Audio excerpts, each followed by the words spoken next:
Hello, Hey, Danielira. Kokiro. Kokiro. How are you? I'm good, good. How are you? Good. Setting up here. Mm-hmm. How are you? Good. Yeah. Yeah. Um, I was doing some reward painting this Yes, morning. I saw it. Yeah, Amazing. very. I I like it a thought it was lot. very nice. I Yeah. accompanied the painting with a bad joke, Well, or not like, bad, but well, bad explained joke. yeah, badly written joke. Then Or not even a poorly joke. It's explained. not even a joke. Or poorly I just explained thought. comment. I just thought Soroja looked like like a general from the American Civil War. No, and he does. I mean, Well, but then I started thinking that's what probably every single one of those, every single one of those civil wars that happened in like late 19th, early 20th century, or they all look the same. So I realized, okay, this wasn't well explained because I said Civil War instead of American Civil War or U.S. Civil War, and a lot of people were thinking that I was referring to the Spanish Civil War. So yeah, so that's my that was all me. yeah, but I think it has more to do with the way you phrase it out. Yeah, bad joke. Because you said may or may not Yeah, I know. Just again. instead of like looks Yeah. like he may or may not. Mm-mm. Bad joke. No, So, but but I think it was a good painting. So bad it joke, is. good painting. Yes. Um, regarding today, Hmm. we are going to tackle giving this like some finishing touches. Why finishing touches? Because I do think that we have done for this particular painting we've done two stages. We blocked it in, redrew. Well, not redrew. Well, Yeah. I mean drawing is a concept. So yeah, we could say redraw. We have reestablished drawing or reintroduced drawing. Yes, a more traditional definition of drawing that has to do with like thin mark making. But it's not as if the initial block-in was void of drawing. Of course not. Um, so we have done the let's call it the underpainting or the first layer of paint. Mm-hmm. Uh, then we have done the Drawing. reintroduction of drawing, Mm-hmm. and now we are going to attempt to finish it or yeah, conclude it, resolve it, however you want to call it. Mm-hmm. If you have qualms about calling something finished, So we're doing another session. we're doing another session. And if things go well, we don't have to do any more sessions. Ooh. Well, I mean, another session Ooh. doesn't mean that we're going to be able to finish the painting today. No, of course not. Um but I think it'll be a final layer of paint. So Ooh. what has happened in this painting is that we did the block in, then let me think about it. No, yeah, we did. We sealed the underpainting, let's call it underpainting or the first layer of paint. We sealed it with a liquid layer, Yeah. Let me see, because this thing is moving. What? I need like a little bit of tape, more tape On the top? on the painting. No, I took the one off the top and I put So two. to the sides? Yeah, maybe on the side.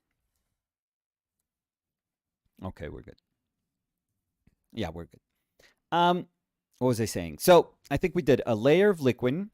Why did we do that? Because a paint layer oxidizes at different rates. So the way paint dries on a surface is pretty much dependent on two things, which is one, the absorbency of your substrate. So how much your, paper or board or cloth of some sorts, flexible substrate, be it cotton or linen or whatever piece of cloth you're using. Um, how much does it absorb? Depends on how you primed it and a bunch of other variables. And the other thing that it is dependent on is the pigment. So there are different drying rates for different pigments. Some dry super quickly, some dry super slowly. So what that creates, what those two things, when those two things meet, the absorbency of your substrate plus the drying rates of your pigments, when those two things meet, you get very patchy, a very patchy painting. That also depends on if you used more solvent in a little bit more in an area of the painting. Another area of the painting is pure paint. Another area of the painting you have put some medium on it, like maybe it has a lot of oil in it. Who knows? Like people paint in very many different ways, and many times, those areas of the painting have been treated very, very differently, very, very differently. So all of that means that we're going to have, differing, varying drying rates, in your painting, almost like at the same time and almost constantly throughout the painting. So the reason something like oiling out exists, or sealing the surface, sealing that first initial layer or subsequent layer, you could like you could like seal every single layer of paint that you do whenever you get back to a painting. But what we use to seal or to separate those layers, or to bring them back to their original state, is usually either oiling out, if you want to have your whole painting layer feel open again and kind of fresh. I don't like oiling out because it's way too much oil for me. It's too soupy for me. I don't like painting into like soupy oil. Oiling out is super easy. You just put some oil in, whatever oil you're using in your rag, and you just, wipe your painting with that. Very thin layer. You can't have like a thick layer of that. Just a very, very thin layer. Obviously, you do that when your paint layer has thoroughly dried. Not when it's dried to the touch, but when it has thoroughly dried. So I don't like that. I've never liked that one. And the other options are either using a retouch varnish. That's exactly what it's for. You apply retouch varnish. It dries in about half an hour, 45 minutes, maybe. I've seen some synthetic varnishes that dry very, very quickly. And then, you paint over your retouch varnish once it's dry, once it's thoroughly dry. But I've seen some that honestly, that dry very, very, very fast. Or you can use a fast drying medium to just seal it and then paint over it. What I'm doing with liquid, you're not quite supposed to do, because liquid is just a strange little thing that is probably going to be a mess in a couple of 100 years. But who knows if there's going to be a world in a couple of 100 years. So no, so I put a very thin layer just so that I can get my values back, my saturation back, so that I can judge my painting properly. Now, I talked about putting a thin layer before this one, after the drawing layer, putting a thin layer of liquid again and painting into it, which is totally fine. You can totally do that. I've done it 1,000 times. Like that's completely fine. That's almost the equivalent of using that as a medium, but instead of feeding medium into your mixes, what you're doing is putting medium on your layer and just feeding straight paint onto your layer. So that would be the thing. You don't thin down your paint with medium. Once again, no. If you put medium down here, you go with straight paint into the medium. I was going to do that, but I've been painting. The thing is, when I've been doing the rewards, I've been painting on that very non-absorbent, absorbent paper, raw paper surface, and I really like how my strokes drag. All of these little all this character that the paint has, which I think is exactly what makes my painting my own. That starts to, disappear if you put like a homogenizing agent, which would be that layer of medium, and then paint into it, because that's going to make you want to apply very clean bits of paint. You don't have to. You can still be quite expressive with it, but I think you lose a little bit of that. So I decided, and I'm sorry if you were going to wait for that, but I decided that I don't want to, that I'm going to paint straight into it. So I'm going to use my my pure paint and paint straight into whatever I have here. What are the risks of painting straight into it? Many times, if you drag your paint quite a bit, if you're like pushing paint onto this surface, because paint kind of like scatters, or the pigment is not just a full brushstroke, but you start to drag it across the surface, it starts to reflect light in a different way than the full brushstroke, like the full bodied brushstroke would do. So whenever you start dragging it a little bit, or maybe if you drag it on a different direction where, light is actually bouncing off of it instead of like letting light go into it and then bounce back, you can't judge properly what, the stroke that you're putting and how it's going to look against whatever is, underneath it. Mm-hmm. So there may be small discrepancies between your intent and what it actually looks like once you put like a final varnish on the painting. And sometimes it's actually quite surprising. You feel that things have like a unity to them. You put a final varnish and you'll see that there's a lot of broken brushstrokes because, the way light was reflecting wasn't really letting you judge how they coalesced. Mm-hmm. So we are running that risk, but it's a risk that I'm willing to run for the sake of not sacrificing the sort of scratchy, grabby quality of some of these brushstrokes because I really like them. Mm-hmm. So that's going to be the plan for today. We're going to get back into the painting. Again, straight paint. So I was going to say no room for error, but let's just say we are going to err. Mm-hmm. And we're going to deal with it. And that's about it. Mm-hmm. So I think we're going to do well. I don't think we're going to be able to do much more than this area today. I'm going to feel very satisfied if I can get something competent with a portrait, because I think it depends heavily on how well I can resolve this portrait. The other thing is it's very tough because this yellow, that's in the first layer, you can't really see it or you can't really judge it, but there's a lot of brightness. Yes, that comes from. Can we see bismuth on? Can people see bismuth, Danny? Let me check. Kind of. Yeah, we can see a bit of so it. an act of faith. Just imagine that there's we bismuth can. here. Okay. We can. So, bismuth is a very bright color. It's nicely saturated. But a color behaves very differently, or the perception of that color behaves quite differently when you still have a bright surface filtering through it. So this initial layer, even though it doesn't seem like it, it has a lot of that creamy, it's not super white. It's not quite a bright or like a brilliant white, because if you've ever painted on moleskin paper, and especially the art sketchbook paper, there's a yellow tint to it.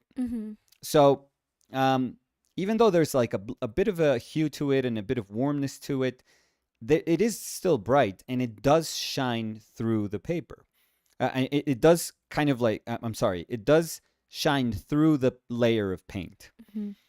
So today I have to add opaque paint to this kind of nice, bright, kind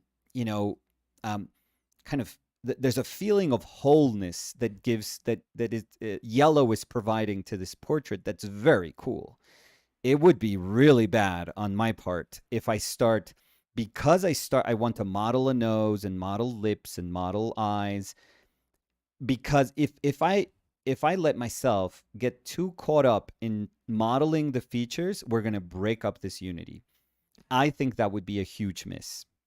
I mean, for the painting that I want to paint, I think that's not a good idea. So I want to be able to model these, yes, but I want to be able to maintain an idea of wholeness with that yellow.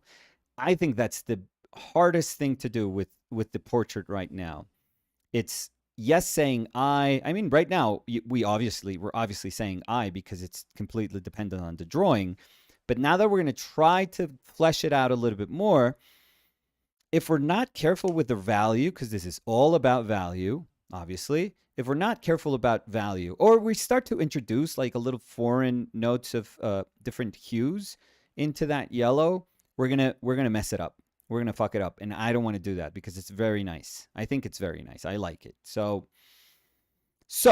that's the Tough. yeah.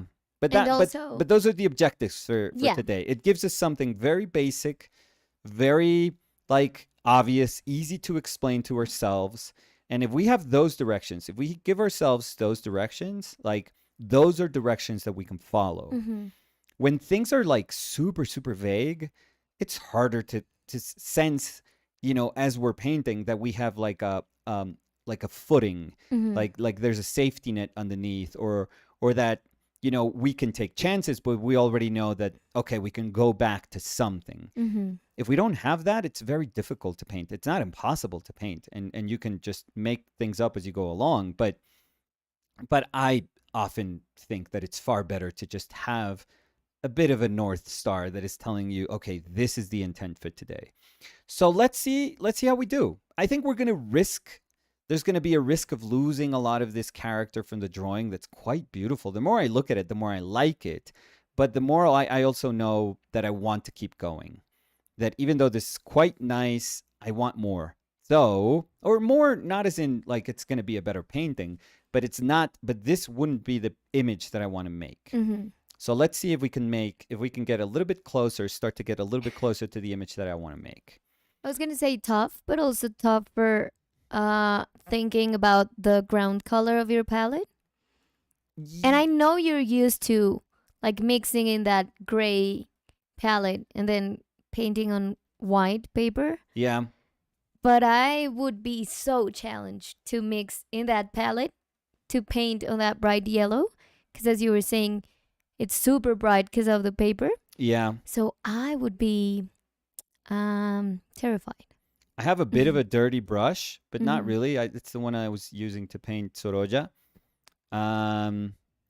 It's not quite dirty, but it's dirty enough to show me that yeah, opaque yellow on top of, you guys are probably not noticing or barely noticing a difference.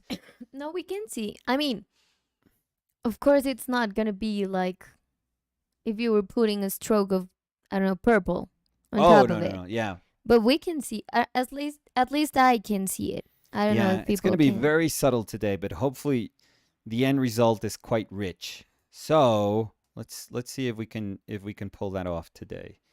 I am confident that I'm going to mess it up. So, we're good. So let's say hi. Yes, please. Yes, please. So, first one here was Elaine. Oh, Elaine was shukri. saying, "Morning, Danny, Nicolas, and OPL." Hey, Elaine. Good morning to you. Afternoon to us. Liad was saying hello. Hey, Liad. Marcelo Peralta was saying hi, Danny, Nico, and Elaine. Hey, Marcelo. And hi, Liad. Cutie Sketch was saying hello. Hey, Cutie Sketch. Let's see. I have to fix my, well, I already made some notes. I had already made some notes about how I was changing a bit of the form when I reintroduced this drawing. So I have to make some adjustments here based on the drawing marks that I had put down. And it was mostly just making this head just a little bit wider because that's what I noticed with my initial drawing.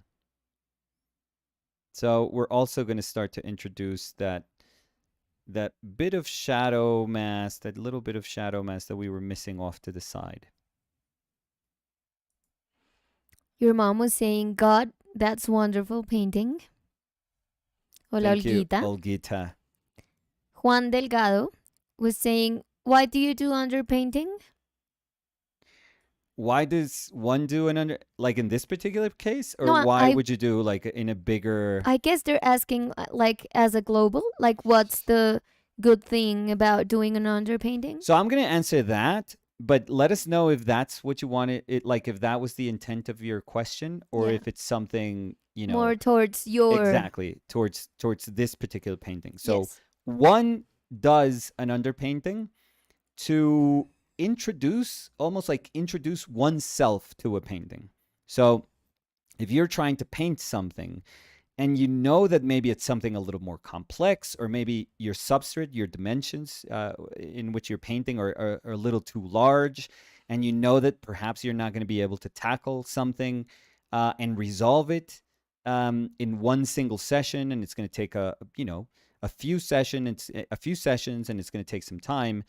You do an underpainting to try, and underpaintings vary differently in their character, but you do an underpainting to try to get close to what you want to do. So an underpainting can be just a scumbled, a bunch of broken color that you put down as a single layer of paint. More traditionally, an underpainting means thin down paint, usually painted in like umber, like earthy undertones. But and contemporary underpaintings can be in yellow or in red or in blue, and they can be of super saturated hues. So they do vary differently in their execution. But I would say the intent that would group all of them is to create a sort of introduction to your painting. And many times an underpainting can have an effect on the way you perceive the, let's say the resolved image, or an underpainting can just be completely covered. It can be either or. I think it's a very broad answer, the one I gave, but I Yeah. think it's. No, I but think I think it's. it's good. I mean, it's like I'm trying. stepping into the pool or jumping into the pool, I Yeah. would say. Say yeah. So for me, I would describe it like that. So the underpainting's like just stepping in. Or dipping your toe in. Yeah, but then you're gonna get in. Oh yeah. So You you're have just the. getting in different ways. One, Yes. it's just attacking it Yeah. One could be cannonball. exactly, and the other one's just using the stairs. Aaron Schmitz was saying, "Hey yo, what's up, y'all? Hey Aaron, Hey, Aaron. everything's good. How are you?" Guillaume Lheureux Mm. was saying, "Hello, everyone. Hey Guillaume." Ibrahim Salah was saying, "Three questions." Always here, Ibrahim. Yes. Three questions. Yes. So I'm going to read one by one. So one, Please. then we can answer the other like that. So, what do you think of Art Basel, art fair, places like that where you sell paintings? Mm. That's the first question. It's a fair. It's like every other fair. I had some paintings exhibited in Art Basel in Miami, in the one in Florida in the US. I didn't They didn't do it personally through me. It was one of the paintings that was already bought from me, and then it was shown by a gallery that I didn't really work for, in the hopes of like creating like a secondary market and reselling it, and then getting far more money from it. And it worked because they sold it for a lot more money. Yeah, but again, second market. So it worked for them, Yeah, not but for you. I think art fairs are interesting. I mean, sometimes you get amazing work from art fairs. I don't think there's anything inherently wrong with an art fair. No, I really don't. me neither. You can get crap, or you can get really interesting work. Yeah. Not all the time you can get. You're not going to get bananas, duct taped to the wall all the time. So Ibrahim Salah was also asking, if artists have to do other jobs to live and then paint in their free time, mhm. what is a successful artist? Is it the guy who can make money, or is it the guy who is able to make high quality of art? Well, I doesn't think, have to be a guy either. But yeah, first of all, yes. And I uh, would say it has, I mean, for me, I mean, if I see a good artist, mhm. I don't think it depends on if they're selling or not. But I know because they're asking successful artist. It's a very that I think, in attempting to understand what being a successful artist means, I think you're gonna have a lot of clues as to what you're gonna do, or you're gonna hope to do in your own path. Yeah, because I think the idea, like the definition of successful, can vary. It can vary dramatically. Exactly. So there's people that if they are following through what they intended to be as an artist and they have accomplished that, that would be success. Yeah. And that's the way I see it. But there's other people that say yes, but they don't sell. And this person sells. So they are successful, the other ones are not. So I think the answer would vary depending the person you ask because it Yeah. depends on their idea of success. Yeah, traditional idea usually has to do with where are you showing, how much are you selling for, how much have you sold, are these galleries pushing you as like the next up and coming um, artist, Yeah. the one to watch. Like she's amazing. She's gonna be the next contemporary figurative painter that is gonna blow up. Hmm. Um, I think those are the easier definitions, and maybe if you care about critique, then you also have to receive good criticism in whichever form you care for. I don't know if it's written criticism in like publications that can validate what you do, or I don't know, critiques that are done privately, from curators when you're showing your work. That is going to depend entirely on you, on what you're searching for. But like I said, I think that the important thing about that question is the way you answer it, because I think it's going to give you a lot of clues as to how you perceive your path. Mm-hmm.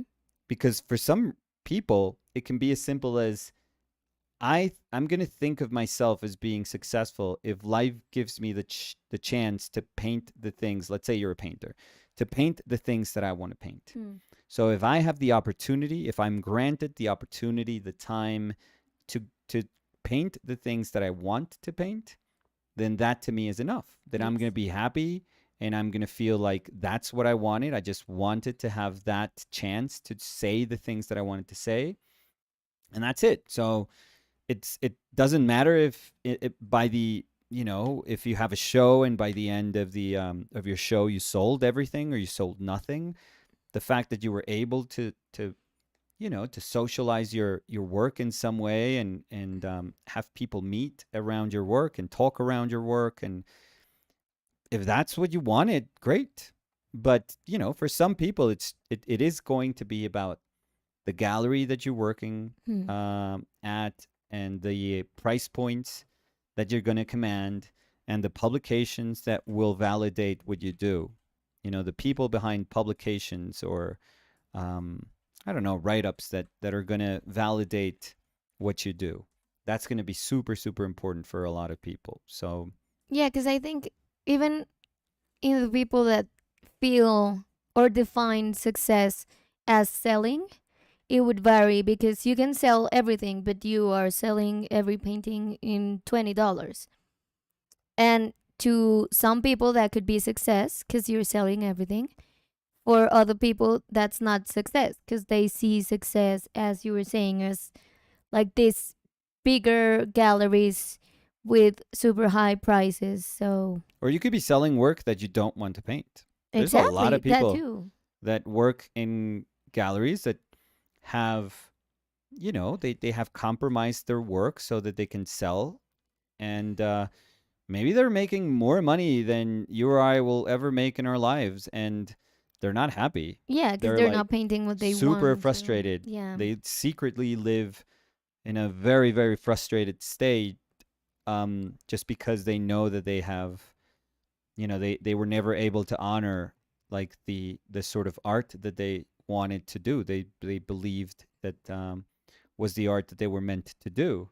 So that happens. I've Yes. I've met people like that are incredibly successful in in a commercial sense, but they're not happy, and they don't see themselves as great artists either. They see themselves as like sellouts. So yeah, tough. It's a very tough question. I think one that has like everyone each one of us has to answer or attempt to answer. Yeah. And it's going to shine a very interesting light on who we want to be as an artist. And third question Yeah? was, would you do an art challenge or DTIYS What? like other artists do on Instagram? What is DTIY? What is that? DTIYS. Could you search for that? I don't know what that is. DTIYS.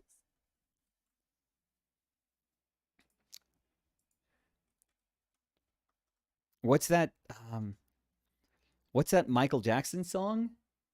Draw it in your own style. Oh, there we go. But what's that Michael Jackson song? Which one? They say something like that. DTIYS? Well, they don't say draw it in your own style. It's not like Michael Jackson was like thinking of anime characters and oh my god. What's that song? It's like a kind of like a disco-y song. I don't know. It sounded, let me see. I'm going to find this quickly. DS? No, that's the Nintendo. No. That's the name of a song.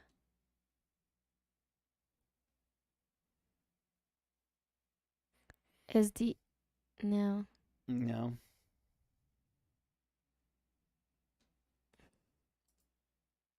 Let's see if someone knows. BYT? No? Something like that? I don't know. Pretty young There you thing. go. Pretty young thing. I Yeah, think was that's- saying Carla. Yes, that's the song. Yes, and Rosalind was also saying pretty Yes. young thing. That- Cacaíto pelón. That is the song. that I Cacaíto was thinking of. hi. Cacaíto Yes. was saying debe ser PYT, pretty young thing. Yeah, that sounded to me No, like the momento. Cacaíta dice debe ser PYT, pretty young reina. Pretty Young Reina. ¿Qué fue ese typo, Cacaíto? No, lo máximo. Debe ser PYT, pretty young reina. Michael Diomedes Jackson. Además, no tendría sentido. PYT, No le digas. pretty young reina. Ay, Cacaíto, te extrañábamos.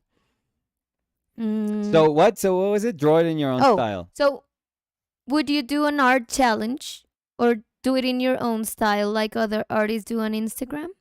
I mean, I'm not above anything like that, so I'd be fine with doing that. Yeah. I've seen like do it in your own style more in Illustration stuff. Yes. Yeah. I am an illustrator at heart, though. Yeah. We've always said it. Aaron Schmitz was saying, I use makeup sponges for oiling out. Very convenient. That's very cool. Yeah. Works. Carla Anglada was saying, hello, everyone. Hey, Carla. Felipe Leoni was saying, hi, everyone. Hey, Felipe. How are you? Elijah Kelly was saying, buenas, Nicolás, Daniela, y todos. Wow. I think it's the first time Elijah was Speaks. speaking in was typing in Spanish. Oh. Was it Google Translate or is it the way of telling us that you are very fluent in Spanish, Elijah? Yeah, maybe they've always spoken Yeah. Spanish. Yeah, maybe they've been like, no, I don't comment in Spanish because your jokes are lame in Spanish and your conversations are. Well, my joke today, my hope for comedy today with my Soroja post was lame in English, so. Yeah. Roxana Toff was saying, hi all. I actually am painting today. You have inspired me once again, Nicolas. Oh, that's awesome, Roxana. Thank you. What are you painting? I want to know. I dread the day in which Roxana would write, didn't quite inspire me today to paint, Yeah. Nicolas. I'm sorry. I don't know what to tell you, but not today, dude. Yeah. Not today. Oh, and how are you, Roxana, by the way? Is the fever and all the chills and things getting better? You feeling better? Rosaline Dion Oh, saying Christ. hello, everyone. Christ Hey, almighty. Rosaline, how are you? Happy to have you here always. I've been missing, I have to say, Hmm? been missing What's that? Rosalind's Would You Rather, but Oh, but that sounds like you're I just guess really pushing her to have to make one no, up. I'm just wording out the things Yeah, I that was not miss. classy. Not classy at all. País Llanero dice: Hola, Dani and Nico. Hello, OPL fellows. País Llanero, le mostré a Nicolás la. Loved, amé. Loved amé, mi amor. Loved. Punto. Amé. Lo amé, pero no loved amé, mi amor. Loved. Punto. Amé Sí, la esculturita. sí, muy Increíble. chévere. No sabía. No sabía Que había que esculturas en el País Jair, Llanero que Jair sabía. Se le mandaba al modelaje. al modelaje. Sí, muy chévere. Muy, muy cool. Sean Farley was saying, hello, Nicolas and Daniela.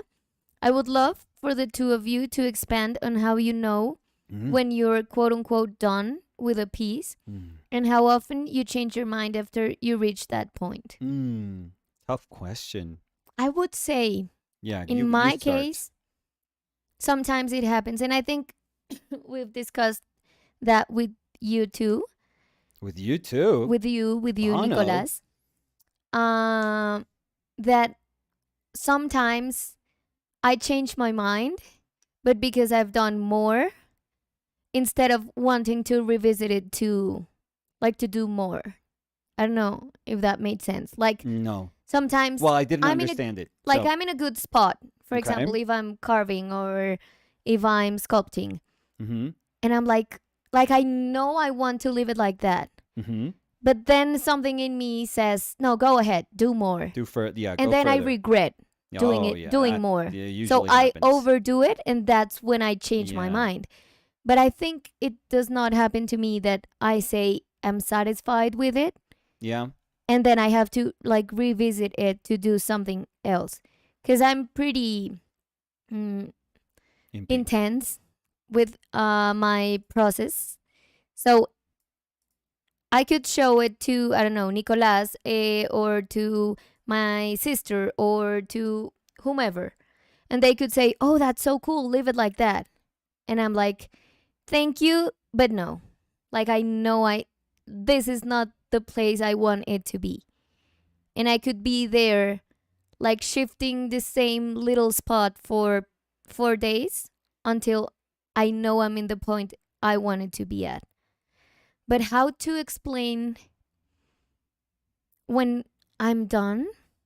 Mm. I don't Very know. difficult. Yeah.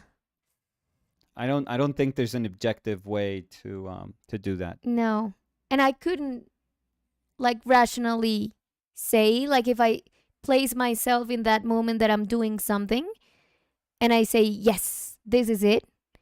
It's not like I could say, like I could word out why it is it, but just like I feel satisfaction when I see it as is. And I know that nothing I do is going to give more to the piece I'm doing. Yeah. So that's when I know, but that's a very terrible way of describing how I know.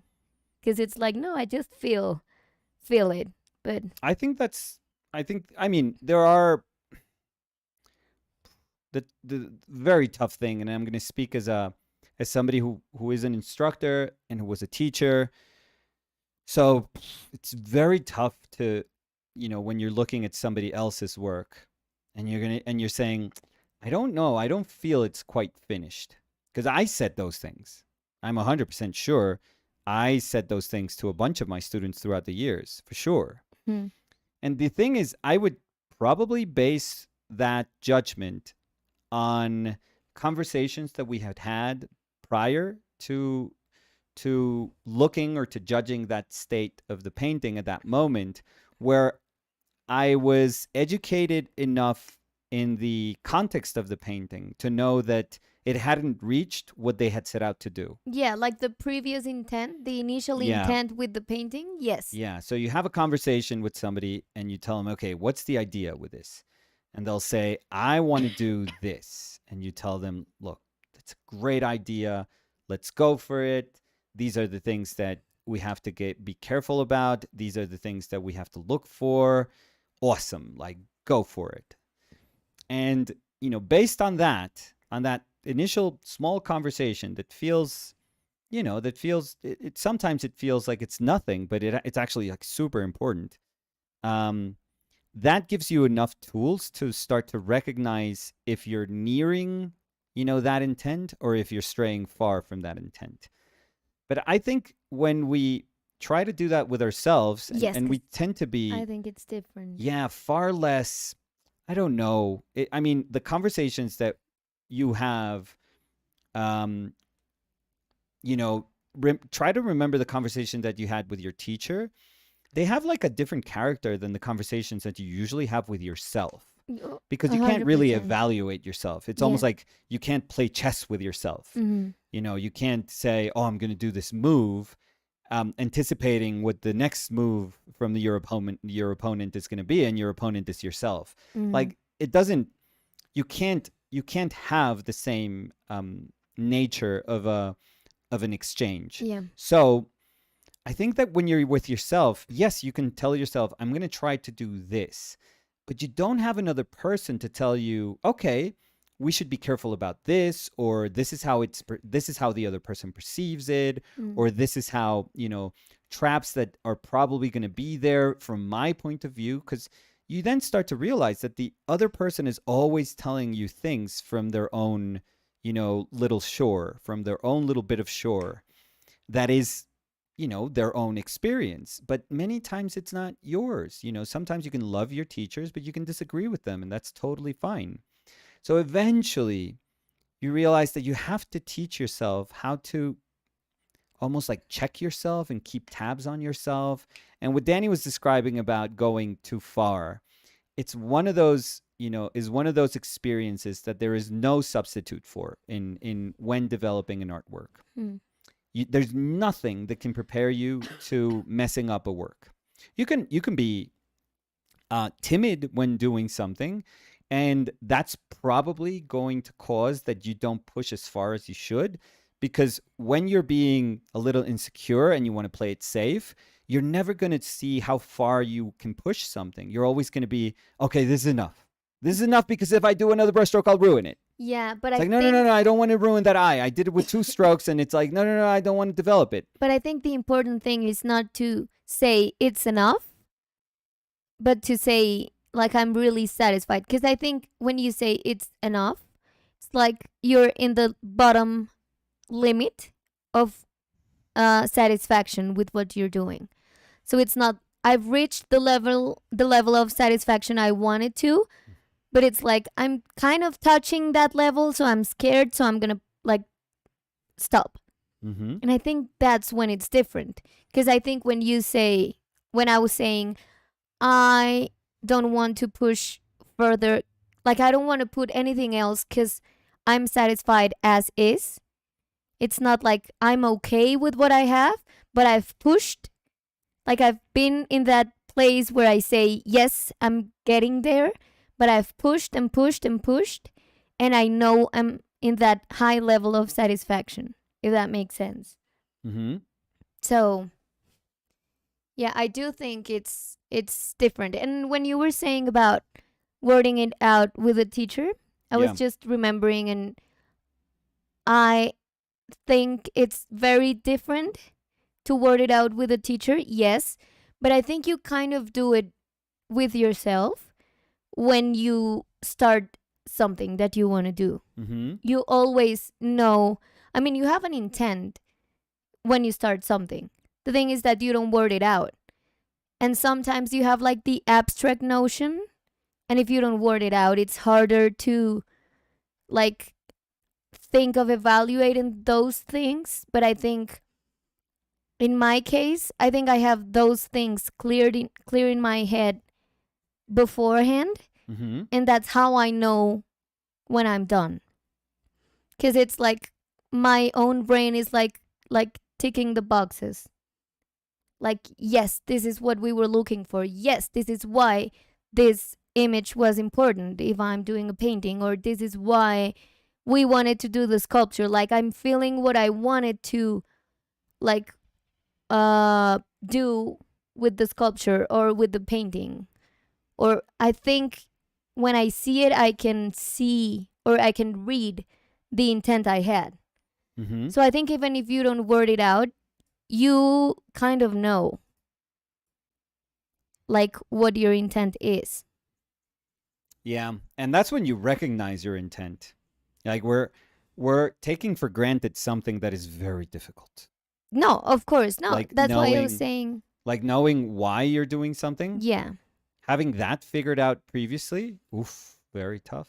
Because a lot of the times you get into those issues, in trying to resolve a painting because you have no idea what you wanted from the painting, or you thought you did at the beginning, and after just weeks of working or months, maybe you're like, you look at your painting and you're like, I don't even remember why I like this thing. Like, what prompted me to paint this thing? I don't even remember. I just don't like anything about it anymore. And that's super, super tough. So that's why initially, when I was trying to describe what we're going for today, I was saying how important, at least for me, it is to just have that little bit of a description of what are we doing today? Like, what is our hope for today? Because it gives me purpose. It gives me like, yes, this, like, I can understand that today is going to be about these things. Mm-hmm. And that's it. That's it. Yeah. And when you were saying it, I was thinking that sometimes, even if you have like a clear idea or intent of what you want to do, sometimes you just do them and you attack the things you thought would get you there, and then you're done and it's not enough. It's Mm. like, okay, I had everything clear, but I see the result and it's not it. Like, as you were saying, it's hard to define when to know when you're done, because sometimes it could be as easy as, oh, I have this in mind and I do it and oh, I'm happy with it. And sometimes it could be, okay, I want this and you do it and you're not happy. Yeah. So it's like maybe your brain didn't word out to you what the real intent was, Stupid brain. because you did it and it's like it's feeling short. Mm. So Stupid brain. yes, I think it's a It's a very tough thing. tough question. Yeah, Yeah. and it's one of those things that you don't, you have to learn by yourself. You can't rely upon comments, because if you rely upon other people's understanding of what you're supposed to do, then what do you do? What are you going to do when they're not there? Hmm. Like, are you just gonna not going to be able to say when you're done or not? So no, this is not about how other people view the way you solve something. This is going to be about you, understanding the direction you wanted to give something, and then, being convinced that you have reached a place where that thing that you wanted to say is expressed. Yeah. That's pretty much it. Yeah, and I think, for example, because of my personality, I'm a planner. Mm-hmm. I I like to plan my things to like know what I'm gonna do. Because I can say know what I'm gonna do. Because no, I mean it's not as easy as No. thinking what I want to do and just like execute it. No, but I usually word it out, like literally word it out. So I write it, or I kind of draw, or I kind of like I try to like establish that things I want to do from Mm-hmm. the beginning. So I'm thinking, for example, when we were doing the visual correspondence, Mm-hmm. which by the way, it's gonna come back soon. or later, sooner or later. Yeah, that's our intent. Let's say that Yeah, that's our intent. yeah. Someday, That sounds like never, but yes, someday. we But will make it work. yeah, but I was gonna say it was interesting for me when we were sharing what we did that I almost every time I started the visual correspondence by sharing or something I wrote or like the thinking process I had to Mm-hmm. know what I wanted to do. And it was cool because I realized that's the way I approach every single thing I do Yeah. in art. Yes. So it's not like I have to have like a super academic planning of what I'm going to do. No, but I have to have it clear in my head, at least the intent. Yeah. So it was interesting because in your case, Yeah. None of that's that. not how you approach it. No. And it's not like saying, I don't want to say it's because you do it better or I do it better. It's just different Oh, it's ways different. That's all it of is. approaching and executing what you want to do. Yes. So, that again to say that it's very hard to define what done with a piece could mean. I think the easiest way to understand resolving something is when there's a technical aspect to the painting that you're trying to solve. Mm-hmm. So you already know that if you haven't reached a certain degree of detail or of modeling or development of a form, you're not satisfied. So I think that those are fine. Those are totally fine. The thing is, for a lot of us, it doesn't depend on that. Like things like the understanding of when something is resolved does not at all depend on looking at something and saying, well, that Yeah. I could have used another highlight. Like I would have kept working there. Yeah. That's not. I mean, there's so much art, in history where the its resolution is not at all dependent on any of those things. Hmm. That it just goes to show you, or it serves as a reminder that it's not as simple as saying detail equals resolved. Yes. Tintin was Tintin, saying, go to sleep. yeah, I think they're gone. Well, let's not hope they're gone. No, no, no. They Gone went to as in bed. they went to sleep, yeah. Hopefully. Tintin Got was some saying, just rest. dropping by to say hi. Was about to sleep. 4 a.m. here. We'll just catch up later. Love the painting. Can't wait to see when you're done. Thank you, Tintin. And yes, 4 a.m. Yeah, Tintin works late nights, so Yeah. Well, now for me, it's crazy.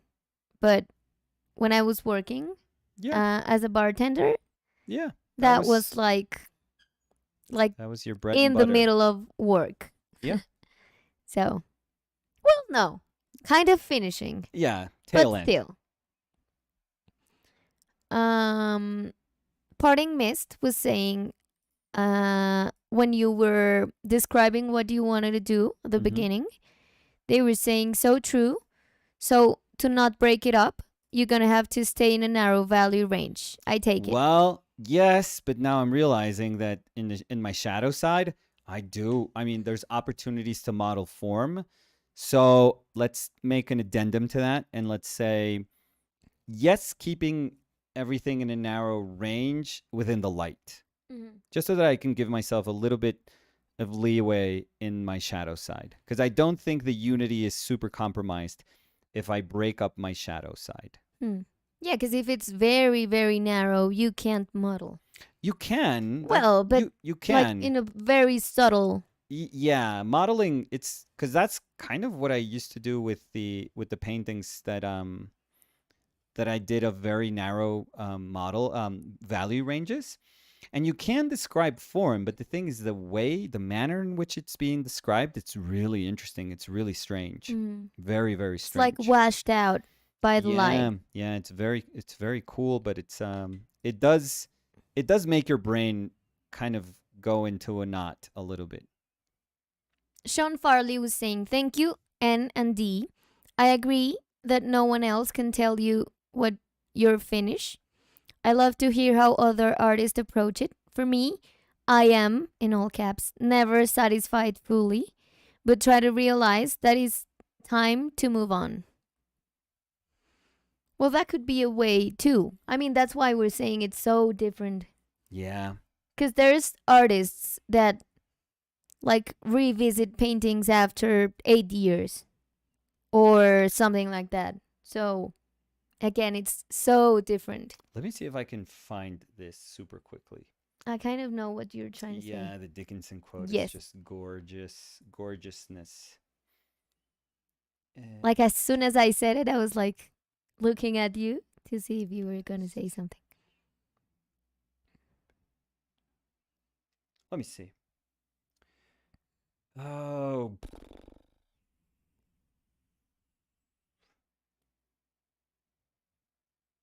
Okay, maybe here. But I wonder if I can find it. Oh, I wonder if I can find it. There's no command F here. Do you want me to do it here? Oh, but this is an academia thing, so I don't know if I can But there's command F in the three little points. You put buscar. Yeah, but not in this. Oh, is It's it like a academia, so PDF or? yeah, Oh, I yeah, get it. I yeah. get it. Oh, let me see. Maybe somebody, because I love that quote, and I have written that quote all over the place. I think you had it in a notebook. No, In, not like in a in notebook. sketchbook. I had it. Because I think you read I it had like a once. little when we had to when we had the other drive, I had it like in a little nice PDF, but that I found in the internet. But Sean Farley was saying, or George Lucas with Star Wars, always tinkering. oh yeah, you can always, you can infinitely work on something. Uh, Let me see.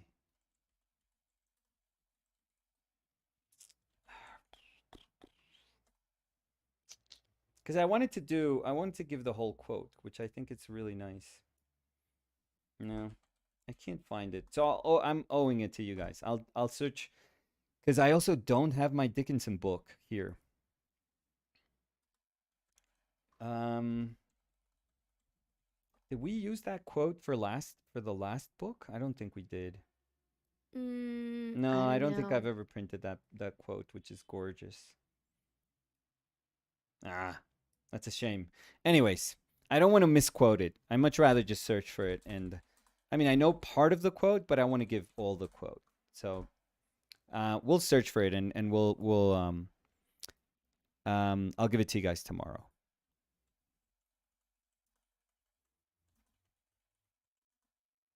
It's not quite about finishing. He's just speaking about his own understanding when he kind of leaves a painting.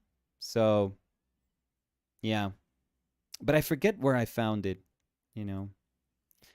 I think maybe in a PDF of that book, and then I found no, or maybe I searched for it in my own book and I took a photo of it and I just made like a little PDF thing. That's, I think, what I ended up doing. Hugo Araujo was saying, hola. Hola, Hola, Hugo. Hugo. MCLA Films was saying, hey guys, beautiful painting. David. Hey, David. Thank you. Thank you. That sounded. Thank you. Parting Mist was sending an emoji and saying, LOL, they have some funny emotes. It's an emoji of like a head, like cracking open a hole so you can see their eyes. Okay. It sounds weird, but no, this one. I mean, I described it as something super weird, but oh, I don't. They're What's just that? like The picking YouTube stuff? the YouTube chat, the YouTube stuff. Yeah, the YouTube chat. Yeah. Has different No, it's the same. I think we have that one on our in phone. Android. Yep. Oh, I've never seen it. Or maybe I've seen it here before. Yeah, I've never seen it. No, I mean, I don't think we have it. I think we have it. mean to say that I remember the little emojis that I have. I don't remember them. Aaron Schmitz was saying all is good here, too. Thanks for asking.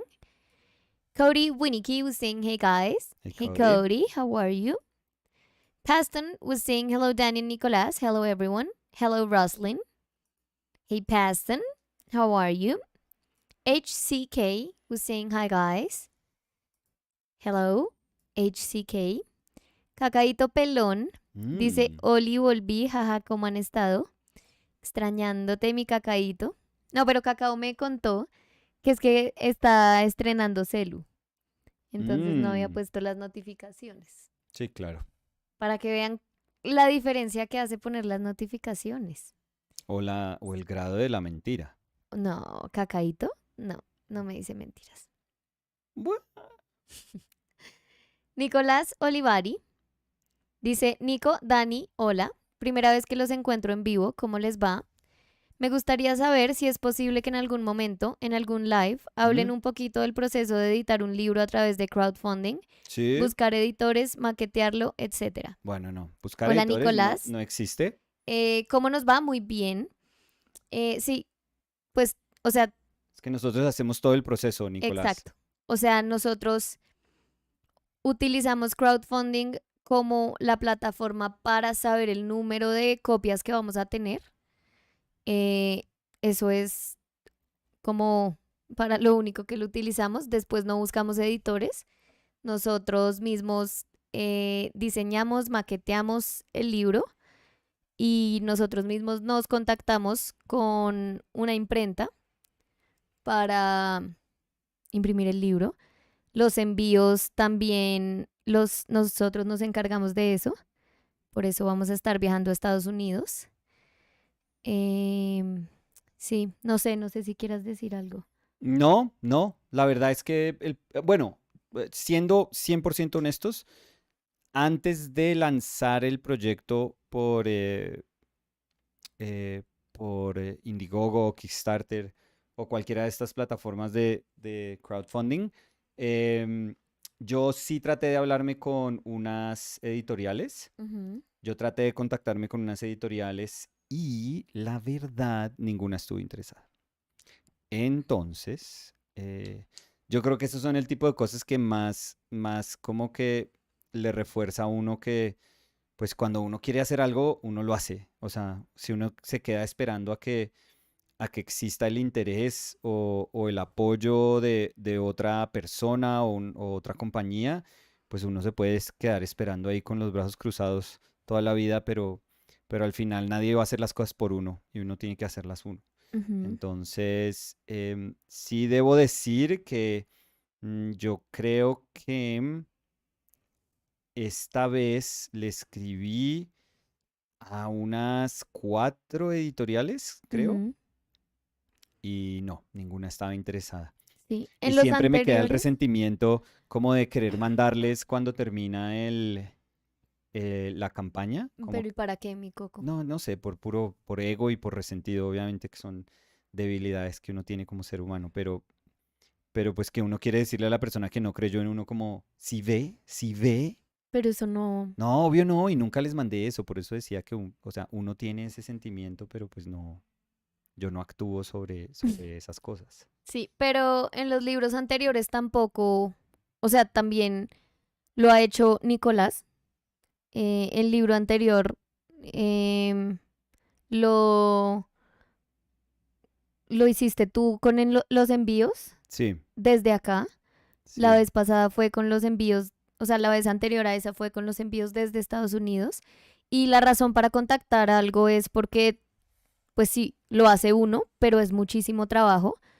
Son muchísimas cosas en las que uno tiene que estar como encima de, sobre todo con errores que puede haber en la producción, que nos ha pasado. Entonces, tiene uno que estar como encima del proceso de impresión. Errores con los envíos.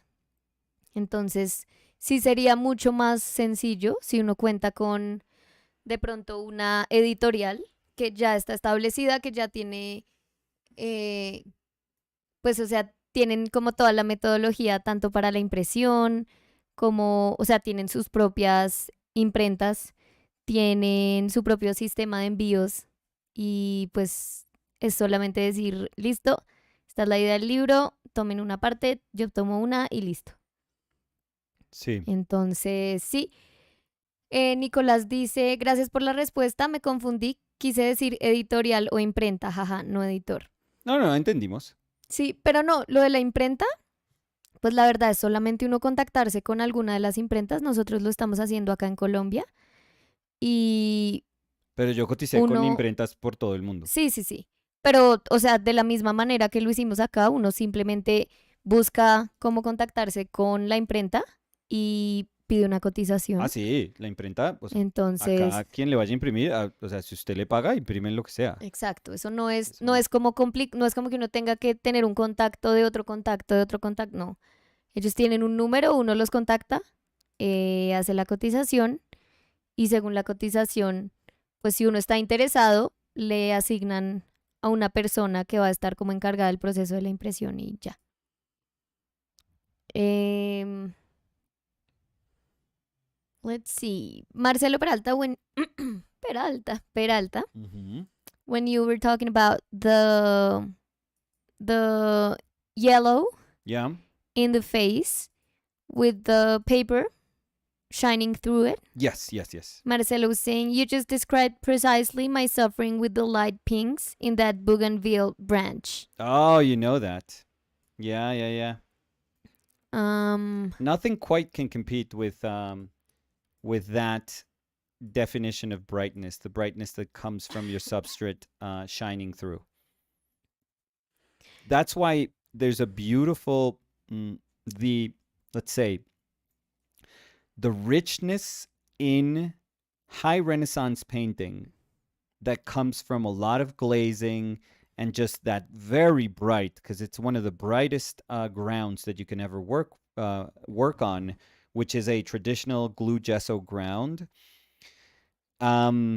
The brightness of the color comes usually from the ground, just kind of filtering through the very thin layers of either egg tempera or like an oil tempera emulsion or very early oil paint. And nothing can compete with that. If you look at those paintings, so if you're looking, let's say, at a Van Eyck, for example, or a Van der Weyden, um, and you look for the counterpart in a piece of linen, it's very different. It's like, night and day.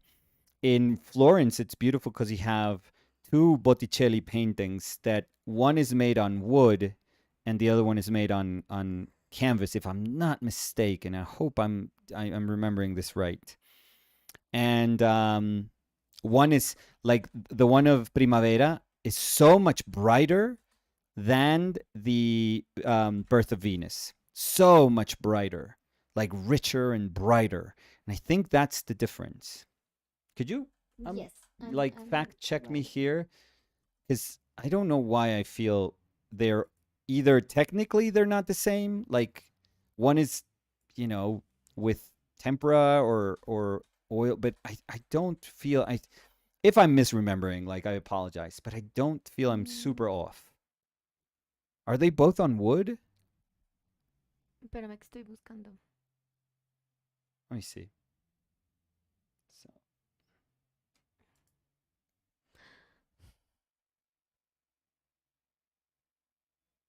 Mm. So so it says tempera on panel. that's Primavera, right? Yeah. No, that's the birth of Venus. Oh, really? So it's Yeah. the same. Fuck me. Um, Tempera grasa on wood. It's the Primavera. And the Because I'm seeing in the Google Arts and Culture. yeah. And it says medium tempera on panel. Let me see what they say in the Uffizi. But there is a difference. There is like a big difference. I know I'm not mistaken about that. Maybe I am. It says, oh, but it says like Botticelli's other masterpiece, Palace, and the Centaur. I don't know how to say No, it. but that's something else. No, but it says like, because I'm seeing the description in The Birth of Venus. It's saying Uh huh. The Birth of Venus is painted on canvas Yeah. fairly unusual for its time. Yeah. So Yeah. canvas, but it Oh, says there we go. medium tempera on No, no, no. panel. Yeah, but the substrate is there. Oh, so I'm not Yes. bad. Thank you. And it says using a technique of thin tempera based on the use of diluted egg yolk, Yeah, yeah, which yeah. lends But itself. because the substrates are so different, because No, yeah, absorbency is but you're. different, because like Birth of Venus is so much duller than Primavera. So much duller. Like 100%. 100%. In fact, it's so weird that Birth of Venus is the more famous painting. It's a gorgeous painting. Mhm. If I have to say, I I think we think both agree in that. spring, the Primavera painting, Yeah. so much better. Yeah. It's a better painting. Like there's no doubt it's a better painting. Yeah, and I have to say that when we saw them in person, Yeah.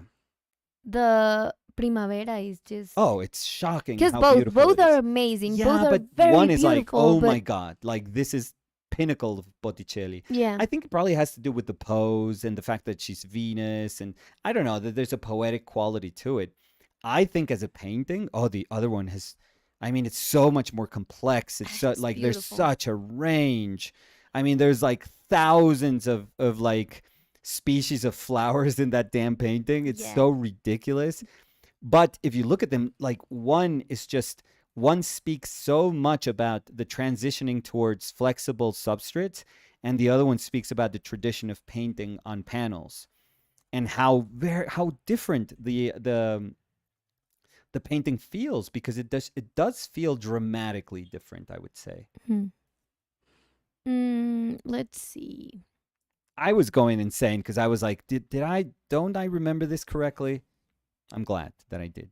So I make many mistakes, but when I'm convinced about something, I'm like, did I misremember that? Come on, Nicolas. Come on.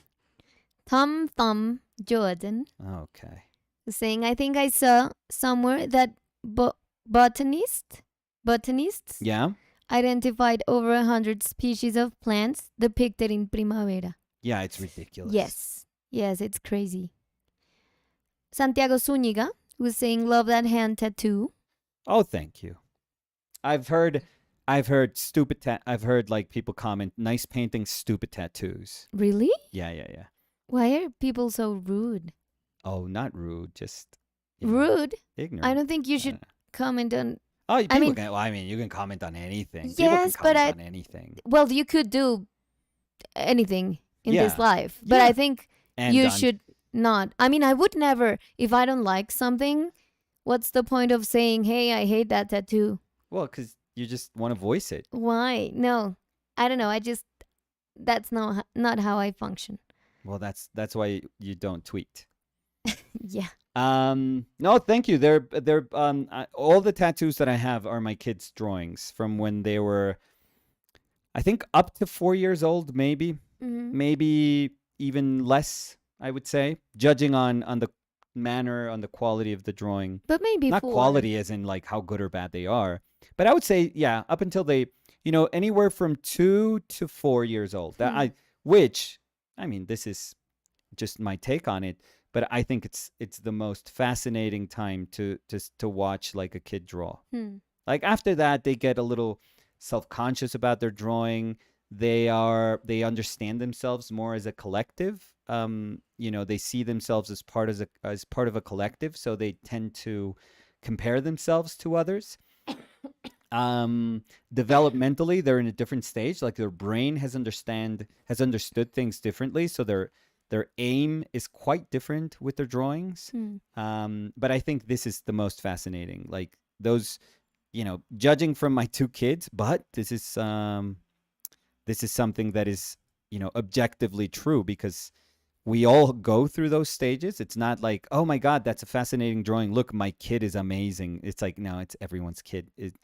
Like everyone's brain is capable of like, or is going through the same development that is enabling you to kind of like produce these drawings. So the stories around the drawings can be different, but the drawings themselves are usually speak more about the brain, like the developmental stage where the brain is at. So I find that fascinating. I have an incredible book that's over there I that I have to would check it recommend. out. Oh, Danny, so because I read it, I finally bought it, but Yeah, I that book remember. was at the university, Hmm. and I read that whole book. I took it out and I read the whole thing as if it was like nothing, and I adored it. I Because I remember when you adored it. ordered it, And then I and I was started like, looking "Oh, for I it. have to see it," Yeah, but then I forgot you had it. years So later, I was like, I want this book. Like, I actually want this book as a part of my collection. So maybe you can get it out from there, so I could see it. No, no, but not now. I mean, yeah, now everything falls apart if we yeah. try to get it out. Juliet Tovar Julia Tovar. dice, logré agarrar el live otra vez. No, Hola, pero está Julia. hablando como si estuviera tratando de coger un zancudo. Julia ya consiguió el organizador de escobas. ¡Qué emoción! Nicholas Mijarovich Number 4. was saying, "Hey guys, can't watch now. Just saying hi. Fascinated by the under/over drawing. Betrayed. Betrayed by the number 4. Yeah. I think when we were talking about knowing when a painting's done, 3D Berserk 1 Okay. was saying, don't stop till you get enough. Or is it? No, maybe it's the name of the song, Yeah, that's another Michael PYT, but Jackson. it makes sense also as a. Well, he was using the reference we had made to Michael Jackson and applied it to. Or maybe it was just No, when I you think, were asking for the Michael Jackson song, no, I think and the he's, universe just made it like fit perfectly I think he's as like a it's a comment for it. callback. I think it's a callback to, and it's pretty good. Cody Winnicky was saying, "What is Reina?" When Kakaito was saying pretty Queen. young Reina, and Kakaito was saying, "Sorry, the typo. Mi teléfono me traicionó." Reina means queen, Cody. It's a typo, haha. And Cody was saying Kakaito. Well, they were saying Maria Camila, but Kakaito. Uh-huh. Thank you for translating. Why were you laughing? You thought they were typing Kakaito? Yeah, I thought that would have been amazing. Thank you for translating. I realized it was a typo, but Pretty Young Queen sounds like it could be a song title too. It could. But Pretty Young Reina sounds very, Bad Bunny. yeah. Robert Amarcelinov Mm-hmm. or Roberta Marcelinov. I don't know because there's no space in the username. So Roberta Marcelinov was saying, Oi do Brasil. Hi from Brazil. Oi do Colombia. Mm. Roslyn was saying, ha ha ha, I'll get one up today. I was not pushing you, Roslyn, to do it. No, it didn't sound like But that. Jesus. But if you want to, if you insist, that would be great.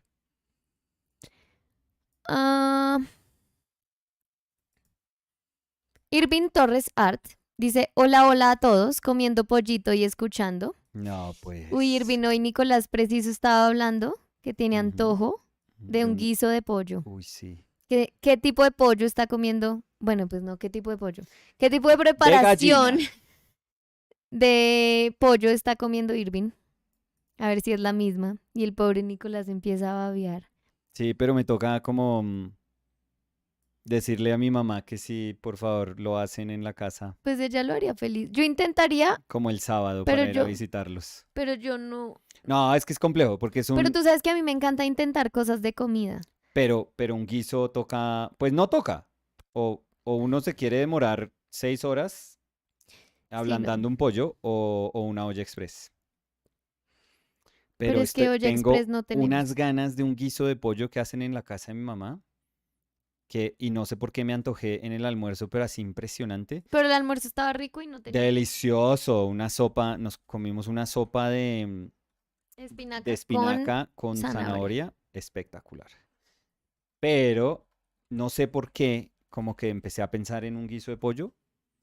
Y en la casa de mi mamá es como como pechuga, eh, alberja o arveja, como le digan, papa. Eso tiene como un hogao o un hoguito Ujú. también. Muy suave porque yo como geriátrico. Entonces más bien un caldo, más bien digámosle un caldo en vez de un hogo, para ser honestos. Pero no tan Es más un geriátrico, o caldito. sea, Yo soy mira que, geriátrico, sí, yo no, pero como. mira que yo he hecho, o sea, muchas de las recetas que yo hago Sí, tienen como, o sea, yo condimento las cosas sí, pero yo y te soy gusta. No, pero, muy consciente de que a mí me gustan las cosas súper, o ay, pero sea, entonces me has mentido. ¿qué La empiezas? tilapia, No, yo ¿te parece sé, deliciosa? muy rica, pero tú también sabes que cuando hay veces dices, uy, esto no tiene mucho sabor, yo estoy como, qué delicia. Sí. Sí, yo en eso no sé por qué soy así, pero me encanta como el No, pues no sabor, tiene nada. me encanta el sabor de las cosas, como, Excepto el de la carne, porque tú dices mm, que sabe mucho a vaca. no, esa es mi hermana. Bueno, pero tú Mi dijiste que hermana, ella tenía razón mi cuando hermana decía que a veces la ha carne, dicho, esta carne me sabe a vaca. y eso es algo malo Pues para es un usted. comentario que yo creo que lo entendemos en mi casa, No, pero y yo sí. lo entiendo porque también a veces me ha sabido mucho a No, yo, vaca. yo me he comido unos rejos horrorosos de carne en mi vida que uno dice, uff, esto es, esto es carne, pero... O uno no sabe qué carne. Oye, pero estaba buscando Olla Express y dice que sí es peligrosa aún hoy en día. Pues sí, o Dice, sea, el accidente más frecuente al utilizar una olla a presión es que explote cuando se abre por la acumulación de vapor que no fue expulsado. no, pues sí, mi amor, pero uno trata, de pronto eso será con ollas que son re chirris ahí, No, mi pero amor, uno, 2021 dice acá. y mi amor, el mercado debe estar repleto de ollas muy malas, pero una olla buena no tiene por qué explotarse, o sea, es que muchas veces la gente arregla las ollas express y le Mm, arreglan como los empaques porque eso es lo que se empieza a vencer, el empaque. Y eso lo tradicionalmente lo arreglaban. Y seguramente si lo mandan a arreglar y lo arreglan mal, o el empaque es barato, o les pusieron un empaque em, viejo, pues desafortunadamente la olla o no la cierran bien, las personas no la cierran bien. Eso pueden pasar mil cosas así. Pero no, o sea, una olla express, que para los que de pronto no le dicen así, es un pressure cooker. Eso es muy común, mi amor. Hay chefs que usan pressure no, cookers pues todo el sí, tiempo. chefs, pero Ah, no, pero ¿y por qué? O sea, y si no se les explota a ellos, ¿por qué se lo explotará a uno? mira, mitos y realidades sobre la olla express. Número 4. Puede no funcionar bien e incluso estallar. Verdadero.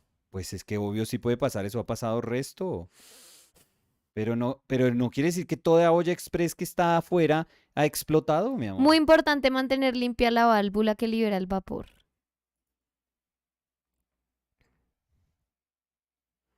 Entonces, voy a hablar con mi mamá, que porque hay un terror de olla express. No, pues yo creo que igual uno puede hacer un guiso de pollo sin olla express. Pues sí, pero y si quieres cocinar por 7 horas. Cacaito dice, o sea, es como un sudado de pollo, a mí me queda buenísimo. Dani te puedo enseñar que es una de esas cosas que es de una sola olla donde preparas todo fácil y rápido y no necesita olla express. Yo 100% me apunto, Cacaito. Yo le decía a Nicolás, porque mi Para mí plato un favorito de mi sudado, mamá, para mí un espera, sudado es espera, distinto. para mí mi plato favorito de mi mamá es el sudado de pollo, pero él dice que es distinto, que porque tiene arvejas y No, no, no, no, no. No, pero para mí un guiso es distinto a un sudado. No sé por qué. por eso, pero igual recibo 100% la receta, Cacaito, para hacerlo. Y si es todo en una olla, mejor. Pues que un sudado de pollo es lo que yo te decía, se echa todo a blu.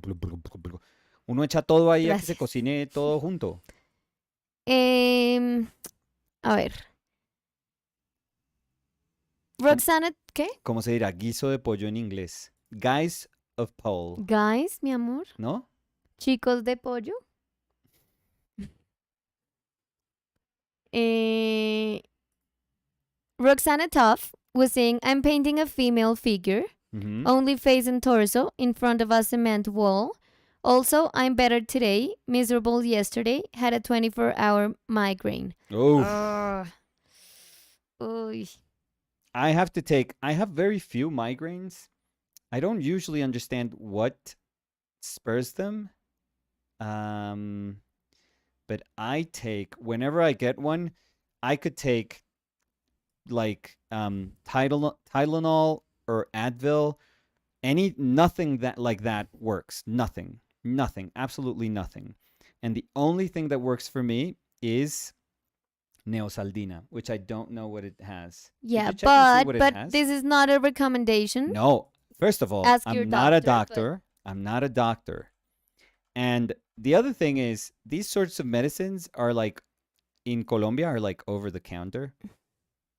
So, you know, but in Yeah, the but US, I don't think this would be over the counter. So, it says dipirona sódica, 300 miligramos, so clorhidrato de isometepteno, okay, so 50 we can stop. miligramos, Yeah. cafeína. Yeah, we don't know what, like, I thought it Yeah. was going to be easier to No, translate. no.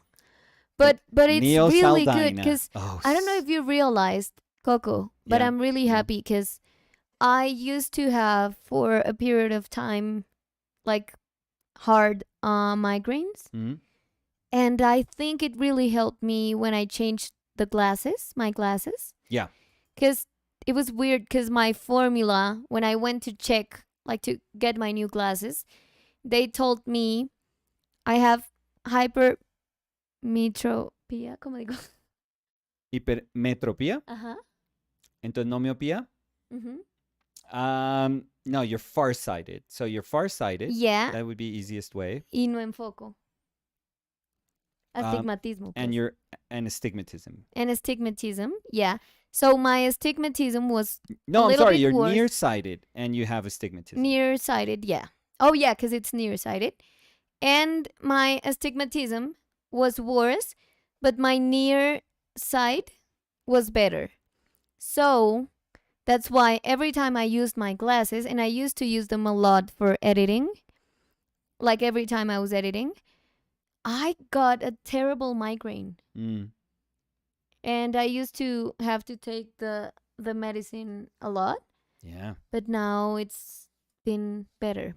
So Yeah. I'm happy. No, you're right. When I changed mine, I was having, like, usually my migraines have to do with ways in which I have pushed my eyes Mm-hmm. for a period of time. Mm. And I think mostly is astigmatism, the one that does that, like, quite heavily. Yeah, because you're like forcing to focus Yeah. things. So yeah, but nothing will cure it if I don't take that. If I don't take Medicine. that medicine.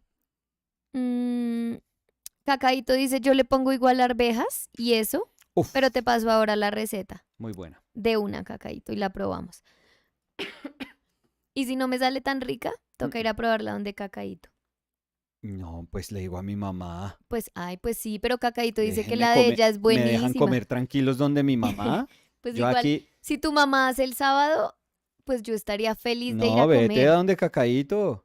Yo aquí echándole flores a mi mamá y me no puedo. Oye, no. Primero, tú sabes que yo te he dicho que la comida donde tu mamá es deliciosa. Mi pobre mamá. ¿Cómo Lo único demuestro que yo tiene, que es deliciosa? la única Cada manera vez como ella que voy, acepta que uno le demuestra afecto es diciéndole que las cosas le quedan ricas en el almuerzo. mi amor, y ella Y es tú feliz. destruyendo. No, y ella es feliz de que yo vaya porque yo siempre repito. Tú tragas. Y repito 2 o 3 veces, que es lo Sí. peor. Porque a veces cuando repito solo 2 veces, Sí. tu mamá me mira. ¿Y ahora "Ay, pero cómo no ella va a estaba tan interpretar rico". esta traición, mi amor? ¿Cómo va a interpretar esta traición ella? No, mi amor, Vas a acabar con ella. o sea, Vas a acabar con ella. era mi manera de decir, De matarla, que- mi amor. no, de decir que pues también Cacaíto, podíamos vernos con Cacaíto. Vaya con su cacao a comer allá sudado. Cacaíto dice, invitadísimos también a comer en mi casa, jajaja.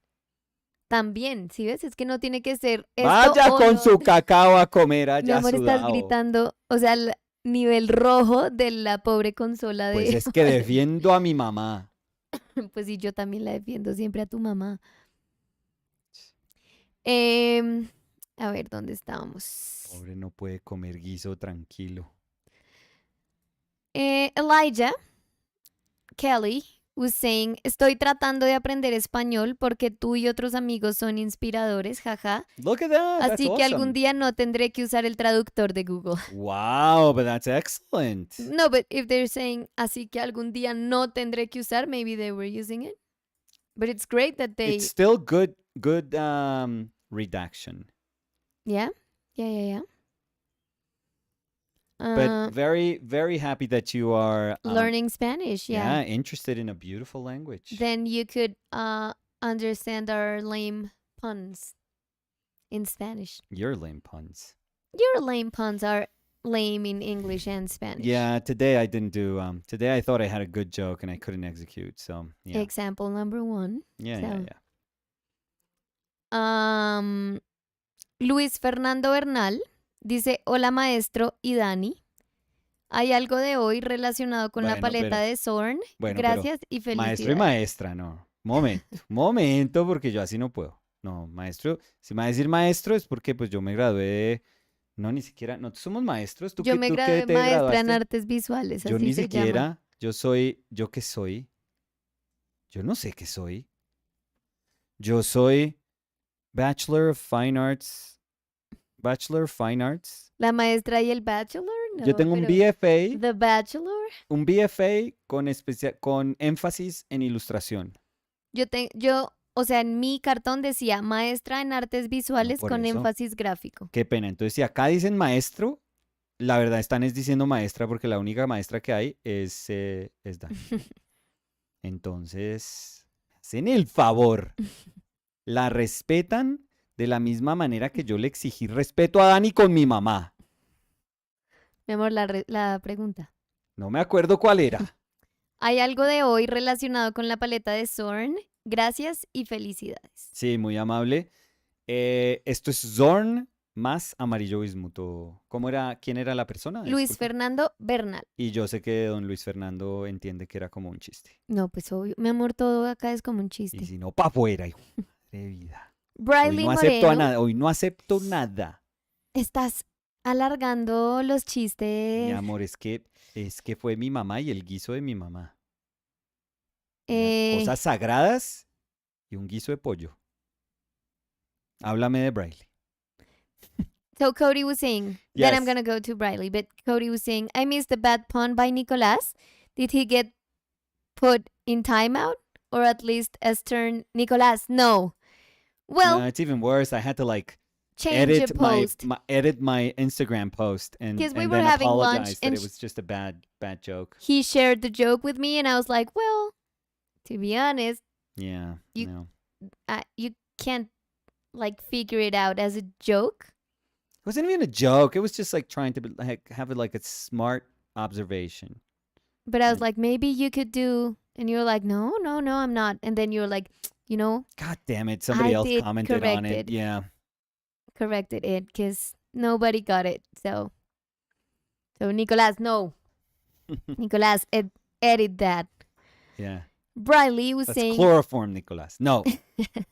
Chlorophyll. No. ¿Cuál era el otro? Chloroform. Chlorine. Yeah. Briley Moreno was saying, hello, OPL. Just hey, finished Monday's episode. Nicolas, thanks for answering my question and sorry I left early. Wanted to say I'm genuinely yeah. saving right now for the potential classes in 2023. Would you consider holding them on weekends so I wouldn't miss work? Also, I have been dabbling with gouache since being in Paris. Any tips? I can't seem to get a handle on the medium. What ratio should one use of water to paint when applying it? Again, many questions. And a emoji laughing and with a drop of sweat. Thank you for your questions always, Briley. Regarding the courses, yes, they're going to be either Friday night, Eastern time, let's call it, or Saturday.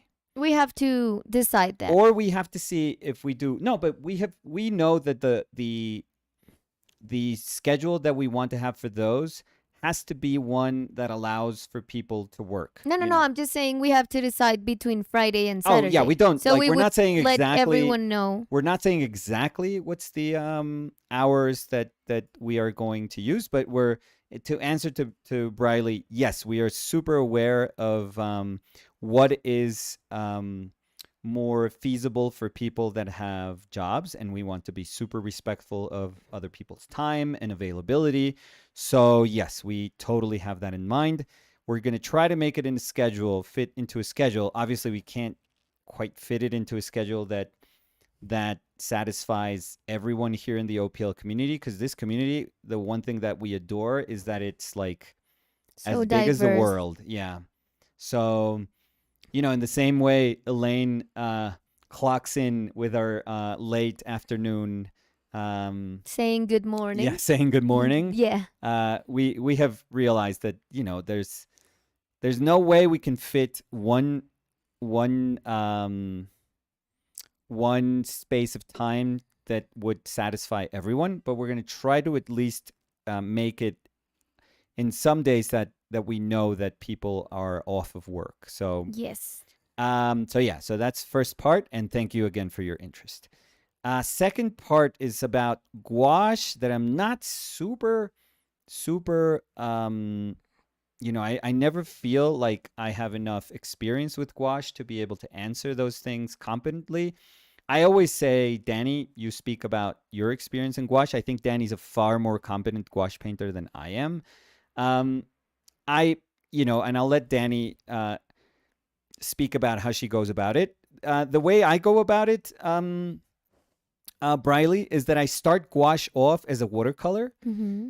very much so as a watercolor, and then I progressively add more opaque paint. There's going to be a transition period where you start to add opaque paint, and it's going to feel really bad because it works really beautifully as a watercolor, but then as soon as you start to add opaque, it just feels like it's in limbo, and it looks horrible because you're trying to almost like match two stages that are not meant to work together. My tip in that moment is to keep working. Just keep working, keep working, keep working. Don't fret. Like don't be scared. Just keep going, because eventually when you put opaque into opaque into opaque in gouache, it just clicks. It just like super clicks, and gouache becomes like super malleable. But that's the way I do it. I always have that fear, that I'm describing, of something just falling apart, because in the stages where I was doing like more watercolory gouache, it felt amazing, and as soon as I start the opaque stage, it just looks terrible. But then when I keep going, I'm like, oh, okay, I finally see you again. Um, I would recommend there is there are some super inexpensive Gumroad videos that you can get, Briley, by Pixel P Chan, Peter Chan, and by Angela Sung, Ango Mango. They're Mm-hmm. both super cool. Not super developed commentary, I would say, in the hopes of being honest here. It's more like trying to see their process, trying to Exactly. understand how they do it. Exactly. But if you're into that, that's great. You can watch, and there are Gumroad videos, I feel, of Gurney. Although Gurney's quite a mystery, because he many times uses gouache, but sometimes uses casein paint, but sometimes uses like something else, I feel. So, yeah. So, but there are enough like super cool videos out there that can give you like a really good sense of how to go about it. But in my experience, you know, coming from oils and trying to understand the nature of gouache has been difficult for me. And one of the things that has made it difficult is that it's the fact that it kind of transitions from one thing to the other, from one, kind of stage to another when it's transparent, and then when it finally goes opaque. And the other thing is that you have to come to terms with gouache, adjusting the value and the hue, value, saturation, and sometimes hue. It's Yeah, when actually, it yeah, dries. it's actually really crazy gouache. It's when you think about it, which is something that I'm so not used to, because oil painting remains the same, and Hmm. it's so much so that varnishing something is just this beautiful way of re-accessing and almost like remembering what you had painted. Like it's right there. The DNA of your paint has never changed. Yes, it can stay open. That at its core, Yeah. that's what's the most beautiful thing about oil paint. It's just is. You know, it never shifts. It never, I mean, it does, it can be degraded by light and over the, passage of time, it does change a little bit. But the fact that we can go into the Sistine Chapel and look at like at a, I mean, that's pigment, but I know that those are frescoes, but that you can access things that are, over 500 years old, and you're looking at them and you're like, oh my God, that's like as fresh as yesterday. There is some beautiful thing about like very simple way, a very simple ways of painting. And I think oil painting can be in that category when it's not encumbered by tons of like layers and weird techniques and like a bunch of medium. Like at its core, painting can be super, super simple. And you can access like almost like the same color and the same everything as it was once painted, which is fascinating. Um, and I love that. I love that very kind of, I don't know, that sort of stable nature of paint. Even though I love things that weather and wilt and grow old, there is something beautiful about just the sort of sternness of oil paint, which does not happen with gouache. It doesn't happen with acrylic. It doesn't happen, well, it doesn't happen with watercolor either. But with gouache, it's very, very obvious when you're working that what you're putting down is going to shift. So it does shift in value. There are colors that dry darker. There's colors that dry lighter. It shifts in saturation for sure. You can put something really bright down and then it dries and it's like super, dead. And you're like, what the hell happened here? And subtle shifts in hue. I'm not saying that you put a green down and it turns red, but in when it oxidizes, you do realize that it just, it's a paint. The nature of that paint is meant to be that, and you're not meant to say, I wish you were something different. No, you're meant to just kind of accept it and go with it and understand how to work around those things or with those things instead of like complaining about them. I'm not saying you're complaining about them. Oh shit, I grabbed magenta. I'm not saying you're complaining about them, Briley, but that's I feel that a lot of it, and this is me and my very ignorant, like my very small ignorant experiences with gouache. I would say that part of it is just accepting. Like a lot of it is just about accepting that this is what this paint does, and that's about it. So I'm sorry, Danny. You go ahead because No, no, I really do feel you're far better at this no, than, but than I I am. mean, this thing you were saying at the end, I think it fits also the way I approach it because it's not like I learned how to do it and then I did it. It's just I approached the medium and felt comfortable. No, very uncomfortable at the beginning, but I struggled enough that I feel comfortable with it, I Mm-hmm. would say. Um, and I think because you were describing in oils, you were saying when you don't think about all the layers, mediums, different techniques, and I would say that's the same in gouache, in the fact that there's people that work in very different ways. So, for example, you start gouache always as a watercolor, Yeah. so you thin it down with a ton of water, Yes. and you just build, build, build. You Yes. never like stop. And I do it in a different way because I always use like very little water. Well, it depends. Because, for example, so I don't know if Briley maybe saw the visual correspondence. So I'm gonna do I'm gonna do two examples of gouache paintings I did there. So, for example, the profile of me, Mm. that was gouache, but So that was good. very thinned out, as if it was a watercolor. So good. But the one of my grandma, I thought that was a watercolor. Do you remember that when you showed it to me, I was like, yeah, that's a watercolor. I 100% thought that was a watercolor. yeah, but that was gouache used as watercolor. Yeah, beautiful. And the one of my grandma was more opaque, like straight from the tube, gouache. So I think there's not like one way of doing gouache. And I Oh was no. also going to say it's very interesting because Nicolas is a painter that's always like attack, like attacking, attacking, attacking, doing. I am more of a painter that like I pace pace it out a lot. Mm-hmm. Uh so I am very conscious of the like drying times of it. And I think when I saw you painting in gouache, it was very interesting to see how you were putting opaque on top of the super thin, watered out layer that wasn't even dry. So you were like trying to construct in a very fresh and quote unquote open as gouache can be.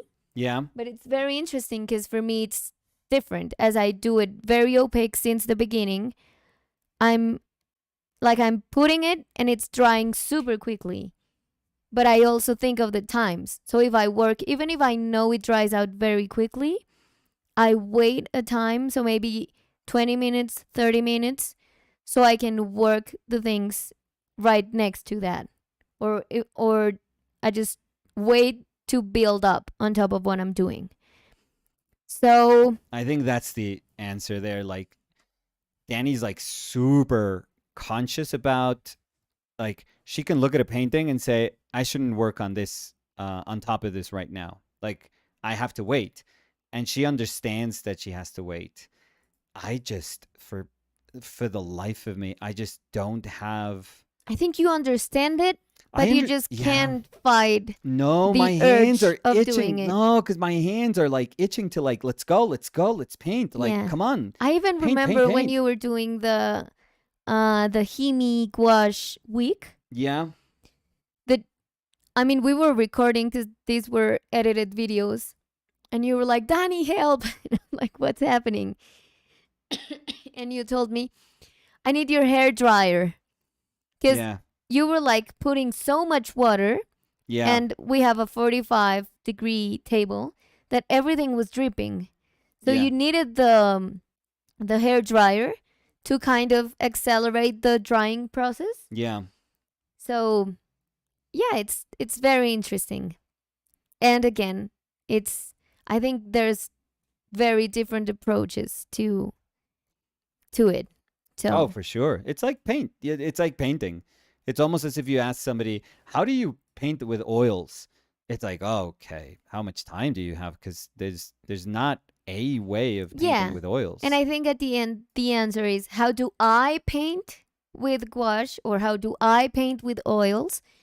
Because I mean we were both describing how each of us painted in the same medium, and it couldn't be more opposed to each other's. Yes. So Briley was saying, as always, I appreciate the answers. I can definitely do Friday evenings and obviously Saturdays. I couldn't be more stoked for those classes. And yeah, I don't plan on abandoning oil painting. It's my first love. But I'm obsessed with Andrew Wyeth's work and some of Homer's that I thought it would be fun to try. Oh yeah. Well, Wyeth is Tempera. way more complex than that. Oh no, and I was going to say, I think it's So it's tempera. not gouache. Yeah. Watercolor and So it's tempera. either egg tempera. Mm-hmm. Some of his paintings are egg tempera. Some of his watercolors are just traditional watercolor, just Yeah. regular ass watercolor. And some of his most fascinating work is this technique called dry brush, which is you're painting with watercolor, but before you put your color down, you take your fingers and you take the excess water out of your brush and then you paint with that. So it's literally like dry brushing color, but those are so meticulous. Like it takes so much time to develop a painting that way that's like Andrew Wyeth's genius. I mean, you're talking about like one of the best artists ever. Yeah. Ever. And I would say, in terms of the medium, egg tempera is different from gouache. Oh yeah. Feels different, dries different, Yeah. builds different. Right. The fact that he can make those strange but it kind of makes sense connections between um, tempera, watercolor, and dry brush is because there is like a shared DNA between them. But I would say it's not between gouache. Like gouache and casein paint, for example, and gouache and like acrylic illustration from those illustrators from the 60s and 70s, maybe that's like super super close. But everything else, I do feel it's quite different. Hmm. Darko B was saying, question. Yes. I'm overwhelmed with the options of how to make money in the art. What's the best option that will make me level up fast? Should I teach locally or sell paintings? Can you advise me on that latter? Mm, How to start to sell paintings, I mean. mm. Well, you said teaching, so I'm going to address teaching first. Well, first of all, level up faster. I don't know if that's a. I don't know. There's no such a thing in art. If I have to be like, brutally honest here, I think almost every single process in art, when done properly, requires time. I know that that's something that nobody likes to hear because we all like to hear, like, come on, give me tips on how to be better. Give me tips on how to do this faster. If you want that, read that book, the what's it called? This critic's book that says that these are the 10 secrets of making it in the art world or something, I which is stupid, which is dumb. I mean, that doesn't exist. So, um yeah, I mean, I would advise against anything that is prompting you to like try to find a quick answer to a problem that is meant to be solved throughout your life.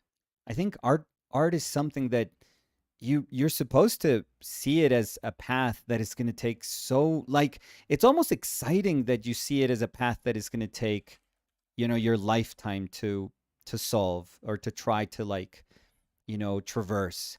So I don't know, I would say just be patient. I would say, like, regarding teaching, and I'm very protective of this because I do love teaching. I'm not making any judgment on the reasons that you would have for teaching or for choosing teaching. But I feel I should say it. Only teach because you love to. Hmm. Only. Only go to teaching because you are convinced that you can be something important for other people and that you can make part of your life not about yourself but about other people. Like, only go to teaching if that's truly something that you believe in. Don't go in on it just because it's a job. I mean, sure, you can go, and I'm nobody to tell you what you can and you can't do. And you know I have met uh my share of like really, you know, well, let's start with the good part. Really amazing teachers that have made me, I think, a better artist, a better human being. Um, and I have met teachers that, might as well they wish they were doing something else. And, they have done nothing but harm to students. Hmm.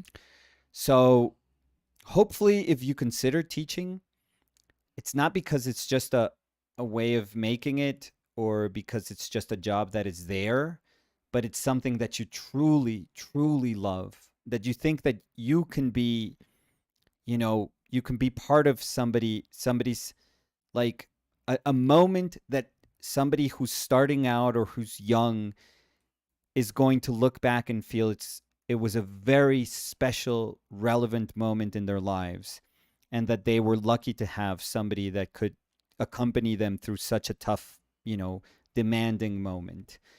And I only say this not because I'm thinking of my own experiences as a teacher. No, it's because I'm thinking and remembering my experiences as a student and what my teachers meant to me. Hmm. So I would just say only go to that well if you love to teach. Love it. If you imagine yourself as a teacher or if you want to give back, as much as teachers gave to you. That would be like I feel if I don't say this, I'm just gonna be, mad at myself for not pointing it out.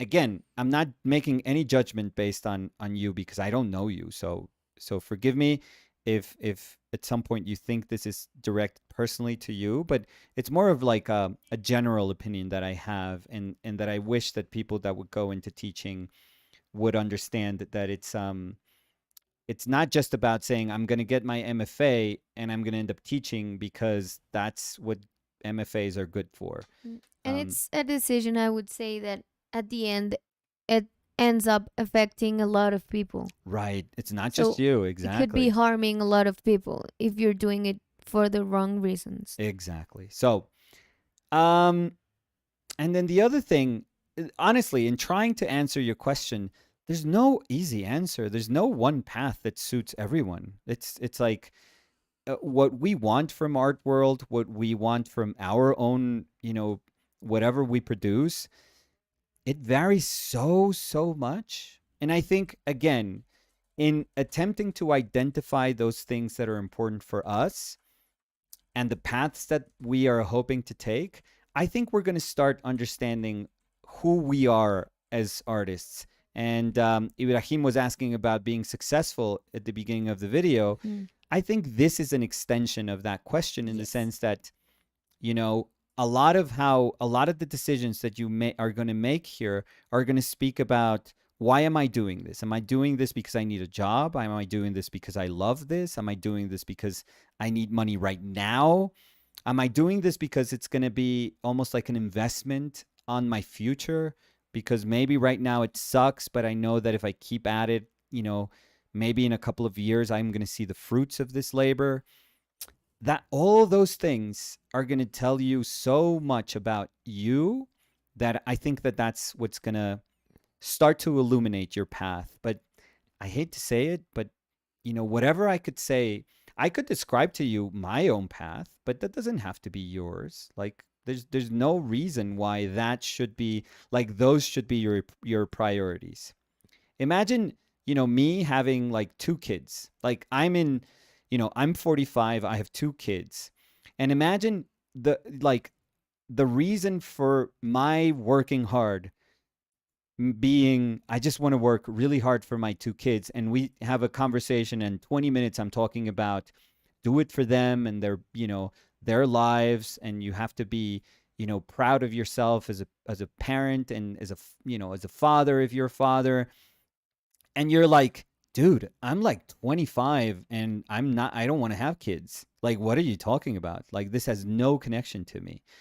It's kind of like one of those things that maybe the things that are important for me and the reason I do things and the spaces that I seek and the avenues for my work, maybe they have nothing to do with what you want from art. And that's why it's so important for you to have some sense of clarity as to what you want from those things. And yeah, and pursue them with honesty, with absolute honesty. That would be another thing I would say. Like, be true to yourself. If you want to make money, be okay with wanting to make money. Like, say that's my goal, and just work your ass off at trying to make money. Like, other people may not be okay, or may tell you like, oh, really? You went into art for that?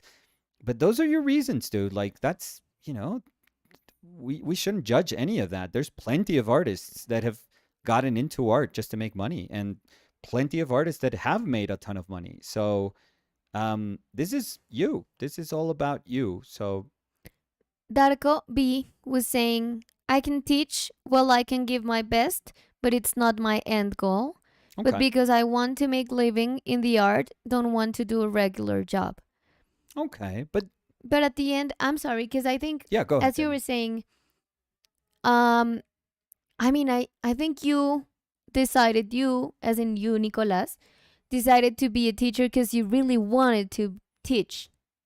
It was not thinking about a job that could help you until you get the job you wanted. For you, it was an end goal. You said, I want to teach. Yeah. And I think that's very important because, as we were saying, it's a decision that's going to affect a lot of people. Yeah. if you just say, I'm gonna do it meanwhile, but it's not what I want to do. Because I think maybe by saying that, um, you kind of see that you really don't want to teach. And your students are going to know it. Exactly. Like, people are going to know if you're not into what you're doing. And they're going to feel kind of robbed of that opportunity Yeah, of having had like somebody who was really passionate about yeah. being there. I'm gonna give an example without names, of course, but I remember in the university there was a class that I was excited to have. There was a class that had like different levels, and it was the first approach to that class, and the teacher was going to quit or go away from the university. And I remember they were very vocal about their happiness of not teaching anymore. So they were like, yes, just 2 days left. Yes, just 2 months left. And I remember that affected the way, like the initial excitement I had for the class, because I felt like they were teaching because they had to. Mm. And you could see that. I mean, at the end, they were like, everything's done, done, done. Yeah, I end up. So goodbye, everyone. So you couldn't feel like the passion for teaching. And I'm not going to say he was a bad teacher, he was a good teacher. I think it was not a good moment for them as a teacher. But I think that for me as a student, that affected a lot the way I approached that medium that they were teaching. Mm. And it was sad because after that, when I went to the next class, the approach of the teacher was very different. They were very into it, and I fall in love again with the medium. But there was a time lapse, like a lapse of time, I'm sorry, where I was not like excited about that medium. And I realized that was because of the way the teacher taught that class. Right? Yeah, it makes sense. So, Makes total sense. yeah. Mm, Sergio González Méndez dice, ¿en dónde eres profesor, Nico? Yo fui profesor en la Javeriana 12 años, Ujú. en la Facultad de Artes de la Javeriana, en Bogotá. Ujú. Mm, let's see. Shano. Shano. Pero por aquí hay Pero sigues dictando workshops. talleres, sí. Talleres, sí. Y el próximo año la idea es también dictar unos cursos más largos Sí. virtualmente. Por Nosotros. aquí O sea, tú. nos, por aquí. nos visitan personas que fueron estudiantes hace muchos años y que Como- pues ya las considero pues como amistades, Ujú. honestamente. Como Julia Sí, Julia, que ahorita miró el Julia comentario que estaba hablando de Tovar. los organizadores de escobas. Dark of View saying, my goal is not money, but I have to have a job. Right. Yeah, but I would say, because I understand not wanting to, I mean, because Darko started the question saying they did not want a job that was not involved in art, like that Right. involved art. But I think we had a very interesting conversation about that some days ago Mhm. when we were talking about how sometimes having a job that does not involve art gives you more time to be able to spend on the art you want to produce. Yeah. So I wouldn't see that as a terrible thing. Because Not at all. at the end, I mean, of course I get what they're saying. They're saying my goal is not money, but they have to have a job. And that makes sense. I mean, you have to pay things. Yeah. So I would never like demonize the idea of having a work outside art, and I wouldn't see that as a failure. No, never. No. I would be very open to understand that's the job I'm having to pay my things, Mhm. but I'm still working and I'm still finding time to work towards my art, like to nurture it. So, yeah. Uh, You could work, by the way, you could work for galleries or mhm, institutions. You could have a um, jobs that are art related, but not mhm, necessarily mean that you have to be painting or drawing or teaching. mhm, So they could be more administrative jobs if you want, and you would still be very much so part of an art world. And mhm, those jobs can pay you well, I would mhm, say, or let's say that they can answer that demand that you have on them being on the jobs being capable of fulfilling this need that you have to pay for whatever it is that you have to pay. We can call it rent, or we can call it food, or I don't know, whatever you have. There's no, I don't want to characterize it in any way, but whatever responsibilities you have. So there are other things. I mean, one of my former students that I absolutely adore and love, and I have seen his career just grow and then explode. He started working at a gallery as an assistant. mhm, So, it's totally fine, and he's a brilliant artist. mhm, And being an assistant, he was able to make connections, and he was able to like meet people that were important for his career, afterwards. So like I said, sometimes you have to have a little bit of patience and vision, and not just feel that you need a job that can satisfy those things immediately. mhm. Julia dice, ay, no sabía que habían leído ese comentario, ahora tengo que buscar a ver qué respondieron. No me he animado a comprar el organizador, jajaja. Quiero ahora un soporte que trae 3 canecas para cada tipo de basura. Ay, Julia, la vez pasada estaba hablando con una amiga de nosotros sobre eso, precisamente, con Kelly, Ajá. y estábamos hablando de lo caro que están las canecas. Lo caras que están las canecas. Sí, porque esas canecas multisoportes, como 300.000 algunas. La verdad, sí. No, o sea, había unas que me mostró ella, 500.000. Y Y la, pensar que uno va a echar basura adentro. por eso, y la tapa de una, La no, no, tapa. no, la tapa de una, no como la tapa La de una tapa. caneca, sino que fue la tapa, o sea, no sé cómo decir, fue la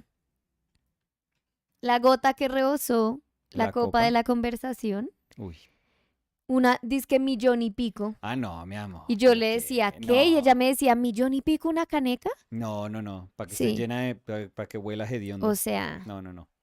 pero sí, Julia, entiendo el dilema. El dilema. Vincent Delanois was Ah, saying, hi, la Danny la. and Nicolas. Bonsoir. Bonsoir, Bonsoir, Vincent. Vincent. Oui, oui. I don't know to say anything else. Mm-mm.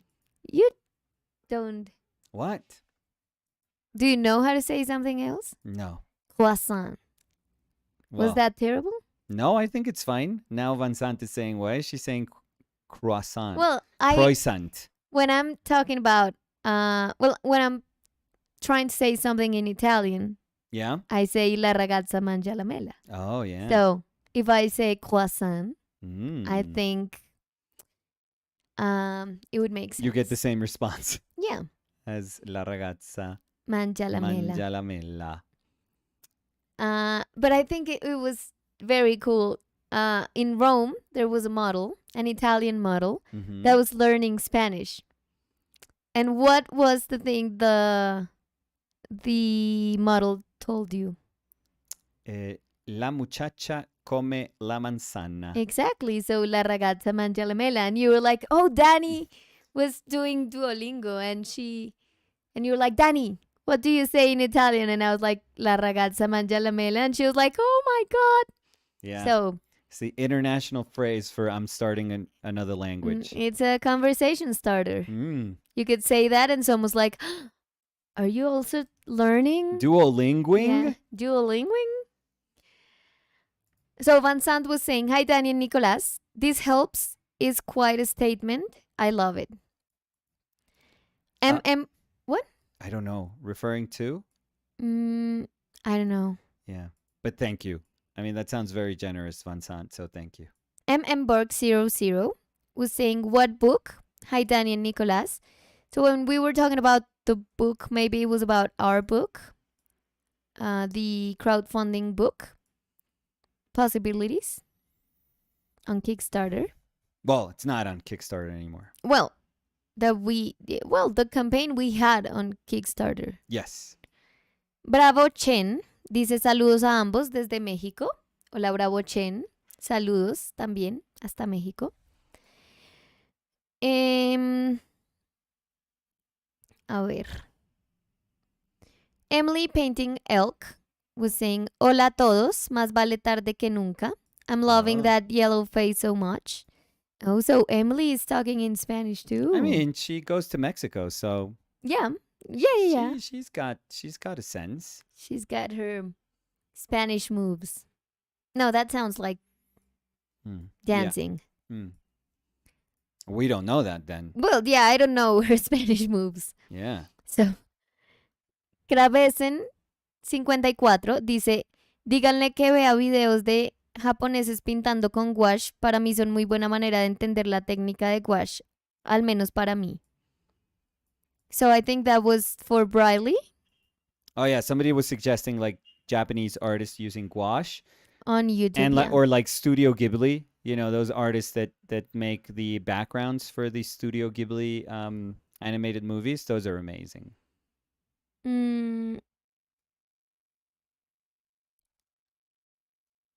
I tasted your skin.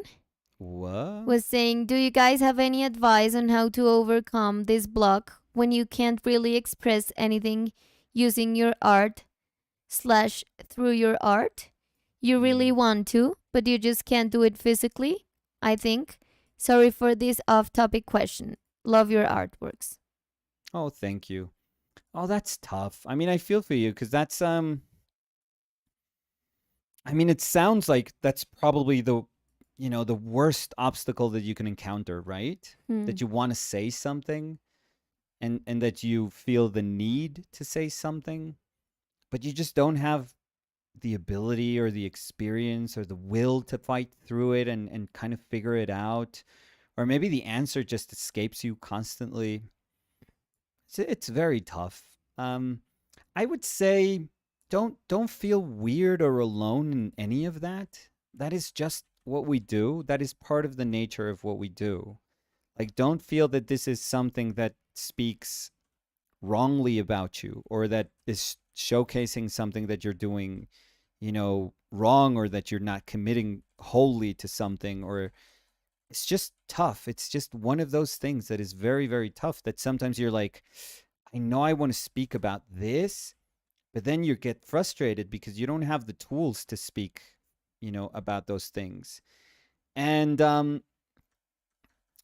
what it, and I guess it ties a little bit with what I was saying some moments ago, that I think there is a sort of unwavering demand that art makes, out of you, and it just says, this is going to take some time. It's one of those things that it says almost like vehemently.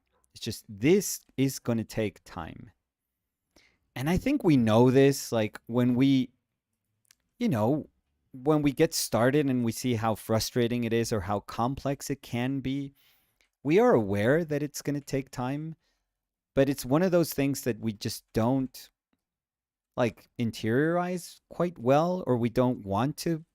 It's like we know it, but we just don't want to hear it so much, or we just don't want to believe it, or we want to believe that that's for other people. Like, other people are the ones that are going to suffer through it, but I don't have to do it. I'm intelligent. I'm brighter. I know myself. I'm a quick learner. Like, no, this is not going to happen to me. And the truth is, it just happens to all of us. It really does just happen to all of us.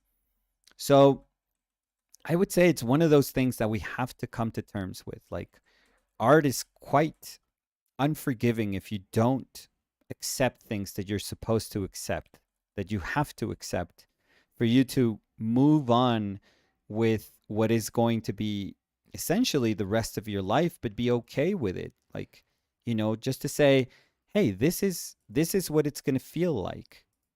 You have to be okay with it. And I think one of those things is knowing that there's going to be tons of times. It doesn't really have to do with how uneducated you are, or how little experience you have. There's going to be moments where you could be painting for 20 years Hmm. and you find yourself in a rut where you're like, I don't know what to say. I don't have anything interesting to say. Yeah, or Maybe I'm just a boring ass human being that has never lived and has never hmm. said, or doesn't have anything of interest or value to communicate. And maybe I am that boring. Those things happen at any stage of Hmm. your life and your career. And you have to be okay with them. You have to, like, part of art is also knowing how to navigate through those moments where we just feel like, we're worthless. Like, we don't, that there's nothing cool there. There's nothing interesting. And every time you see outwards, all you see, or you convince yourself that all you're seeing is just interesting people. Like, everyone else seems like amazing and interesting, and they're doing incredible art, and it's kind of flawless, and they don't suffer, and it's all about painting, posting photos of what they're doing and smiling and success. Like, everything just seems like like ease, like there's an easiness to it. And when you try to say, okay, let me see if in my life there's a little bit of that, you realize there's nothing like that in my life. Everything's difficult, and everything takes time, and I feel like I'm just walking through this sludge. It just doesn't feel easy. And I think, part of being okay with that feeling is knowing that that's just a feeling that is inherent to what we do. We tend to be super sensitive people. We tend to be people that, are not satisfied quite easily. We tend to be people that want to know and try to find things out like a little bit further. We question a little bit more than a lot of people.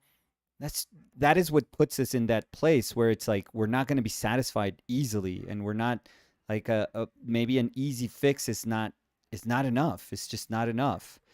Um, so just be patient, and kind of gently and intelligently and slowly try to fight your way out of that, moment, but try to recognize what it means to fight your way through that moment. It's not about commitment, because you sometimes you could be just like, you know, I'm going to fight through this, and all you're doing is like trying to swim against the current.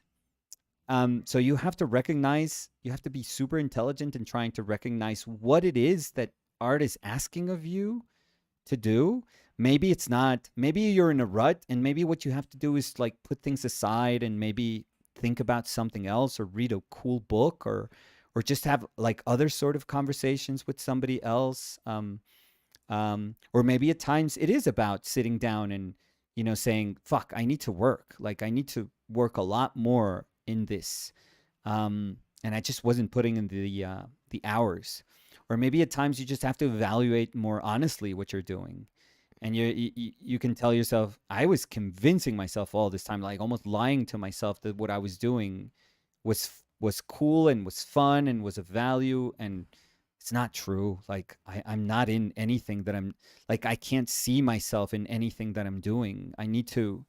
Like I need to put this to the side and say, okay, stop it, and just start doing stuff that is really your own. Um, it's difficult, but be okay with it being difficult. Like, it's I know it's different for all of us, but but try to learn how to live with it. Not I've always said it, like, not, it's not about surpassing it. It's not about saying I finally beat those demons.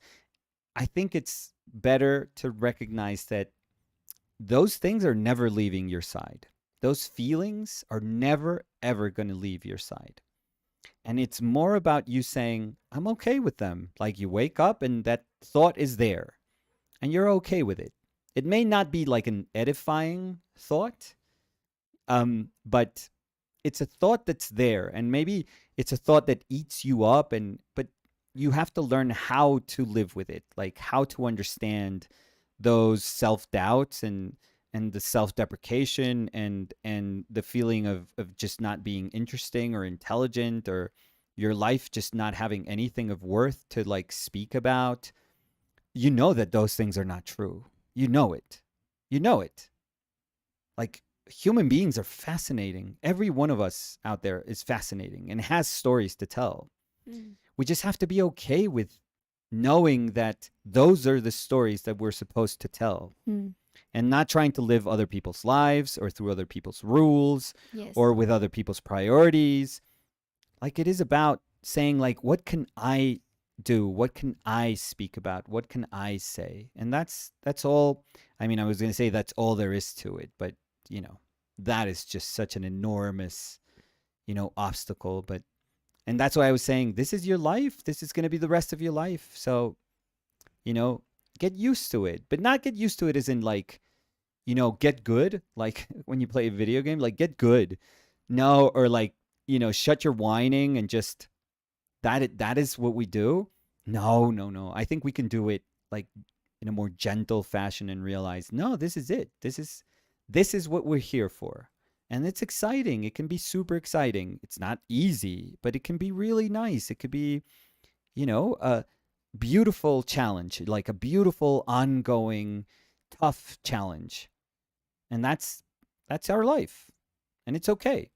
So maybe you're just noticing that, maybe you're thinking that this has something to do with you. And I always thought that when you and it's not like, hey, don't complain because that's how other people feel. No, no, I'm not trying to say that. I'm just saying, like, you can find solace in the reality that most of us, if not every single one of us, has gone through those feelings. Mm. So you're not alone. That's just how it feels. Don't feel weird about it. Briley was saying Moreno. Briley Moreno was saying, I did see them, Danny. Incredible work. Thank you, Briley. And Briley was saying, I don't know why I thought they were the same slash similar, but that makes sense. He really is one of the greatest. Oh, yes. Joaquin was saying, what's warmer, yellow or red? Well, It's not the proper question. The proper it way depends. Yeah, because of Cody was asking that saying, question. which is how we would answer. Cody was saying, Joaquin, it would depend on the yellow and red you're comparing. So, yes. And Joaquin was saying on the chromatic wheel. No, it's Again, still... it would depend. Yeah. Yeah. So, Joaquin, hues, which is the name of a color. So when we say hue, it talks about red, orange, red. I'm sorry, yellow, orange, red, green, blue, violet. So when we are speaking about a hue, it's something that can accommodate to, those moments of the visible light spectrum that we have identified in that sort of wavelength. And we have nominated them, from here to here, that's yellow. From here to here, that's an orange. From here to here, that's a red. So we have shaped our brain and our understanding and our language to be able to access, what it means to be red and what it means to be yellow and what it means to be orange. So, when you look at a visible light spectrum, when you look at that wavelength, yeah, it's very easy to recognize that's a yellow, that's an orange, and that's a red. And for most people in life, you can go through life saying yellow, red, orange, green, blue, violet, right? You can go through life just saying, look at that red, and that's it. That's fine. It's totally fine. A stop sign, what is a stop sign? Red. Can you go if the light is green? So that's totally fine. But for painting, there's something super specific that happens in painting that has to do with the nature of painting. The nature of painting is relative. All of it. All of it. It doesn't matter what school of painting you choose. It doesn't matter what type of painting you like. It doesn't matter. You could be a naturalist painter. You could be an abstract expressionist. It doesn't matter.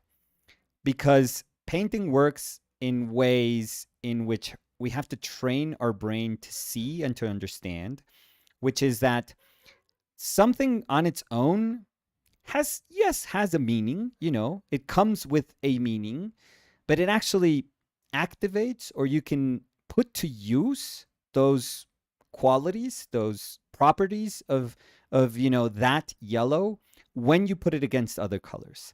But it is only when you put those colors against other colors that you start to realize, oh wow, this red, for example, to use your question, this red, am I pointing? Can we see what I'm pointing at, Danny? No? No. Okay. So But if we I was can see saying, the bismuth and the ochre, maybe, if you okay, want to. so exactly. So if I say this yellow is actually warmer than this yellow, or this yellow is more saturated than this yellow, or this yellow is greener than this yellow that's grayer or earthier. So what I did right there is actually compare the two colors in an effort in trying to understand what their properties are. So I needed, in a very simple way, I needed yellow ochre to understand bismuth yellow. Mm-hmm. I needed it. If not, I wouldn't. If yellow ochre didn't exist, if a yellow earth, kind of neutral, wouldn't exist, I wouldn't know how saturated bismuth yellow is, because I wouldn't know how to compare it, right? If it just existed on its own, how do I know how saturated it is, right? How much chroma it has, or how light it is? If there's not a light to dark scale, how do I judge lightness, or how do I judge darkness? So fundamental values, core values of painting have to do with comparing. And comparing is not a natural thing to do. It's not. Our brain is not, it's not equipped with the tools it needs to constantly compare things. It's just not. We're not wired that way. So we actually have to train our brain in order to be able to jump from one thing to the other, from one thing to the other constantly, so that we can understand how one area of a painting compares to another area of a painting. We have to keep all of these things in check. It's almost like our eye is just like constantly moving. Our brain is constantly, in motion, comparing things. So when you say, what was the question? Warmer, a yellow or a red? Mm-hmm. Let me give you an example. You could argue that, let's say, cadmium yellow, which would be a yellow, it's a yellow orange, is far warmer than alizarin crimson, which is a red, which is a red violet, right? Mm-hmm. So if you use that as your basis, you could say yellow is warmer than red. Mm-hmm. But you could then put a lemon yellow and a cadmium red, and you would have to say, actually, cad red is far warmer than lemon yellow, which would then prompt you to say, wait a minute, then red is warmer than yellow. So, both of those things are true. Cad yellow is warmer than alizarin crimson, and cad red is warmer than lemon yellow. Yeah. So you can't generalize so broadly. If you want to, start kind of separating this idea of colors, like the hues, the name of those colors, the hues, and start thinking a little bit about pigments, because pigments have such specific properties that they almost push your brain into having like a conversation that is more contextual to the way we understand painting, and that, how painting should be understood. So instead of asking, what is warmer, yellow or red? You could ask, hey, what do you think is warmer? Cat yellow, or I don't know, let's do a weird one, or quinacridone magenta. And it's like, oh, that's a weird one. Yeah, because they both have this kind of strange property of feeling very bright and saturated. But if you try to dig in a little deeper, you would say, no, I think cad yellow is still quite much warmer than quinacridone magenta, because that magenta usually has a tendency to go towards a cooler violet. Magentas usually do that. So Yeah, that's a more proper way of asking that question. And it's not proper in the sense that you were being improper. It's just that your question is like impossible. It would be impossible to answer. Eh, Hopefully that made sense. I'm sorry if that was a no, little too no, it much. did. 100%. Cody was saying, Nicolas, you're using all the exact same colors as example as I was going to, but you said it way more beautifully than I could have typed it. Oh, thank you. Borg00 was saying, beautiful painting, love your concepts. Briley was saying, man, this painting is incredible. And Roxana Tov was saying, holy crap, you are my actual therapist. What? Stop it. Come on. And Wait for my bill. I I'm tasted going to your charge you like a therapist. I tasted your skin was saying, thank you so much, guys. Really means a lot. And heart emoji. Every time you say I tasted your skin, I'm like, Danny, keep those conversations private, please. Mm, I mean, I am excited, but we are at live video. Julia Tovar Mhm. was saying, ah, quiero esa pintura. Y dice, Dani, y estaba viendo que ya se vendió tu pintura del perrito, me pareció hermosa. Gracias, Julia. Sí, sí, sí, Sí. ya se vendió. La idea es en el futuro que yo pueda jugar videojuegos mientras Dani trabaja para Oprah. ¿Qué? Entonces, vamos a ver cómo nos va con eso. O que los dos trabajemos para Oprah para que los dos podamos Sí, jugar videojuegos. Oprah never answered, which is a Oh, very Painted sad Lives thing. is Oh, Painted pending. Lives, yeah. It's pending. Pending, Let's not yeah, say No, put on it's- hold. yeah. We put a pin on it. Yeah. We're revisiting the contract Yeah. to see if it fits or not. Yes. Our lawyers are looking into it. Yeah. Rosalind. Oh, Rosalind Dion. Thank you. Rosalind, you're the best. Rosalind man. was saying, would Poor- you rather? Oh, poor Rosalind. Although Would you Julia is rather- probably like, yes. Yeah. Would you rather Okay. spend the day painting with your favorite artist, past or present, Or own a painting by your favorite artist? oh, that's a tough one. But I think I know my answer. I think I know mine too. So I would say spend the day painting with your favorite artist, but Oh, hell no. I think I wouldn't be able to paint. That's the thing. Okay. I would panic. I would throw up. Okay, not on top of them, hopefully. No, on top of my painting. Maybe that's interesting. That's a Lady Gaga. Like, I don't know how much I would be able to work alongside them, Yeah. but I wouldn't miss that opportunity for anything. Yeah, you're Even right. if I have to just watch Yeah. and just like So this is laugh in a very terrible, nervous way. you're laughing at them? No, Oh. laughing every time they say something to me. Okay, that's annoying. No, because I'm having a panic attack there. But I know that that's going to be amazing. I mean, I would love that. They're going to have a totally different experience. It's like Yeah, I was they trying to have a will. conversation with this girl and she was just giggling through it like She was just so yeah, dumb. what the hell? She threw up like three yeah, times. Yeah. It's like at some point I was just like I got to paint with vomit, I guess. Yeah. Can you It's a step a nice- little bit to the yeah, right, please? Nice Cinnabar Because green the here. smell is Yeah. just like, Danny, could you so vomit bad. here? I was going to paint the mountain. So my initial reaction was like, hell no, like I want the painting. Because I thought, here's my line of thinking.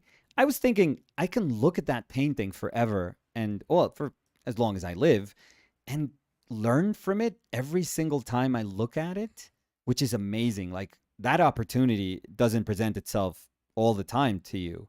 I mean, you could go like if you have a favorite painting in a museum, you could contemplate like going to a museum every single day and it becoming like your painting, which is kind of beautiful. I felt I had some paintings like at the Met, like some paintings belonged to me in some weird way. It's like Mhm. I'm gonna visit my painting. That's how Mhm. my brain would kind of understand those trips that I would make to the Met. So sure, maybe you can make up for that a little bit if you have like a local amazing museum.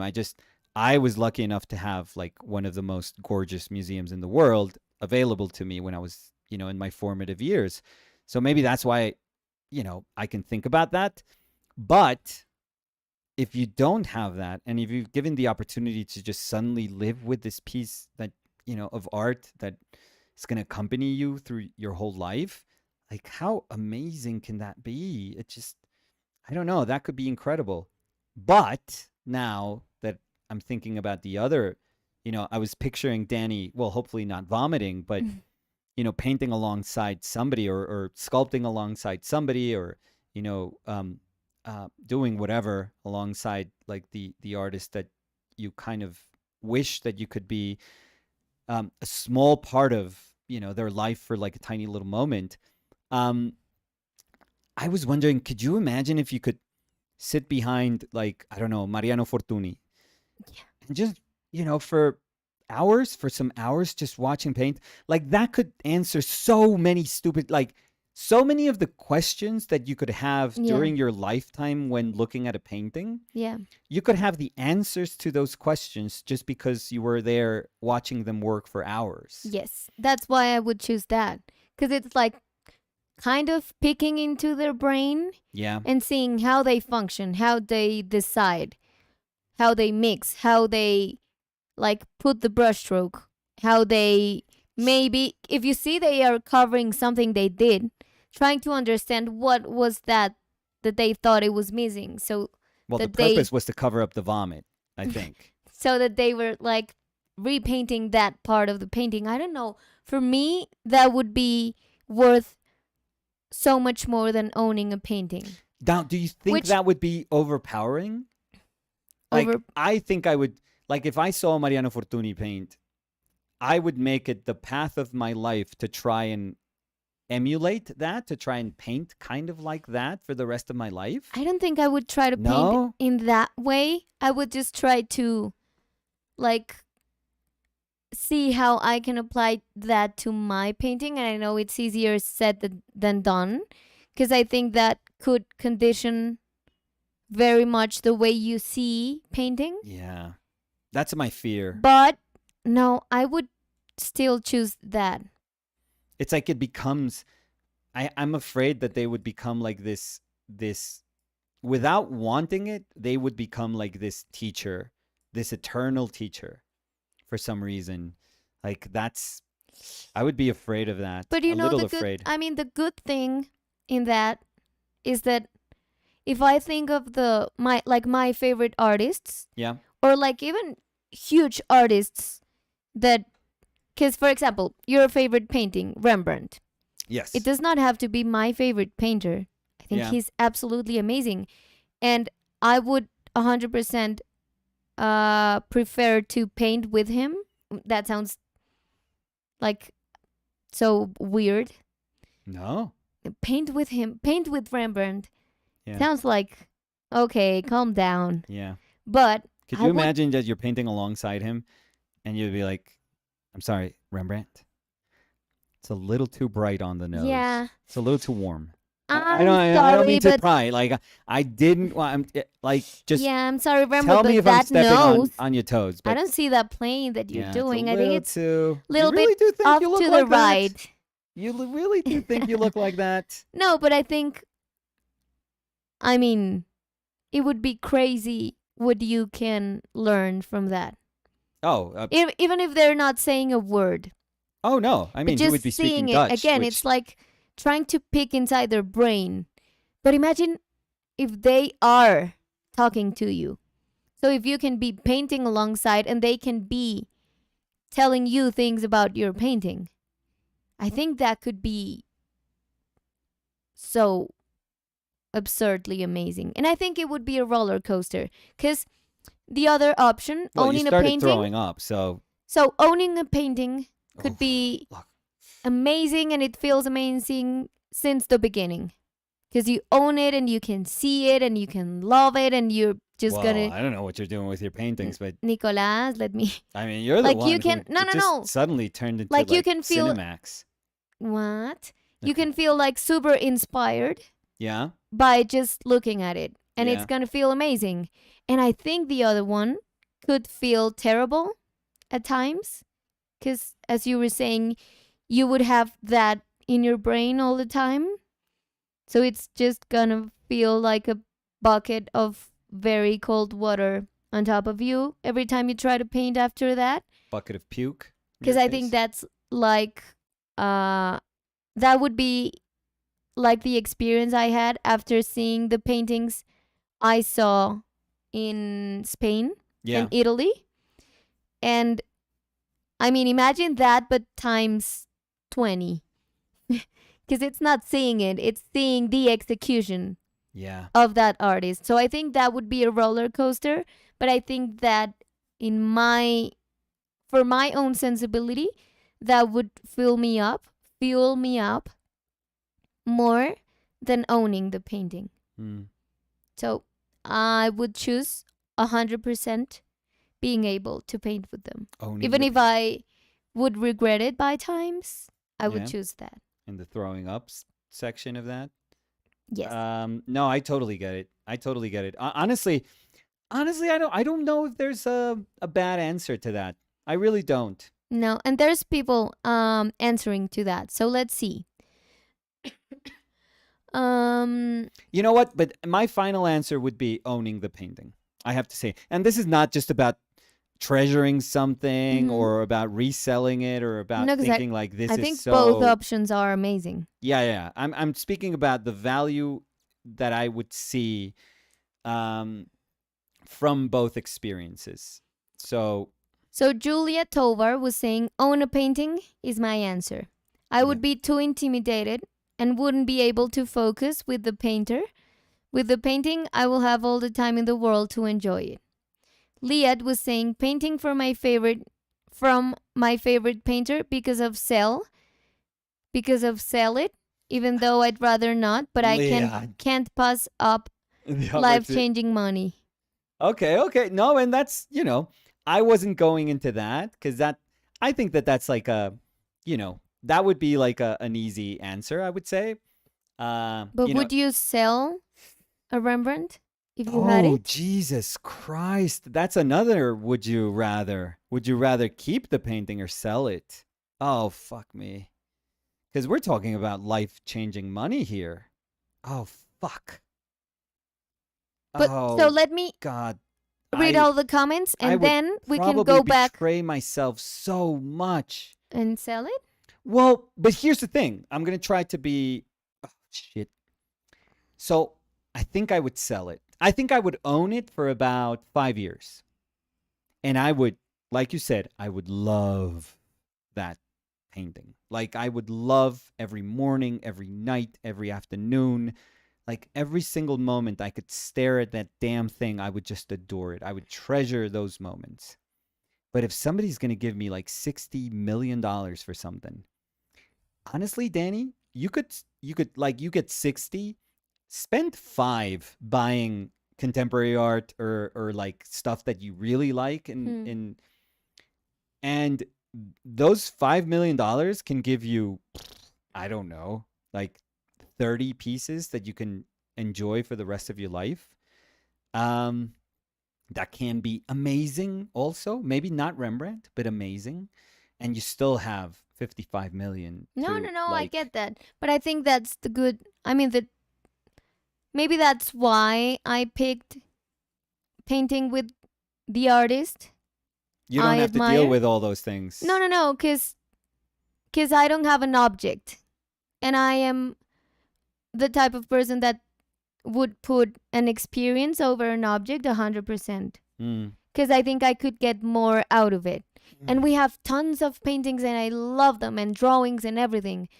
But I think nothing compares to You. experiencing like, or just trying to experience what the decision making I in know. an artist you admire I mean, again, looks devil's like. advocate, No, I get it. I get it. $60 million worth of like, No, because I'm not talking. I mean, I'm going back to the initial would you rather. I'm not mm, saying about selling or not selling the painting. okay. Mm,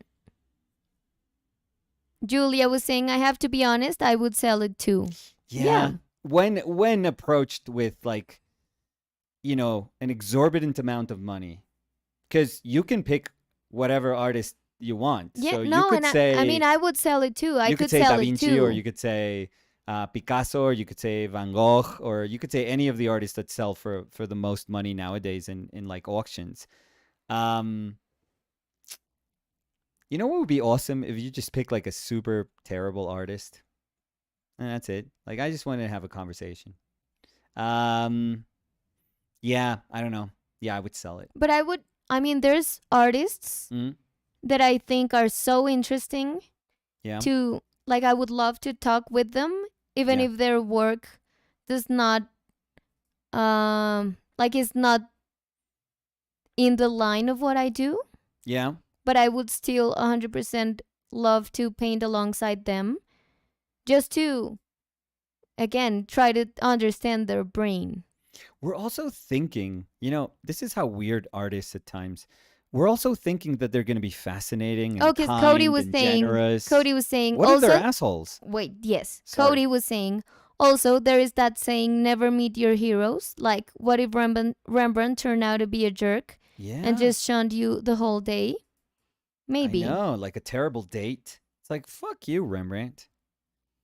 And every time people say, oh, I wish like Rembrandt is so fascinating, and your brain is like, yeah, right. Yeah, but maybe that could also help you because you would humanize that image of, like, that hero artist that you have in your brain.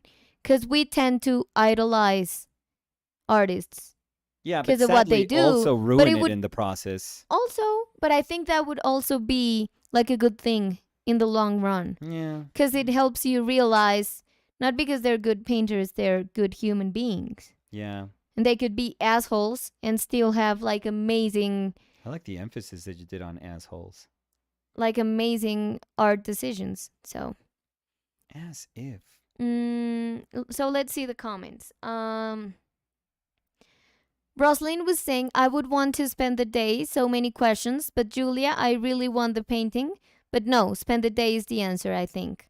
Oof. Roslyn was also saying, I have an original Uribe and I plan to paint with Nick someday, so I'm doing pretty good. Talk about assholes, though. Yeah, watch it there. Cody was The saying, Julia, minefield. I agree. Owning the painting is like being able to live with them for a lifetime. Yes and no. Because I would say to that, you are living with the end result. But I do really think, in my case, the process weighs more. So I would love to see, because I know their end result and I know they're amazing, and that's why I wanted to paint with them since the beginning. But I have no access to that process to get to that thing that I really love. Could you imagine you watched Rembrandt paint and the day finished? Like, you don't want to talk to them because that could also be cool. Like, you don't have to talk to them if you No, don't just want to. Because see the maybe if process. they're idiots, you're like, yeah, maybe if I don't talk to them, like, I'm not going to be disappointed with anything. So I'm just going to be fly on the wall, just look at them, watch them paint and could you imagine if you do all that and then you realize they did nothing weird? Like, what's But the again, secret? I mean, I I don't don't see. know. He blocked it No, in because I don't and then see. he went for shadows No, but I and he don't mixed see. the same damn Mm, colors that I mix. I don't What the see. fuck? I don't see painting with your artist as getting the recipe for a perfect painting. Oh, I would be there with my notebook, Danny. No, I would be there with Like my notebook too. everything But that's Rembrandt why does. I was saying that I would see what I could, like, put into my art process. Yeah.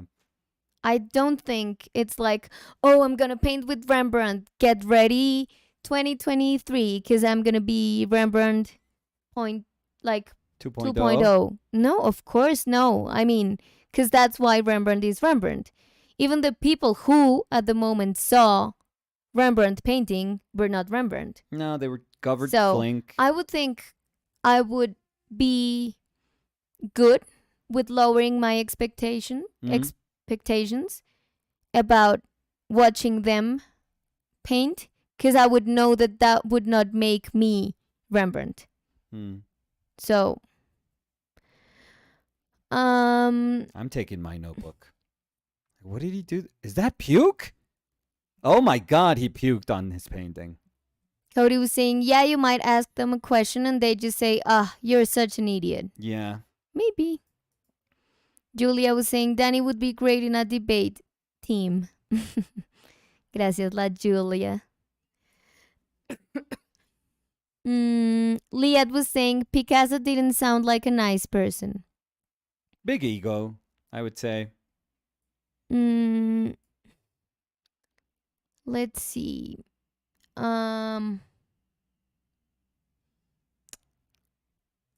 Liat was saying, you kids would literally never have to work off. My kid, yeah, your kids. Your kids Yeah. would literally never have to work off. You sold the Rembrandt. But I mean, I do want them to get a job. yeah, I was going to say, I'm not a parent. But I wouldn't want my kids, my hypothetical kids, if I had kids.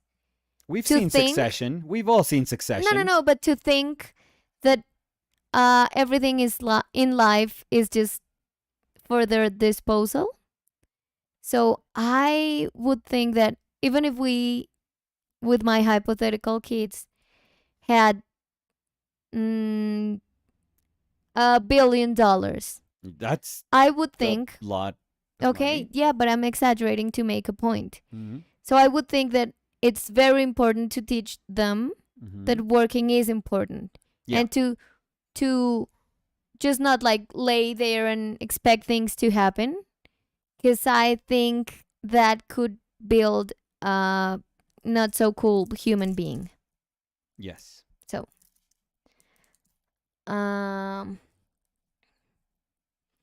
let's see. Carla Anglada was saying, I love the idea of spending the day. You can take the experience with you throughout your life. Yeah. Yes. Yeah, I will choose that.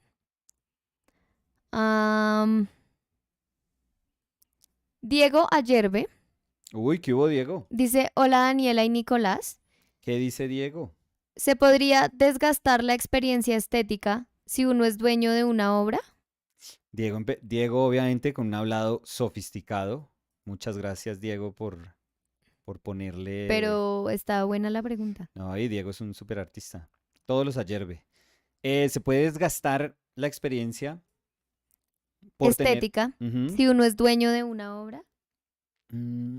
Pero a eso que se refiere usted como una experiencia estética es como el intercambio entre obra y observador. O sea, que eso pueda desgastarse.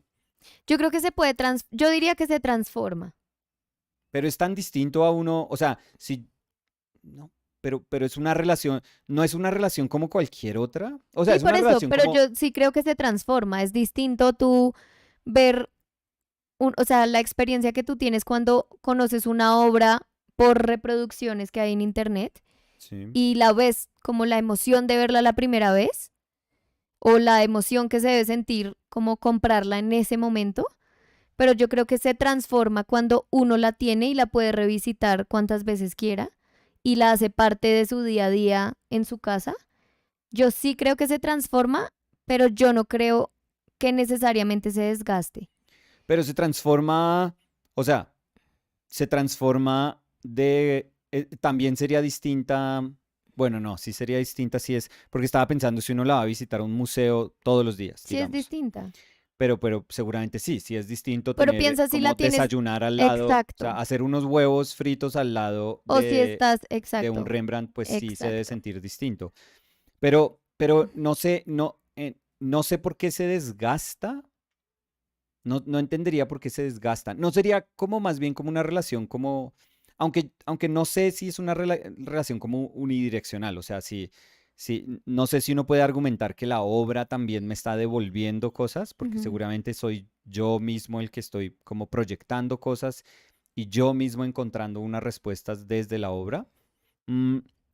Pero podría uno decir que es como una relación con otra persona, o sea, sí. que uno puede volverse viejo como al lado de esa obra. Por eso digo, se transforma. Sí, esa relación puede ser cambiante, pero no creo que sea desgastante. No creo que sea, o sea, no no sé. No Sí, es creo como que parecido a leer el mismo, o sea, todos los años decir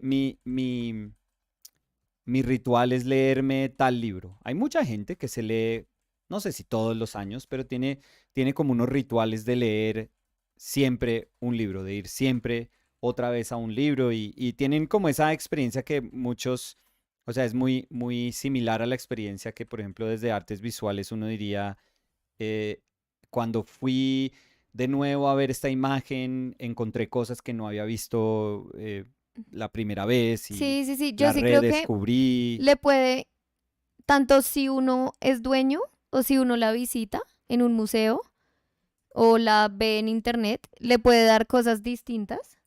Eso que estabas diciendo como del libro. Porque yo Pensé creo que del que... huevo, ¿Qué? de hacerse un huevo frito al No, lado mi del amor, Rembrandt. obviamente no. Pues tiene algo Pero eso. em, creo que eso es muy chévere porque creo que la relación nunca sería estática. O sea, siempre va a estar cambiando. Tanto si uno es el dueño como si está en el museo. Mm. Diego dice, jejeje, sí es una experiencia cuando uno se topa con la obra. Me gusta la idea de que se transforme. Desgastar como comer todos los días su comida favorita. Mm. O sea, como que pierda la magia de pronto. Pero ¿será De que pronto a eso funciona como en se... el mismo? O sea, ¿será que funciona como en el mismo nivel? Es como yo cuando jovencito decía que Natalie Portman era preciosa. Y yo me Como así acuerdo, todavía es todavía la preciosa. verdad. Sí, pero, De que ese ejemplo no y funciona. yo tenía un amigo que me decía, ¿usted se imagina tener como una relación con ella y el día que usted se despierte y la vea y diga como, o sea, no es bonita, o sea, como que ya no es bonita, sino que es, Pero yo no creo simplemente que, es. no, pero yo no creo que las cosas sean así. O sea, todo lo que a mí, poniéndolo en un ser humano, todo lo que a mí me atrajo de ti, yo lo veo en ti todavía. O sea, eso no es como que yo diga, no, pues Muchas ya lo he visto gracias. tanto que está. Pero es que lo bajaste rapidísimo de nivel. Estábamos en Natalie Portman y lo bajaste a mí. O No, sea, ay, mi amor, no. O caída sea, estrepitosa, no, mi porque a amor. lo que voy es que yo creo que eso no tiene, o sea, no tiene que cambiar cuando uno comparte mucho con esa persona o Mm. esa cosa. Y la clave será compartir, pero entonces el argumento sería, ¿se comparte con una obra de arte? ¿Se Yo sí comparte? creo. Pero no es estática, no es una cosa, es una No, cosa, a ya ver, es una existe, cosa, o sea, la ¿sí? cosa es Es estática, una pero yo creo cuchara. que la relación no es estática. Mm, Porque así como uno va cambiando, la relación que uno tiene con esa cosa va cambiando. mm, Entonces, es lo mismo que tú decías de un libro. El libro es estático. Las palabras van a ser las mismas en las páginas cuando tú lo revisites, pero tu relación y de pronto tu contexto ha cambiado, tus experiencias de vida han cambiado. Entonces, cuando vuelves a leer las mismas frases, se sienten distintas, porque tu relación con el texto es distinto. O te imaginas uno examinarse a uno mismo diciendo, me aburrí de Rembrandt, me aburrí. O sea, lo peor que pude haber hecho en mi vida fue decir sí a vivir con un Rembrandt porque ahora Pero, me aburrí. Eso que me causaba como la mayor fuente de esperanza de humanismo que yo podía encontrar en mi vida, me aburre. Ush, pero no, pero mira que yo, o sea, te pongo un ejemplo distinto como para aterrizarlo con cosas que tenemos tú y yo. huevos. No, mi amor. Ah, Tenemos un Benjamin Björkland sí. que te lo regalé yo a ti. Pero yo digo Siempre usas la tenemos oportunidad porque es... para decir, No, no, pero no, bueno, porque digo tenemos, pero pues en realidad es tuyo. show off. Pero como que habitamos con ese Benjamin Björkland, Ujú, que para mí es un pintor extraordinario, que me sí. parece fascinante tener una pintura de él. Y lo puedo usar como ejemplo para decir, no por tenerlo, Ujú, yo veo la pintura y digo como, no, no me significa nada. No, creo que es interesante porque sí siento que se ha transformado, porque hace parte de nuestro día a día, entonces la tenemos en la sala, puede que estemos en la sala y si estamos en visita, no ujú, es como que cada vez que yo la vea, como si fuera en un museo, me voy a detener a mirarla solamente. Entonces no es como que mi atención esté centrada en la pintura todo el tiempo, pero muchas veces que voy a la sala y la veo, me detengo como de nuevo a detallar la pintura y a como volver a decir, uy, pucha esa pintura, o sea, y la cojo como en Pilas. las manos y como que la veo, trato de como descifrar cada decisión, la vuelvo y la pongo. Entonces creo que No manipules tanto tengo mi como, pintura, por favor. tengo como una relación constante con la pintura, Mm. que es distinta, claro, porque es que cuando uno va a ver una pintura a un museo, no es como que uno diga, ay, no pasé y no la vi, o estaba haciendo visita al lado y no la vi, porque uno no está habitando con esa pintura, sino que uno está yendo al museo para ver esa pintura. Mm. Entonces sí son relaciones distintas, pero no creo que deje de ser chévere. O sea, yo nunca he visto la pintura y digo, no, ¿sabes qué? Esta pintura como que, no, como que esa pintura de Benjamin ¿Quién sabe, perdió la no? magia. No. Pero quién sabe, pero ¿no crees que podría existir esa imagen que por lo que representa o algo, por alguna razón la empieces a asociar con algo en tu vida? O sea, todo eso puede pasar, que uno empieza a verle como un, no sé, un significado o se transforma en un significado o que uno asocia con algo difícil y es como, no, antes me encantaba que esta pintura me hiciera sentir triste y ahora estoy mamado de que esta puta pintura me haga sentir triste. ¿Sí me entiendes? O sea, de Pero pronto de uno puede nuevo es decir una, como, porque eso habla uff, de la relación como cambiante que tienes con la entonces pintura uno todo ahí el dice, tiempo. se acabó. No porque puedes decir, o sea, yo creo que es como una relación con otra persona. Tú puedes decir cómo estás peleando con la pintura. O sea, estás peleando con la manera en la que te sientes cuando ves la pintura. Pero después de un momento a otro te puedes reconciliar con esa pintura. No, pues de pronto te suena chistoso, pero yo sí Sí. lo siento No, así y mamá, no ya me estamos parece bien. bobo. Ya estamos bien, mamá. Ya No sé, estamos no me bien. parece Ay, bobo. no me estaba burlando de lo que estás diciendo, sino la idea de reconciliarse con la pintura. Pero sí, es bonito. Es bonito. Pues, pero tú incluso has hablado de artistas que no te gustaban y que tú Sí, decías, no, esto claro. no, y después te reconcilias con tu relación con las pinturas, porque es que no es que las pinturas cambiaron, es que tu manera de entenderlas o de verlas cambió. Entonces eso sería reconciliarse con...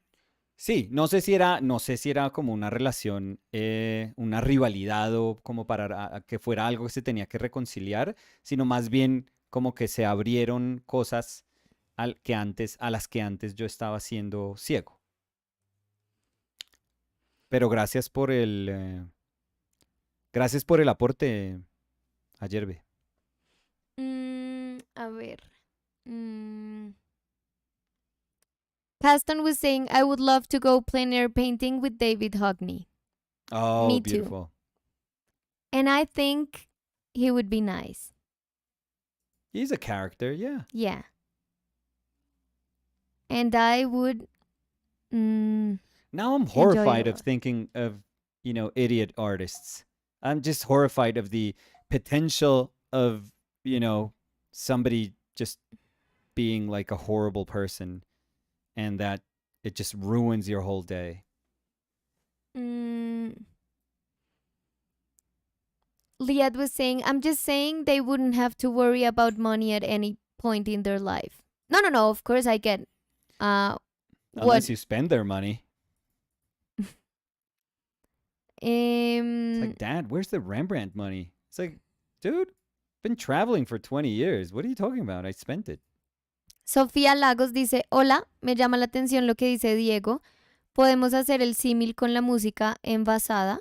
Lo mismo podemos decir de ir a escuchar música a una sala de conciertos versus usar Spotify. No se desgasta, solo cambia y nos enfocamos en cosas distintas cada vez. Mhm. También. Borg00 was saying you're funny, Nicolás, What? and like a smile. Not trying to be funny. What is going on here? Mm, Thank you, Moni. Julia dice, porque sería peligroso hacerse un tatuaje. What? Porque entonces sería peligrosísimo hacerse un tatuaje. ¿Cómo así, Julia? Convivir con una imagen siempre. Creo que a eso se refiere. Ah, sí. O sea, como que si uno se cansara de las cosas, entonces uno no se haría un tatuaje. Pues uno. se puede cansar de cualquier cosa, ¿no? O sea, también tenemos que aceptar eso. porque la relación cambia. Sí. Mm, Ricardo Viloria dice, hace poco vi un video sobre Dalí que lo muestra como un farsante. No. Construyó toda su personalidad histriónica alrededor del show con su marketing. Mm. Nada fue espontáneo, todo fue por fama y dinero. Buah, pero no, farsante no creo. No, no creo, por Dios. No, lo que pasa es que eran otros, o sea, era otro momento, las cosas que él hizo con Buñuel, por ejemplo. O sea, no era,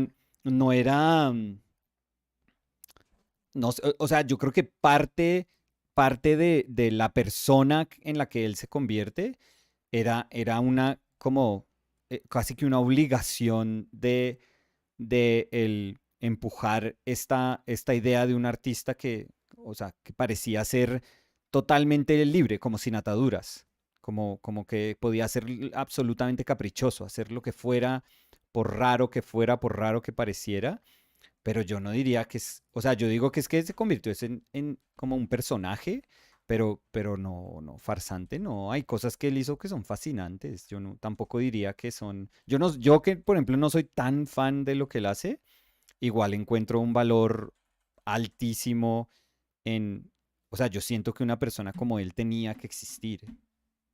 O sea, y que las artes fue como, las artes se hicieron más grandes por el hecho de que él haya existido. Que sea mi artista favorito, ni cerca, ni cerca. Pero, pero tildarlo de farsante, no sé, se me hace un poco extremo.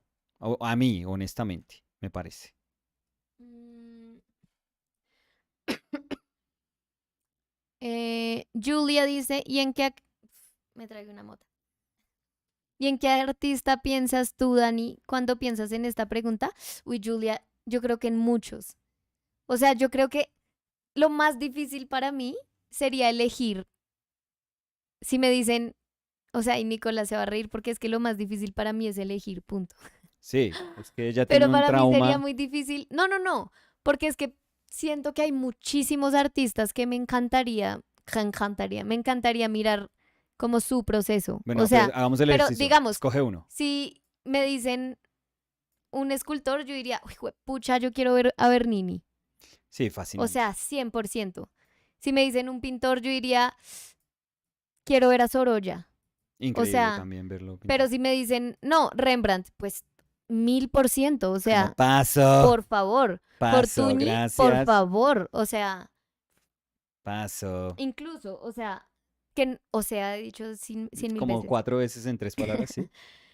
Digamos, el greco no Uf, va como ¿qué te de la pasa? mano con lo que yo hago, escúchame, o sea, no, ¿Te no pasa? tiene una sensibilidad que yo diga como Salte de mi vida. voy a ver sus decisiones y voy a entender porque yo ejecuto de la misma manera que él, obviamente no, pero Atrevida. 100% si me dicen el greco diría, o sea, sin pensarlo 1000 veces, por favor, No sí. sé, ya creo que reculaste ahí. Te oí la duda, sentí duda. No, obvio no, lo que estoy tratando de decir es que Que no como te que, gusta el greco. no, que obviamente me gusta el greco. ¡Fuera! Mi amor, estás como un payasito, ¿qué está pasando? Pero, pero no, o sea, a lo que voy es que podría elegir 1000 artistas que de pronto se pueden o pueden tener sensibilidades que siento que son afín a la mía o artistas que siento que no tienen nada que ver con mi sensibilidad y todos me parecería fascinante. Un artista, o sea, vivo, Dermot Kelly.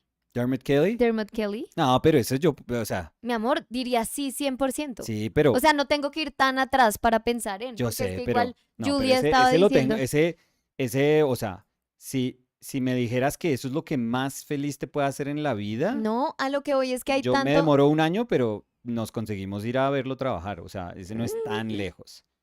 No, no, no, ay, mi amor, a lo que voy es que igual Roslyn estaba diciendo como present or past. sí, Digo, es que siento que pero esa experiencia, uy, yo no lo tanto de... malgastaría en nadie No, present. mi amor, escúchame lo que estoy tratando de decir. Que esa experiencia puede ser valiosísima tanto con artistas como absurdamente increíbles, como Sorolla, o sea, Sorolla por encima de todo, pero también creo que podría ser increíble con un artista como Dermot Kelly, Mm, que igual siento que puede tener muchísimas cosas que me gustaría ver cómo trabaja. mm. No sé, Pero no. me entiendes lo que estoy tratando de decir. Sí, pero no sé, no. Es que O sea, siento si te dan que la yo, oportunidad de ir a ver a Antonio López, pero es que uno puede hacer eso. Hay gente que va y le toca en la puerta hoy en día y le abren la puerta, mi por amor. eso, O pero a sea, lo no que es voy es como que si tan. me dieran la Y él opción, hace o talleres. sea, si en el nombre que me dan me dicen Antonio López, voy a decir sí. Si me dicen Sorolla, voy a decir por favor sí.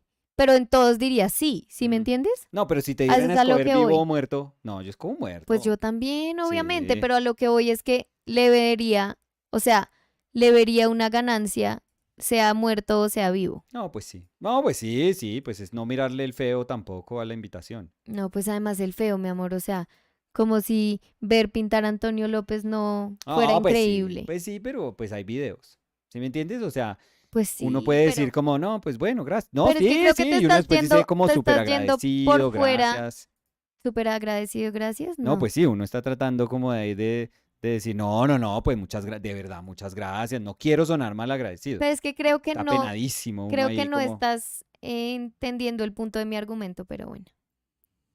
Mm, Bruno V was saying, "Hey Nick, I'm curious if you ever paint upside down or would try to. Not no. you being upside down, but having the reference upside down and painting the image that way." Um, I've turned it sideways many times for certain poses. I know that it allows you to see things more abstractly, so I totally understand the reason behind wanting to do that. Um, Sometimes I do it when I do it or if I do it because I don't want to make it sound like it's a recurring thing for me. But if I do it, it's because I'm stuck on something, and the way to solve an issue is to try to find a way of looking at something in a unfamiliar manner. Um, but that would be about it. But to understand it as part of my practice, no, I don't. I don't know. I don't think I particularly need to do that. Like, I like how things look right side up. So maybe not. Mm, Scravamatsu was saying, "Nico, do you think you can achieve proper darker values with just raw Oh, umber? fuck me. I put my finger on the. I'm sorry. I'm so sorry. Proper darker values Do you with. think you can achieve proper darker values with Yeah. just raw umber as your darker shade without using black? I'm just Um. always afraid to not. What do you need? It's down there. No, a tu izquierda, mi amor. Thank you, Danny. You're welcome. Danny always reads my mind. I'm just always afraid to not go dark enough with my darks. Or do you think if you push your lights lighter, then the form will read nonetheless? Abrazos desde Brasil. Umber is dark enough. I mean, oh shit. This the palette No, doesn't you show can't it. see it. But in terms of value, Umber is as dark as black. So I mean, in if it's as simple as saying as asking if you're able to access the same value in umber and in black, you are able to access. There are differences in the properties of both the earthier one and for example, earthier one being raw umber and ivory black, for example, is very rich. It's more transparent. So there is a sense of it being like velvetier, and because it feels richer, maybe it feels deeper, but that's like a perception. Like that has nothing to do with value because I can do a value 0 with each one of those. And it's the same value 0, like objectively a value 0. So I I mean if the issue is you have to ask yourself why you're you know why you would find I don't know, or if you would find peace in trying to interpret your darks with a raw umber, and why it would make you feel insecure if you were using like a ivory black. But I don't think that has anything to do with value. The starting value of the two of them is exactly the same. So yeah. Cody Q was Cody Q. Cody Key, nice. Cody Winnie Q was saying, Cody haha. Key, It love sounds it. like Cobra K. Cobra Kai. I Cobra don't know how to Kai, say it. yeah. Cody was saying, ha ha ha. I invested all the Rembrandt money in Blockbuster Video. Nice. Yeah, just spend the money. Mm, let's see.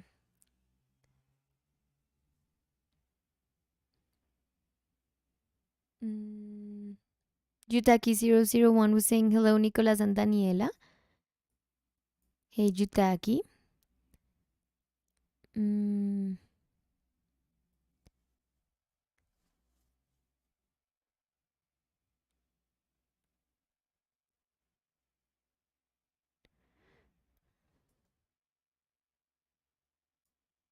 Elvis Hernández manda un emoji de fuego y unas manitos como de... Ah. Gracias, Elvis. Muy Mm, amable. Generoso. I'm trying to see if I skipped maybe a question. Not intentionally, but... Always intentionally. Mm,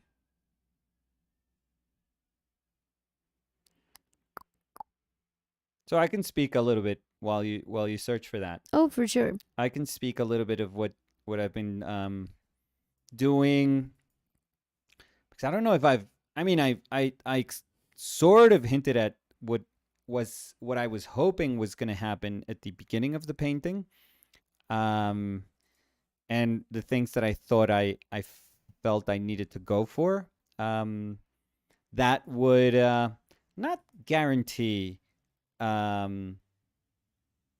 a successful painting, but that would give me the chance to maintain the things that were working at that let's call it like initial stage, and that I wanted to develop without, and hopefully without, sacrificing the nature that was present in that initial stage that I was hoping to hold on to. So I went for that lighter mass being kind of like my guiding light in terms of value, in terms of what I should do in value and how much I should um, alter my value transitions. So what I ended up noticing very quickly is that if I maintained some of the accents of the darks in my shadow mass, I could actually push the modeling of the form, or leave my shadow mass, my shadow side of the face, to speak about the turning of the form, but I could be way more subtle with my light side and maintain that idea of wholeness. So that actually helped quite a ton. As soon as I recognized that, I was like, yes, we can do this. Like that, this is going to be super doable if if I maintain a degree of control.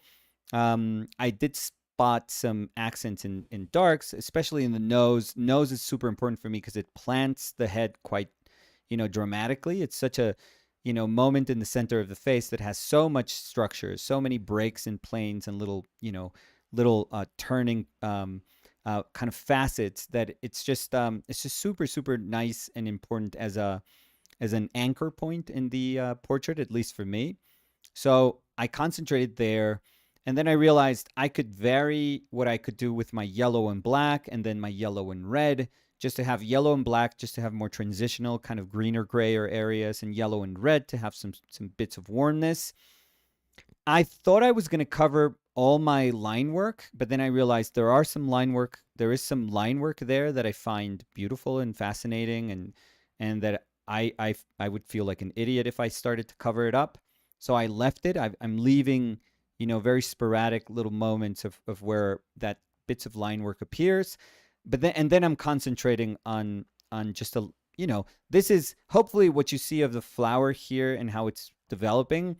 That's how that's what you're going to see in most of these areas. It's just going to be a repeating pattern in that sense. So those are not boring, but it's just if I could just say, hey, I know how I want to solve a flower, and now I have to do six.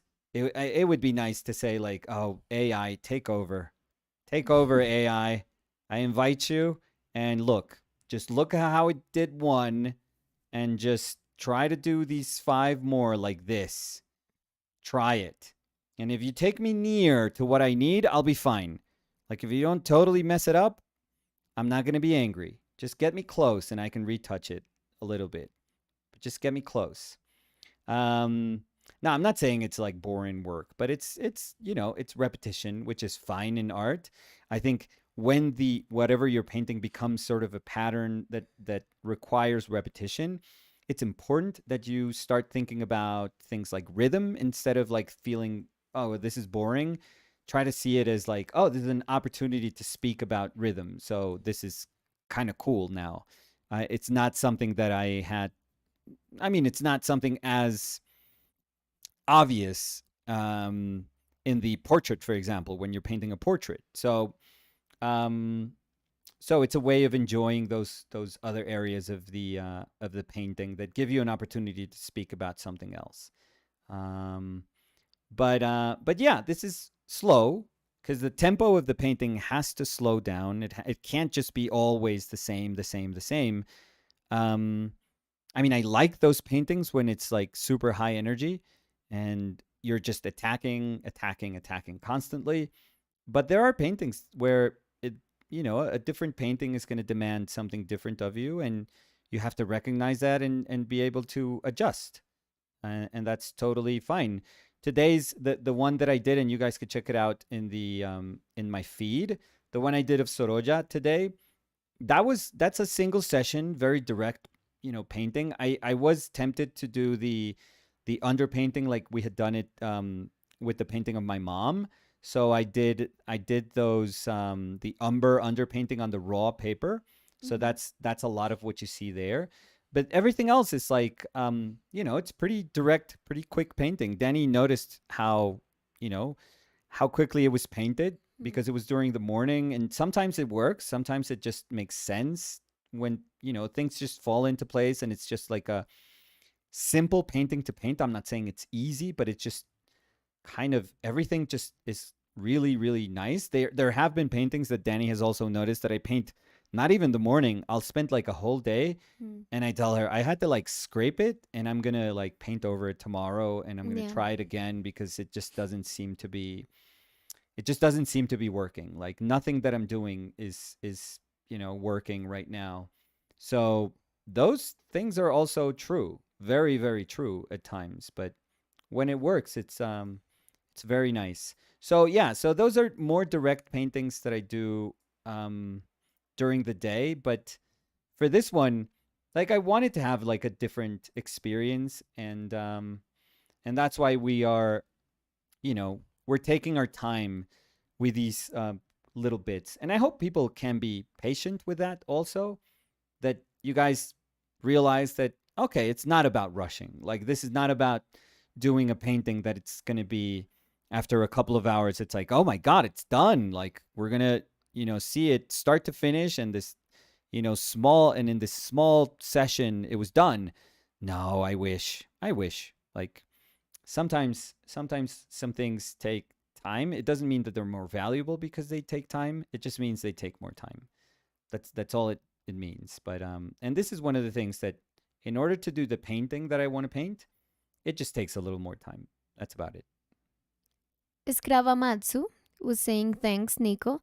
I just think the black I use, which is just called black, acrylics by the way, is too strong and it mutes the saturation too much. Okay. I Yeah. was insecure about the raw umber because when I used it, it felt too transparent, but I've since learned that the shadows don't need to be as opaque as I thought. So that's helping. Okay. Sure. They can be opaque though. Like Sargent painted, everything. Sargent mixed everything, and he felt that you would be cheating if you painted transparent shadows transparently, like using thinned down paint, like a veil of paint. he was very tough, very, very tough. So he would just mix everything. And you can understand how, in his own philosophy, that was important for him to really go for, to cleanly mix every single thing that he was painting and not rely on like a ground or thinning down paint to say shadow, for example.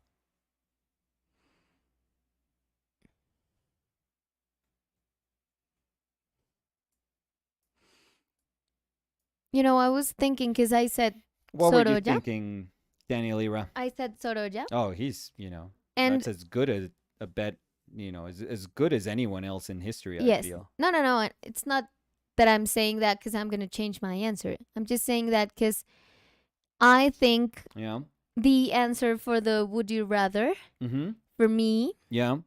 was there even before the question. Because I don't know if you remember, but when we went to Soroja's house, there was a process painting, a painting that was like started but never finished. Remind me of That was in subject matter. Caballete. The Um, I mean, it was in the room, and you could see like the paint brushes he used. yeah, yeah, but I'm forgetting which painting they had in the easel. I have it here. Yeah, there's one of his wife of Clotilde in the easel, No, no, no, in one but of the not that easels. one Yeah, because but not. that's finished. Yeah. Well, finished. Mm, let me see.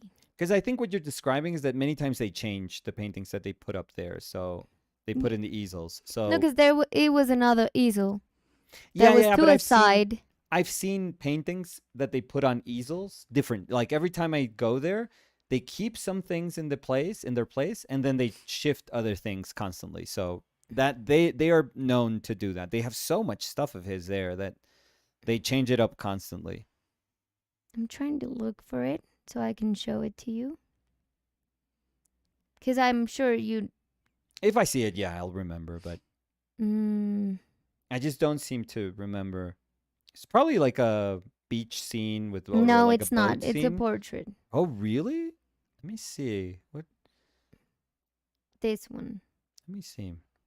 Wait, because that picture is terrible. This one? Oh, right. Yeah, I had never seen that one. I think I told you. I've never seen this. So you could see this. Maybe you. Let me lower the brightness. Yeah, it's like a So I blocking. could. It's like Exactly. nothing. You could Yeah. see like the raw canvas. It was Yeah, yeah, this. yeah. So nice. Yeah. And I don't know if you remember, but as soon as we got out of Soroja's house, and even when I saw that, like I was drawn to it Mm. immediately. Mm. Because I think it's fascinating to see. Because I was even describing it that time as kind of picking into his brain Yeah. when I saw that. The very sweat of his brains. And I was like staring at that painting for so long. Yeah, yeah, yeah. It's a good one. So I think that reiterates my answer. Like I would always be drawn to something that could give me a peek into the process of something else. Yeah. So, yeah, I just remember that. So, Yeah, no, that's a good one. That's a very good one. mm, Kaisla Kurama was saying the painting looks incredible. By the way, Oh, it is absolutely brilliant. No, Oh, but this was because before they said the it painting sounds sucks. no, it Oh. sounds like both of you are working all day every day. I was wondering, Pretty much. how do you schedule your days as self-employed people? How do you spend your free time so that you don't burn out? So I think in We- our case, it's not like we schedule. Mm. I think I mean, it may sound not very healthy, but I think it's healthy for us. And it's like we understand our work as part of our everyday, even like part of, I don't know. I don't know how to word it out. I don't know if you know what I'm trying to say. It's not like we have to schedule it, Yeah. but we understand that something we have to do in the day, and as the day goes on, we just fit it in a different schedule of our day. So it's not like we schedule it It's not like we say, so Mondays we're gonna work in the mornings, then Tuesdays we're gonna work in the afternoon. I think because we know it's part of our life and it's something we do. Mm, I don't know how to word out what I want to say, but we just try to accommodate it in our day to day life. Mm-hmm. I don't know. I think it's sounding like No, no, no, redundant, no, no, but no, I'm no, not trying at to all. say something. I think it works for us like that. Like that's the best way for us to do it because then we can do it without feeling burnout. So Yeah, that's what I was trying to go with. And we also know sometimes we can't work. So if we have other things to do, we're flexible with it. And I think that not scheduling it in our case helps us with the flexibility of knowing that if something happens, it's not like the world's gonna fall down if we can't stream one day. yeah, But with saying that, I think we are very, very dedicated to it. yes, So we know we have to, I mean, we don't have a boss to answer to. So we have to be our own boss. And I think there's a lot of people that talk about how when you're your own boss, you're like the worst boss ever. And I think you have to know how to like handle that to prevent burning out. And in our case, we've handled that by being flexible with our times, working with it. And they were asking what we do for our free time. I think it depends. nothing. I mean, It's very we could sad. no, we could watch a movie. I think it also depends on the day Right. because there's days that Nicolas could be painting and I could be carving when we're not working. So we would be working outside the working hours, Yeah. but we wouldn't think about it as working. Yeah. I think also No, we there's could do days that you movies. Yeah, yeah. Just so it doesn't sound like no no we're no no just because like that was the first example. constantly. I wasn't done. I was gonna say that there's days that you play video games and I lay there with you and I could also play video games or watch videos while you do. There's days that I go visit my family and you go visit your mom. I mean, there's tons of different things we could do. It's not like, again, it's not like we have set things that we do when we have free time. Yeah. So And we could play ping ping. I would say that just to put it like super simply because it really is maybe you're having a hard time because it's just a regular honestly in many aspects it's just like a regular life. Um but what we are able to do because we manage our own time is to say for example it could be Sunday and Sunday people say we can go to the park and we can just enjoy lunch out and we do those things. We have done those things. Mm-hmm. But it's not weird for us if in a Sunday like I'll ask Danny, I just need to work on this. Like I Mm-hmm. just need to work on this cuz maybe I'm falling behind on these things or I just want to do this painting Yeah. and it's totally fine. Like it won't sound weird. Like it won't sound like oh my god, but it's Sunday. Like what Yeah. are you doing working on a Sunday? Or if I tell you I'm carving, so you go with Samu and Fer, Yeah. and I'll be here working. Yeah. Like none of those things are weird for us. And but so in a Sunday we could do that. But if it's like Wednesday and we want to watch like a football match on TV cuz you know, cuz we want to, we could be like, "Oh, let's work in the morning and let's not do anything else in the afternoon." Or let's not work today, but work on Friday Yeah. or work And another we do day. that. So And we totally do that. Like I don't yeah, feel guilty in saying no, that. We 100% do that. Like if there is a match that we really I mean, we joke, but people already in this community knows how much of like fans that we are that if that's what we need to do, like we'll do it. And it's okay. And it doesn't feel Like we don't feel guilty or weird or like, oh my God, you should be working and you should be doing this. It's like, no, that's totally fine. We're just gonna use this day to watch this game and it's cool. And Yeah, I that's think. I'm sorry. I'm sorry. no no no no. No, I was gonna say that I think if it permeates so much our lives as it does, it is important, at least for us, to be very flexible with it, to be able to handle it. And again, by flexible, I'm not saying just like taking days off and days off and days off and postponing work. No, no. No, but just knowing that it's going to be a constant in your life. So you have to manage it in a way that it's like amicable with your life and it does not burn you out. I've and if I have to be, very, very honest, it does not speak about um something that I am particularly good at or I don't know, it like this is not a virtue that I have if I have to be honest with you. I have never in my life felt burnout by painting. If anything, the opposite is true. Like if I don't do it for some time, I get weird. Like I start to feel like I'm missing something in my life. And it's just because of the nature of what it means to me, like how valuable I find it, um, how necessary it is to me to make sense of things. Um, it just is. Like I said, this is not like a humble brag. This is not like, oh, I'm so no no no. It has nothing to do with that. Like I get it if it sounds something like that, but trust me, this is not. This is not meant to be like, okay, you can do it. Great. Like this that's great. And that just made us feel even worse that for all of us that struggle.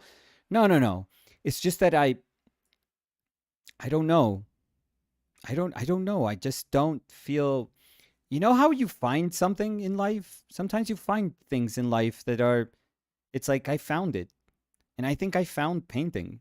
I just found it and it's never changed for me. Never since the moment I knew nothing about painting and I saw my teacher paint because I had never painted before. Like my mother had taught me how to etch and I had drawn monsters like fighting my whole childhood, but I had never painted but in my life. And the first moment I saw somebody paint was watching SteveIssel, my teacher, paint. Like that day, dude. I know that there's like stories where people just exaggerate things and it they're being hyperbolic about it just to romanticize a moment and in the end it's like it's probably bullshit. Dude, if you could get into my brain and feel what I felt when I saw my teacher paint that first day, you would get it. Like you would understand how much. That's why I say like it changed my mind. It changed my life. Like it changed everything. It opened like every door that was closed for me because I was full of self-doubt and I didn't know what to do because I realized like I wasn't good at comic books and I didn't know what to do with myself in school and I was picking like this illustration major that I thought was going to hopefully bridge the gap between what I liked about comic books and I don't know, but I took painting and I didn't do well at painting in my first year, like foundation year painting. I was terrible. I mean, it was a terrible class to be super honest, but I didn't do well. And then when I saw my teacher paint, I was like everything was like everything was answered. Everything. Everything was answered. I was like that's it. This is it. This is what I want to do my whole life. Like there's no doubt. There's nothing else in my mind was like questioning things anymore. It was like that's it. I knew it. Immediately I knew it. So I don't know. I don't know, but there is a clarity that accompanies that feeling of knowing that this is it. And I think I've had it for my whole life ever since that moment. So it's never been weird. Like painting has never felt weird, and sitting down and painting has never felt weird. When it starts to feel weird, I feel like when I start to feel not burnt out, but feeling like, okay, this series of paintings is reaching an end, it's because I get like there's an anxiousness or there's like I don't know, I'm very like my mind is just, I feel my mind moves like a million miles an hour when I think about painting. Mm. So I just don't, when it stays still and when it gets like a little boring for my brain to just say, oh, this is it, like we got here, this is it, like this is, this is what we wanted to do with this painting, and I see myself repeating the same thing all over, like again and again and again and again. um I that's when I don't question myself, or I don't feel like I start to feel like I'm burnt out, but I start to feel like, okay, we should push. We should push in some direction. We should try something out. We should do something. But that's so that the feeling that I have for the love that I have for this just never extinguishes. Never, like, it's never a thing that you get used to. That's always been like I don't know, like this obsession of mine to just, it's almost like as if you have to take care of this flame, and you're just constantly understanding that you have to keep it alive, and you have to take care of it and keep it alive and keep it alive. And that to me has turned not into this obsession, but into this thing that it's almost like, I don't know, you take care of it. It's like this nice, beautiful thing that you take care of. And what you don't realize is like you're actually taking care of yourself while doing that. So it's like a really cool thing to do. But yeah, I don't know. I've never felt that. I feel tired. I do feel tired. Like Danny knows this when I have workshops, Hmm. like um real, I don't know, I forget what they're called, Okay. like in real life workshops, like Mhm. um I get exhausted because I'm so invested in the workshop, and I talk so much. Honestly, I talk a lot, that I could sleep for like a day and a half after I do a week, Yeah, but a it's like long your workshop. body gets tired, but not tired of painting. Oh no, no. Because I was gonna give another example. So talking about burnout, for example, with our channel, we Yeah. were getting burnout when we were doing 5 edited videos a week, Yeah. and it's not because we were uh burned out by, in your case, painting, or in my case, editing, which I enjoyed a lot, but because of the amount of work. Yeah, it So was you were tired, unmaintained. Yeah. I was tired, but because the workload was unmanageable, Yeah. not because we were tired of painting or editing. So I think that happens, but even in that time, in the like free time we had, you Yeah. would paint, or Oh you yeah. would draw something, or, Oh yeah. and it's not like I mean, we we were got tired exhausted. of our work. Yeah, But we were exhausted, and the way we finished that, like, moment of our painted lives was by streaming 24 hours a day straight painting. yeah. So that gives you an idea of how one thing, we don't see one thing as having to do with the other. Mm-hmm. Like that would have been that would have been impossible to do if you were like, oh fuck me, I don't want to, don't put another painting in front of me. Or sometimes Like, I I'm don't know if exhausted. I don't want to paint. I'm. And our way of celebrating it was like, let's paint for more. Let's paint for longer. It's, I don't know. I was It's, gonna say, regarding the editing, I don't know if you remember, but it was funny because sometimes I was like, no, it's too much. I have to listen to what you're saying, and I'm editing it. It's too much. I'm gonna edit a different thing. So I'm gonna edit the image yeah. so that I can just like release the tension, and then I will go back to the audio. So it wasn't, I mean, I was still editing, just to give a comparison of that. I mean, Yeah. No, or I sometimes it would be like, we were watching something, and we would be like, oh, you know what would be cool here, Danny? Like a little, like, if you could put an image of this. yeah, And Danny would be like, I'm going to make an animation. right now. Yeah. And I'd be like, and there were so many times that I would walk over, and she wasn't even done editing the video because she was doing like a small animation. That was gonna And I be would be 3 seconds long, Danny, that's like but was so like, unnecessary. Like, nobody's gonna look at it, nobody's gonna care, nobody. And she's like, no, I want to do this. Like, yeah, because I always I did like want a to do stop this. motion. And I Yeah. had like 300 drawings for 3 seconds. Yeah. No, And it's you were just, like, it does not make sense. And I was like, I know, but I love doing it. So yeah. it's just the way I work through my burnout. And Danny would always tell me, like, I don't tell you what you do when you're painting. Just get out of here. Like, go Yeah, leave. Don't yeah, worry. because you were like, you I'll could have the skip video. like 400 of Yeah. those drawings. And I was like, get out. No, I was just always worried about you.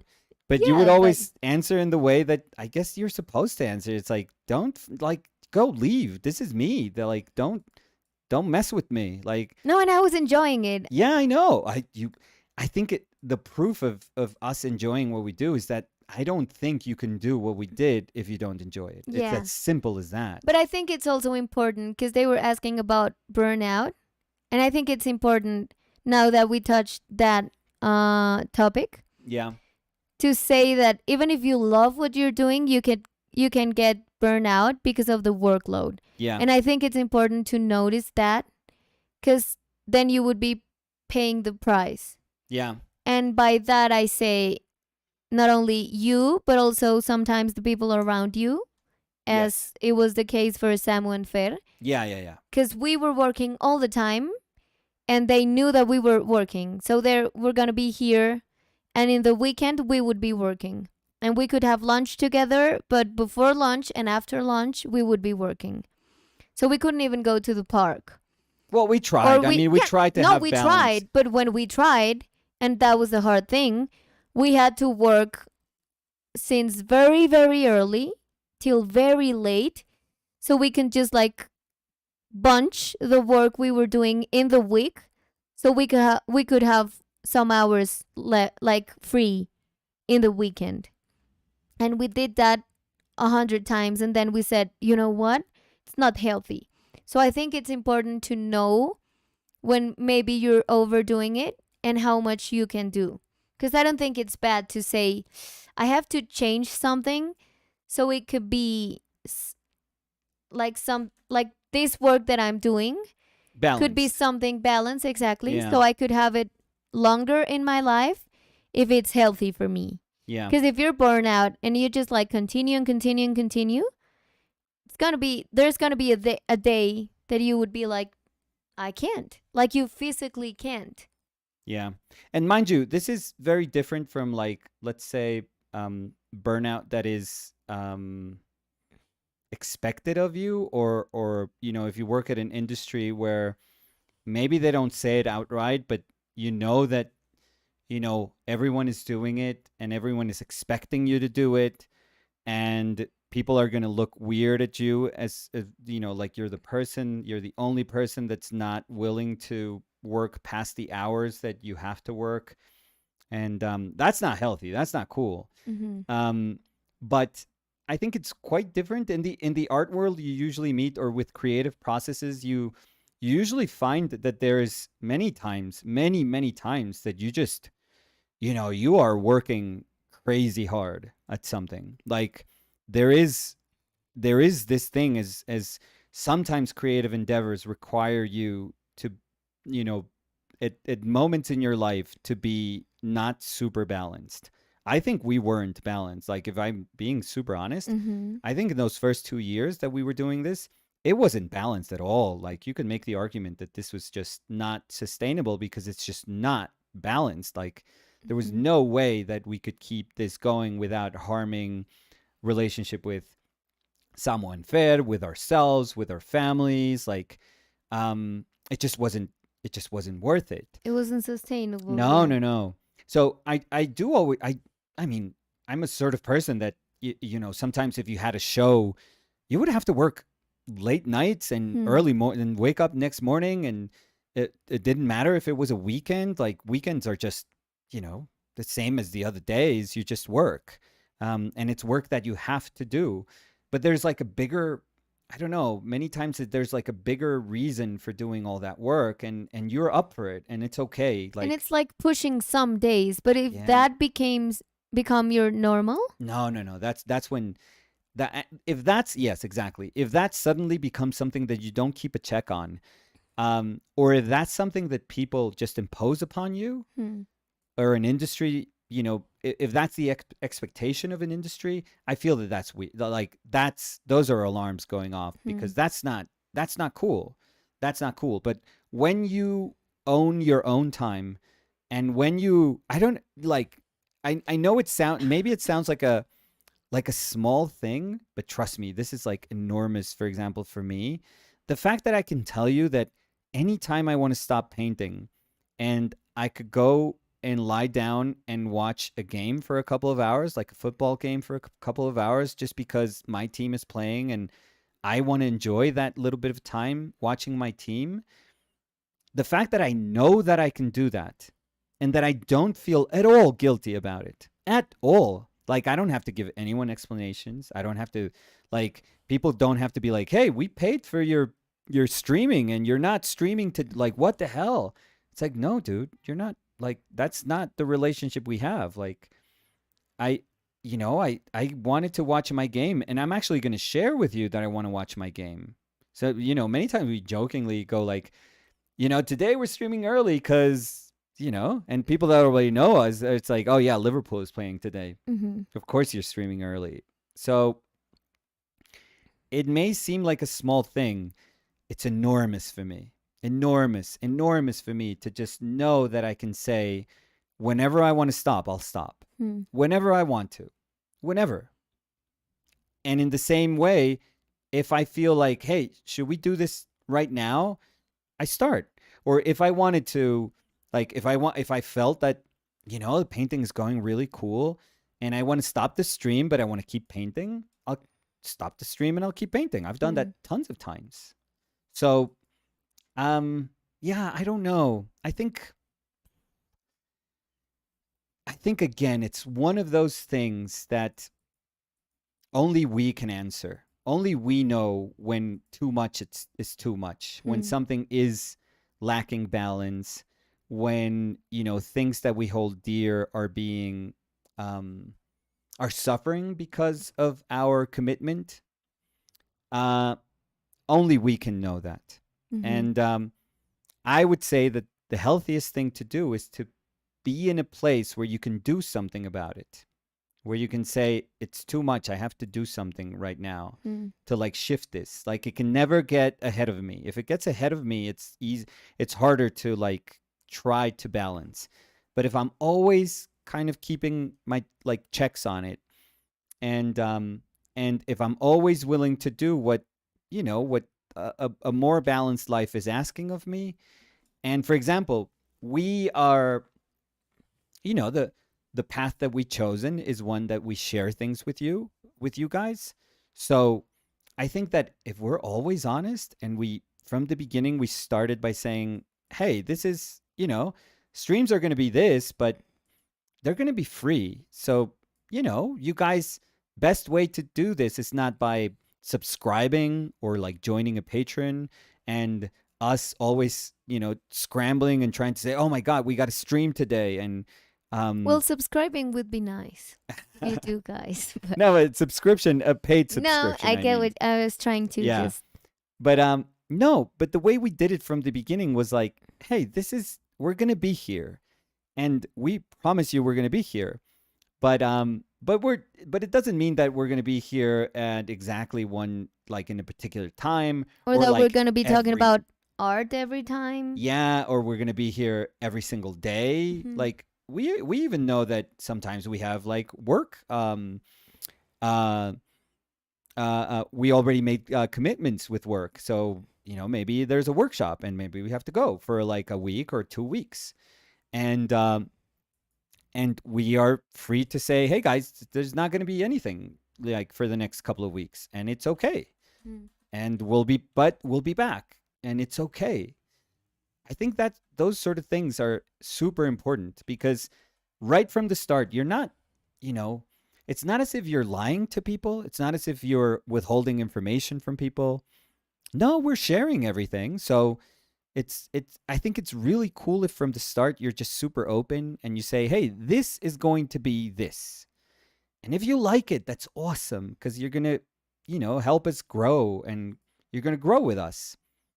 And if you don't like it, there's so many cool things in the internet that you could check out, and that's awesome. But we would love it if you were with us. Like that's super, that's super cool. We would, we'd be honored if we could be your company. That's great. But there are these conditions, or these, like, there's a nature to this relationship that it's this.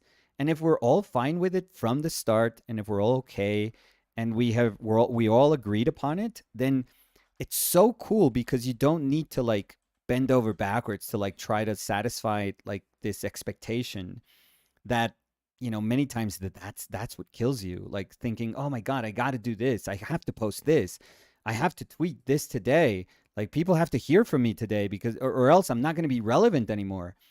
Like, we don't suffer for any of those things, because that's not, from the start, that's not what we wanted to do. So it just gives you, like this beautiful liberty to just say, that's good. If I say, sorry guys, I was watching a game, people are going to be okay with it. And they're even going to comment Oh, of course. with us about. Yeah, Tom Thumb is going to go on walks before a game because he's a Gonna little puke. anxious. Yeah. And that's cool. That's awesome. We can Yeah. share something else. So I think that's, honestly, that's I think when people speak about balance, or about finding those midpoints where, you have to take care of yourself, and you have to know, you have to recognize when something is becoming dangerous, maybe, for, Mhm. or it's Harming you. it's Yeah. harming, yeah, it's becoming harmful for towards the balance that Mhm. should be um a right that everyone has in their lives, like Yeah. peace of mind, I feel. um that's when, I would think alarms would go off, and those are the moments where we are, like, super super conscious of the nature of what we do, and we check it every time, like every now and then we check it, we say, okay, this is, we're doing this. um but I have to say, because we've been so in tuned with one another, Danny and myself, because we've been convinced about, like, where our responsibilities lie Mhm. in, and what our roles are, and because we already know, because we trust each other entirely, like, blindly, I would say, Yes. like, those things don't, you know they don't feel as tough as they could. Yes. And I think, I've always said this, but I couldn't do this without Danny. Like, Well, me it, neither, of it's course. it's it's it's as plain as day. If people think that, oh no, you could do it because you're painting and all you have to do is just chat and just maintain a chat open, and you can, no, no, no. I mean, it goes so much beyond something as simple as that. Um, no, because I think the most important part is that Danny and I are going through this together. We literally are going through this together. So a lot of the reason behind, we can say, this is what we love to do, and this is, this, we can understand this time to do this, and we're okay with doing this. It's because it's we. Honestly, it's because it's we. Yes. I don't think if I had to do this by myself, I could do it, because I just don't feel like I'm strong enough to do it. Like, I don't think I could, you know, kind of, I would have the inner strength or the courage to, like, go through things that were tough alone. That is, honestly, I think that's at the core of what we do. That the fact that, you know, we say we do it together, but it's not just because we're sharing jobs. It's because we're going, we got each other's backs. Like, Yes. we're going through it together. Yes. And that, that makes the biggest difference in the world, I feel. Me too. That was Very cheesy? no very lovely to hear, because Hmm. I share every single thing you were saying. Even when you were saying we have each other's back, I was gonna say that exactly, because I think that's the way it is, and that's why it works. Oh, we're a team. Yes. Like, And I would In even every sense say, of the word, we're a team. yes, and I would even say that helps a lot with not feeling burnout. Because sometimes you could be harsh with yourself when you say, "Ah, I want to do this, but I need to work." And then I word it out, and you're like, no, do it. Do it. Like, go and, like, for example, if I want to go see my little cousin because I haven't seen him in a lot, you're the first one to make me realize that that's important too and to Hmm. do it. And I think that happens like when you say it to me, and sometimes when I say it to you too. When I'm like, hey, I think you should take the day to do this. And it's something that you've been wanting to, but you've been doubting. Yeah. And I think that's also having each other's back. Yeah. Um, Very true. País Llanero. Mañanero. Which No, I think I don't that know. was I don't know how the why it went absolute super up. worst That of was all the probably the ones words. you've Yeah, done. yeah, yeah, yeah. I mean, sometimes that music isn't that good. So País Llanero was saying, oh, I love those animations. I thank you, they were País amazing. Llanero. Yeah, they were super funny. They could be dumb, And that was the point, but though. I enjoyed so much doing them. And I was so happy when people commented on them. Not because that gave them the worth, but because it's cool when people were like, "Oh, that joke was funny." It was like, Yeah. "Yeah, thank you. You're my people." Um Cody Winnicky was saying, "Have you felt burnout on a specific painting that you didn't want to work on but you had to?" Oh, for sure. Yeah, that feeling I know. Yeah, that one I 100% know. That one's very tough. And I think that one has I think I've experienced both things. I think I've experienced the fact that you have to keep on pushing with some paintings, and I think I've experienced what is very true at times, which is like doesn't matter how much you work on some paintings, you're gonna fucking hate them, like Mm. regardless. Regardless, it's just like it doesn't click. Some things just don't click, and you could try everything you can in order to hopefully find anything about a painting just to make it interesting, and it's not going to happen. And for example, with commissions, I felt that so many times, so many times. I actually respect a lot the people that can do portraiture, like you know um commissioned portraiture, and they are okay with having a portrait sent back like 5 6 times, and they have to work on it again and again and again, and they know how to deal with that feeling, and they know how to deal with their patrons. I'd be like, fuck this, no, here's your money back, like I can't do this anymore. Nope, nope, nope, sorry, goodbye. Pais Janero was saying, "I'm just going to keep commenting to see the evolution of Nico singing every time he hears Pais Janero." Scravamatsu, when Yeah. you were saying that, even if it sounded cheesy, that you, when you saw painting, like when you get to know painting, you fall in love with it. Yeah. Scravamatsu was saying, "No joke, Nick. Seeing your work gave me the same feeling, just finally feeling that I could just focus on the portrait passion and that wouldn't be limiting or weird. It's as deep as any other love." Oh, of course it is, but thank you for that. Thank you. And Scravamatsu was also saying, "Another question.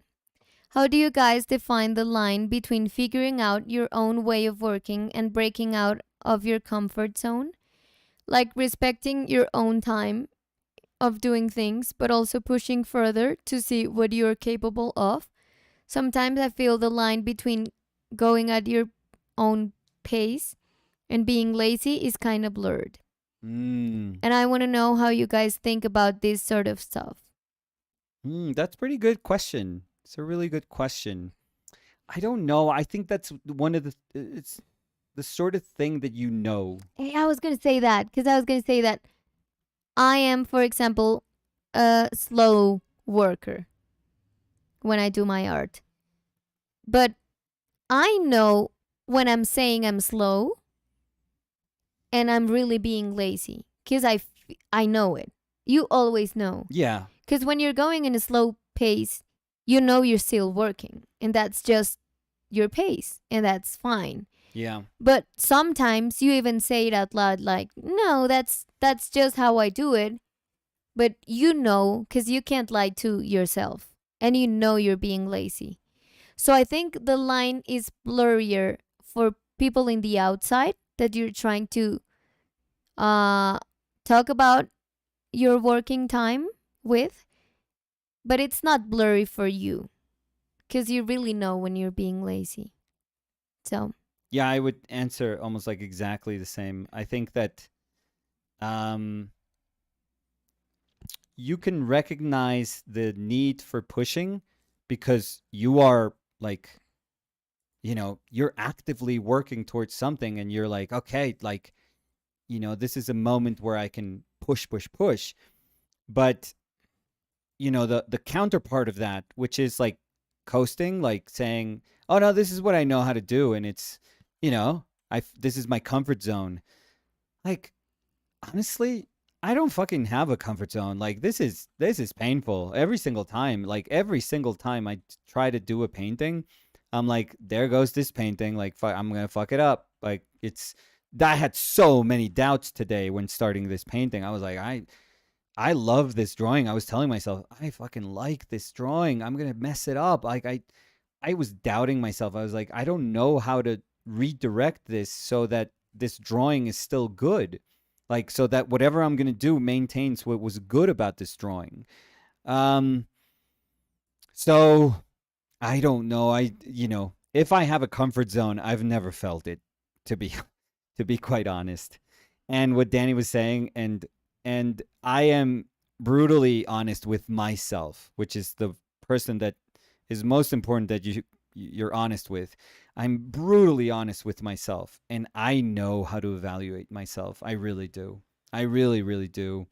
Maybe sometimes I err on the unfair part of it. Sometimes I can be unfair with myself, and sometimes I see more flaws with what I'm doing than are really there, and sometimes I feel like should give myself credit for some things that I see, but I just don't allow myself to be happy with or okay with or just celebrate, let's say.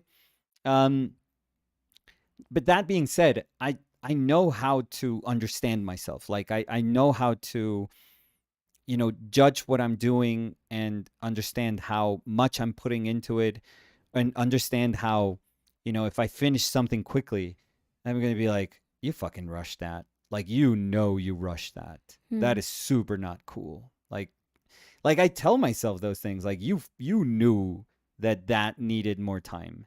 Like why did you do that? Like you knew that painting deserved more time. Like why did you rush it? And sometimes Danny already knows this about me. Sometimes if something is eating me, like I don't stop working until it like feels better. I just don't. Yeah. I can't live with myself. I'm like, fuck this. I don't like I cannot go to bed because it's going to eat my brain if I know that I could have done something a little Yeah. bit better. And we are different pace workers, but I think that happens to me too.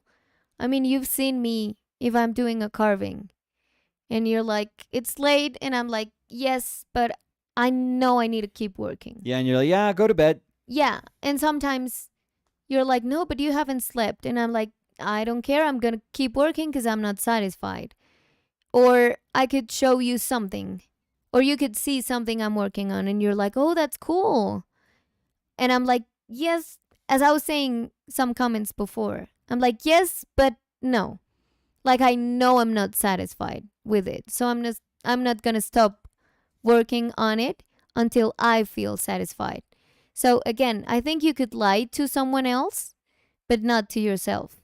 Because if Yeah. you really are being lazy, or if you really don't like something you do, you can sell it out to someone else, but you would always know that you're lying to yourself. So, mm, Yeah, but regarding what Cody was asking, yeah, that's a tough one, Cody. When Cody? no, it wasn't Cody? No, Scravamatsu was. asking about the comfort zone, but Cody was talking about feeling Yeah, burnout with a commission, like yeah, something that's you what I had to was. I paint. kept thinking about that. I was like, yeah, that's a tough one. That one I felt plenty. I have to say, that one I have felt many, many times. The Magic Guardian was saying hello from Brazil. Hello, the Magic Guardian from Hello, Colombia.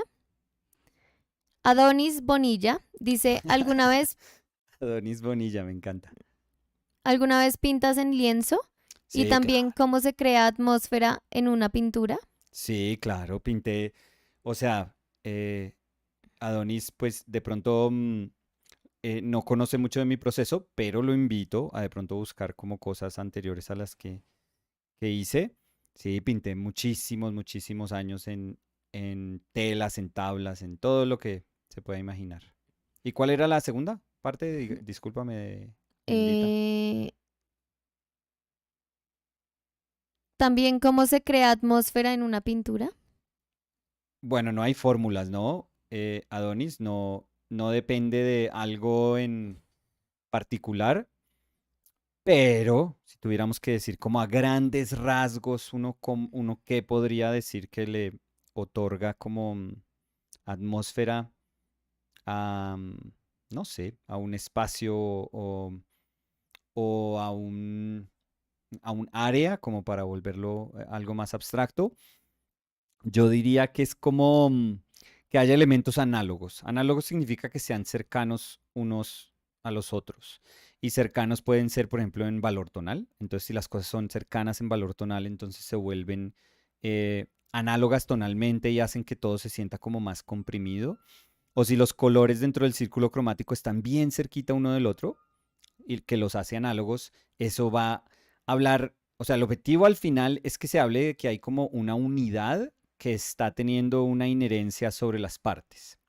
Entonces, las partes no pueden ser lo que cualquiera una de esas partes quiera ser como individuo, como ellas en específico, sino que cada una de esas partes tiene que obedecer como una norma grandotota que la está dictando algo más. Entonces ese algo más es lo que pueden ser muchas cosas.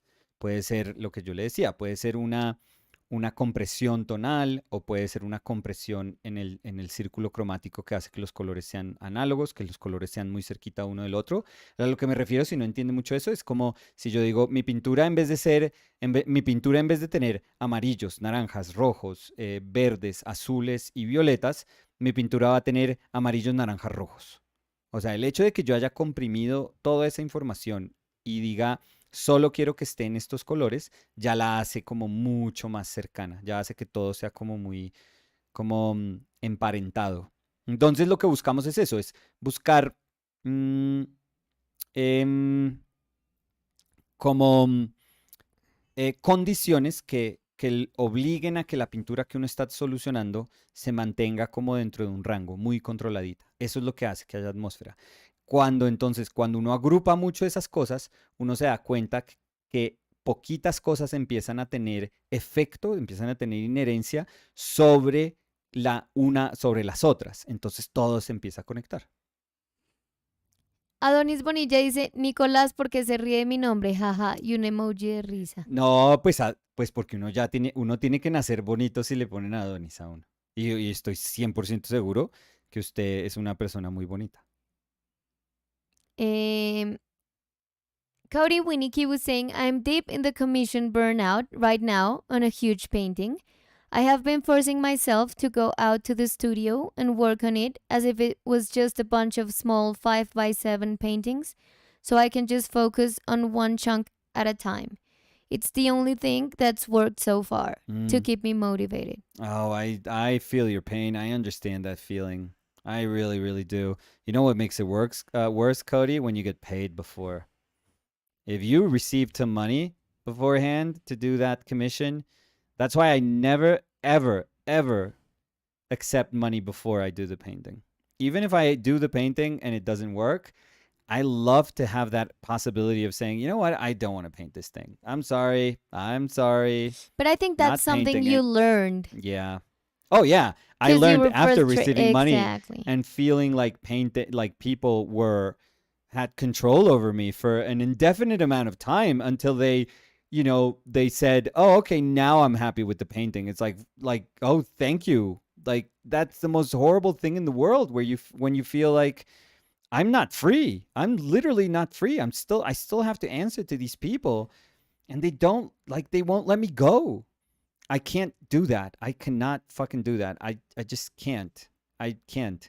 So whenever I used to do portrait commissions or like formal portrait commissions for politicians or whatever, I never wanted like money, like Up front. up front or never. It's like, oh, do you need some money to start this? I'm like, no, no, no, no, no, no, no, no, no, no. Don't even. Just pay me when you feel like the job is good. And the hard thing is that even with that, they could go back Oh yeah. and tell you like, "Hey, it's been 2 years, but Yeah, we well, need that, to." that happened once and it was terrible. It Yeah, was but I'm trying to say horrendous. that the complicated thing Yeah. with that is Yeah, I fucking hate commissions. I have to say that. Like, sorry to say it like that, but I just hate it. I really do. Diego Ayerbe was saying, "How do you use to balance artist versus teacher life?" Um, I think with most students, and I never had Diego, but I always knew what Diego was doing. But I never had him specifically as a student. Um, I think what students don't realize is how powerful they are in like a teacher's life. I'm going to say that. And the reason I'm saying that is that you'll never realize how much of what you guys did, for example, you as students, as the students that I used to have, you never realize how much you guys did that when I was walking back home, like at nights, I would still think about the things that like my students would do and how fascinating they were and how much they could impact my own work. So it was super cool because you don't realize it, but it is really a sort of symbiotic relationship where it does. I know that teaching feels like a one-way street. Like there's a lot of information and evaluation that just goes from one direction to the other, and that's it. When in truth, it's like the complete opposite. Like there's so much stuff that, like in my case, it was so much courage that I would get from students' work. Like I would see people doing stuff that I would never ever in my life would do with my own painting, and I would be so grateful to have the opportunity to see somebody else do it and see, if it worked. I mean, I'm not saying see if it worked as if it was like, oh, this is risk free. Like I'm not doing anything and somebody else is like fucking up, so I'm going to just reap the rewards and I didn't have to invest anything. No, but it would be like, oh my God, I just never had the guts to try this out. And somebody else has the personality to do something that I couldn't. Let me see how that goes. Like, let me see what happens with their experience. And it was amazing. So I remember for me, like my downtime as a teacher, and I would, I'm literally saying that it was my walks back home, but I remember like just being in a bus, stuck in a bus for like an hour and a half, thinking like, wow, what they did today was incredible. And it's not as if you're thinking, how can I incorporate this in my work? Is like, what can I learn from this? Because it's coming from a place that I'm never going to be able to access because I just don't have the ability to do this. So that was amazing. That was a very organic part of you realizing that while being a teacher, you're not impermeable to like, you know, greatness that comes from like young people, these young artists that you had the chance to share your life with at that moment. So you start to be like super grateful for those, to those people. It's pretty amazing. It's actually, I can't I'll never be able to express how much I miss that part. Not the institution, not teaching, not going to like, not getting horribly paid. Not that, but just the part where you can come in and there's 20 people working challenging you and asking questions, and you're trying to find answers together to stuff, and just having interesting conversations. Like anything that would like tickle my brain and make me think and rethink and say something, and then immediately ask myself, do I really believe in that? Or maybe state something, and then one of your students would do something that would put that into question and would challenge you. Like, that's so cool. That's so fucking awesome. That feeling is so amazing. That's when you feel like art is super alive. So I would go back to that feeling always. Always. That's incredible.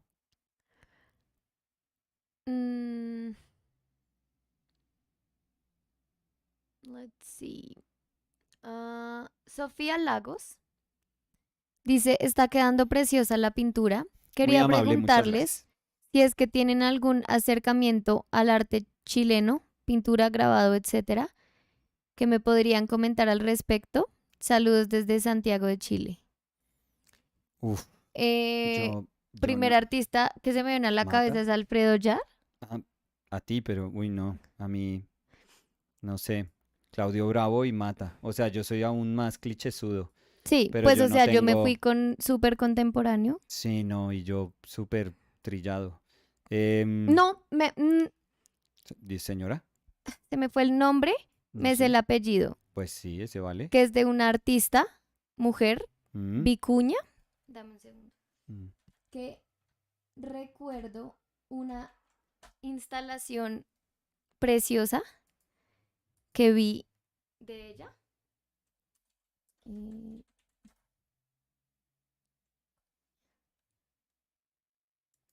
Vicuña.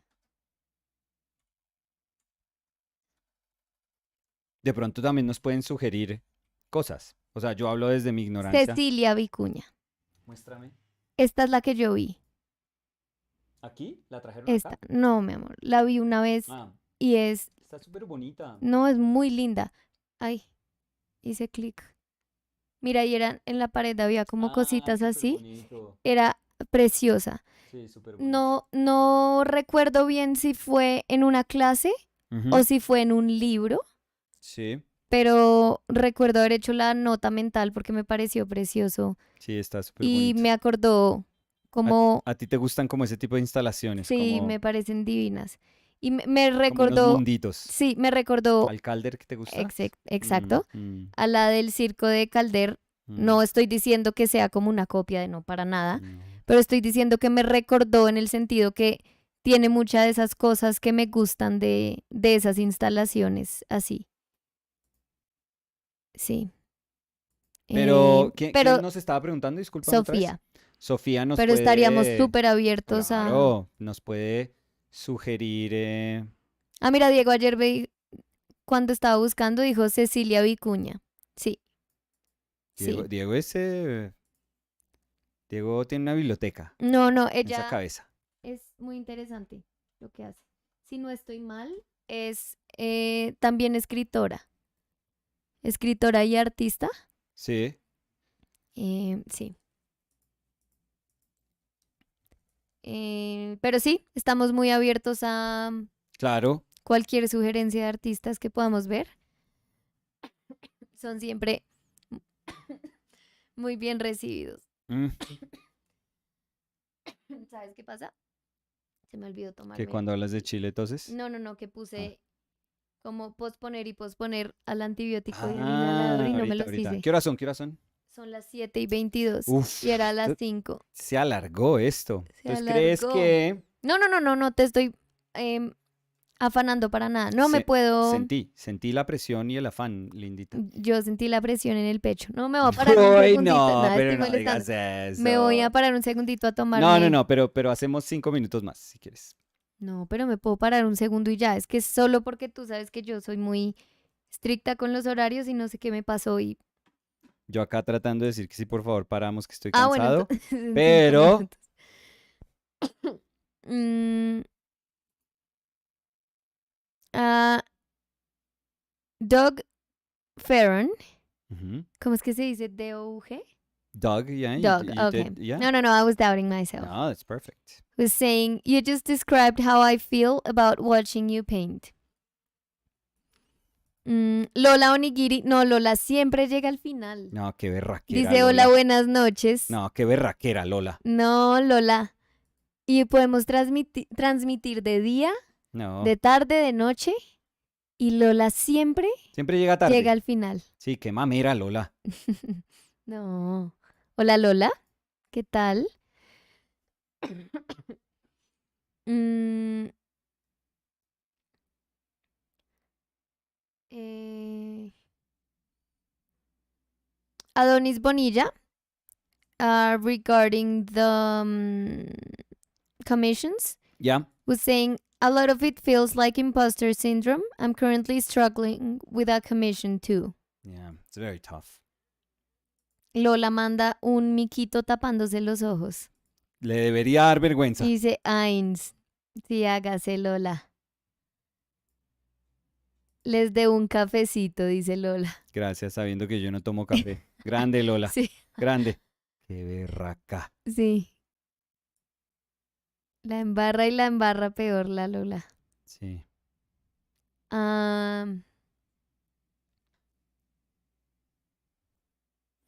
I think we should leave it here, Daniel Lira. Yeah, perfect. I think it's good. So, any closing statement? As I said, Let me clean my hands because this has been a mess.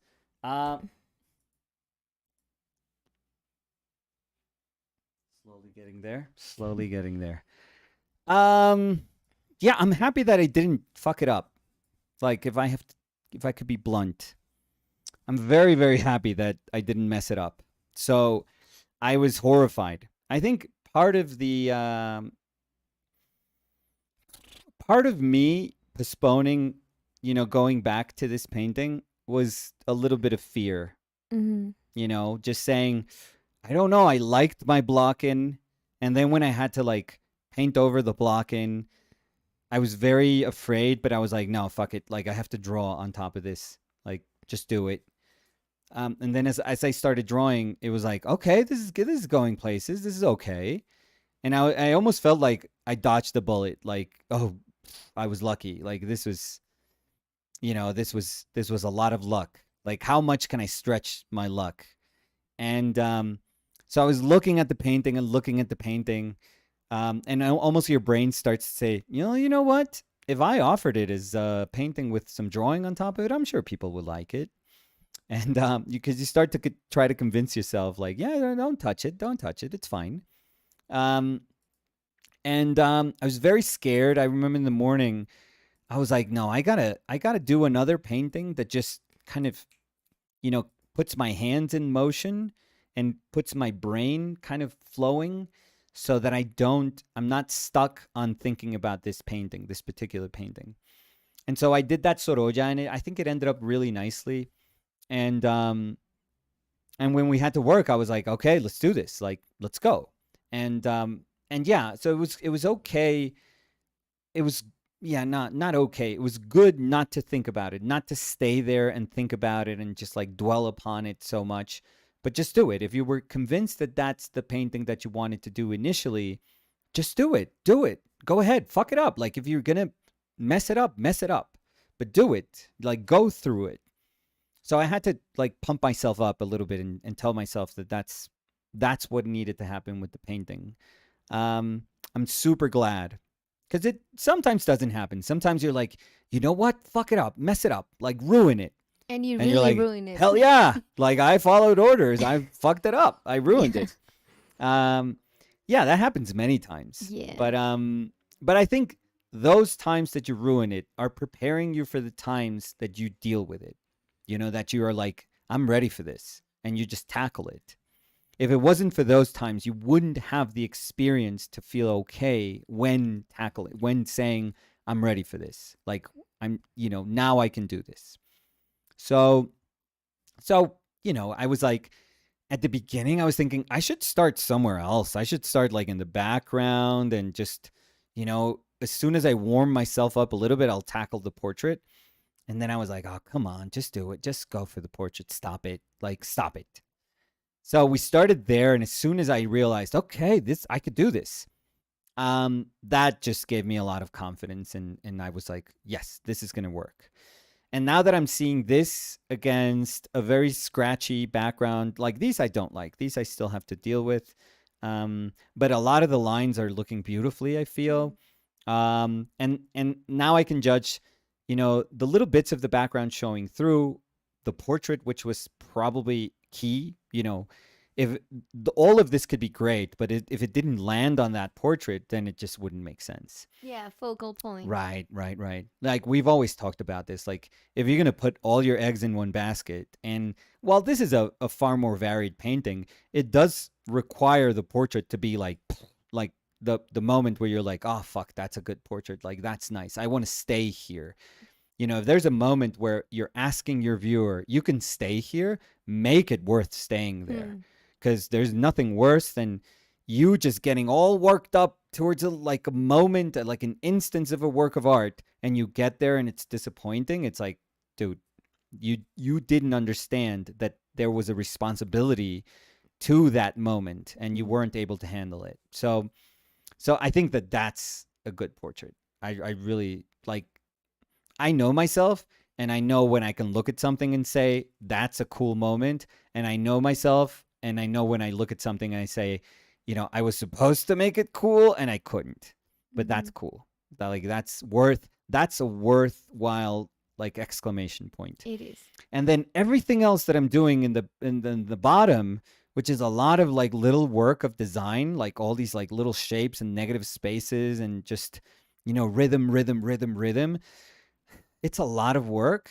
It's a lot of like hand work, a lot of like brain work too, to like determine how much you put, how, when that tiny little bit has to have like a little bit more light, when it has to be more saturated, when it has to go into shade. But it's almost like secondary work that's going to make this 1,000 times more beautiful. So all of this is like literally the scaffolding for this head. And if I do my job well here, I think it's going to be like, now that I'm looking at it, I'm like, oh, this can be like a really cool painting, like a proper cool painting. The sort of paintings that I don't know if I've done in a while. So this is going to be like, yeah, that's a painting. So I know that sounds weird, No, but why? but you know how I felt about your painting in bed, like that's Yes. and that's like, I don't know, that's a painting. Yes. Not that the other ones are not paintings, they're all paintings, but when you look at them and when you realize, if I need to look back and remember a painting that reminds me of what I've been doing and what my painting has been about, you think of those landmark paintings. Yes. And I think it's important. that one of you is definitely one. Yeah. And I think this one, and it's just going to be about finishing it, but I think we're past the very tough part. Yes. So when we finish it, yeah, it's a good painting, I feel. Yes. It's one of those things that I would be okay if anyone would judge me based on this painting. And if people would judge me and say, oh, this is the painting we saw of yours, and I don't like your work, I would be like, okay, yeah, because that's like, that would tell me you don't like the best of what I can do, and I'm okay with that. Yeah, because that does not have to be a landmark for people. No, for but anyone. It's a landmark for what you want from your painting. Yeah, exactly. So and I think would it has be totally fine with that. And I think it has nothing to do with other paintings being bad in your eyes, because it's Jesus, not about that. Oh, hell no. But I think we as artists have that. Oh, we know like it. Those works that we say, yes, yeah, this is what I want to see myself. Like, this is how I want to be seen as an artist. Yeah. Because this just makes sense with what I want to be as an artist. So, when I met Wendy Martin. Oh, Jesus, I feel so bad that I misremember her last name. Wendy Arden. That's why Mm-hmm. I'm doubting if it's Martin or Arden. Mm-hmm. Wendy Arden is a watercolor artist that lives in Rome, and she's Mm-hmm. like, she's fucking unbelievable. She's so good. It's like Mm-hmm. ridiculous how good she is. And we were having this conversation because like they Ish's girlfriend. Mm-hmm. She had like a dinner for us, and it was like Mm-hmm. obviously delicious, and she invited us, and she invited Wendy, and and we were talking, and she's also a teacher, and she said something that sounded so simple, but that was so cool, and you know, when she was having conversations about that students were asking her about what they should do, it's Mm-hmm. like, I don't know what I should do. I don't know what I should do. She said something to me that I don't know why it clicked so much, and I don't know why it sounds so simple and stupid, but maybe that the fact that there's like this simple truth to it is what makes it kind of powerful for me, at least. Mm-hmm. And she was like, you know, when you're in doubt of what you want to do or what you're doing, like, do the painting that you imagine yourself doing. Like, Mm-hmm. when you think of yourself as an artist and you envision yourself like, I'm going to have a show and I want to be this sort of artist, and you start talking about all the things that you love about art and all the things that you love about other artists, you know, encapsulated in all of that is the artist that you want to be. You Yes. know, and the sort of paintings, like for example in my case, the paintings that I would want to paint. Mm-hmm. And many times you know, this is dumbfounding, but you No, but could you spend forget about. years in life like Mm-hmm. painting. You could say, oh, you know, I wanted to paint that, but in truth you're not really painting the painting that you want to paint. Like Mm-hmm. you got caught up in like painting something, Yeah, and you're just painting. yeah, exactly, and you're like 20 paintings into it, and you're like, I don't know, you've already convinced yourself that that's what you're doing. And just the fact of somebody reminding you, you know what? Just show me the painting that you want to paint. Like, Mm-hmm. show me what it is that you want to paint. Like, show me what it is that you, like the painter that you imagine being. Like, what does that painter look like? Show Mm-hmm. me. Show Yes. me that painting. And it's something so simple, but it's a way of reminding you, like, are you doing exactly what you want to do? Are you doing like the work that has the tone that you want to do, the palette? Are you working from the palette that you want? Um, could you imagine every time like I echoed Edwin Dickinson and I talk about him Mm-hmm. and I say how amazing he is and how much I strive for a lot of the things that he does, and my painting looking nothing like Dickinson. Mm-hmm. Like, could you imagine me being like a super rough painter, but every time I quote Sargent, and it's like, dude, why? Like, I get it. I mean, Sargent, like Sargent, but there's nothing about your work that is reminiscent of Sargent in any way. But I think with artist reference, I would differ Mm-hmm. because I think you could learn a lot from artists that are very different from what you do. Right, but if you're Because using I those don't. artists to like, I put Dickinson in as my example because I think he lights my way. I think he really lights my way. He's like, every time I'm in doubt and I have like, no, I shouldn't have painted this so simply.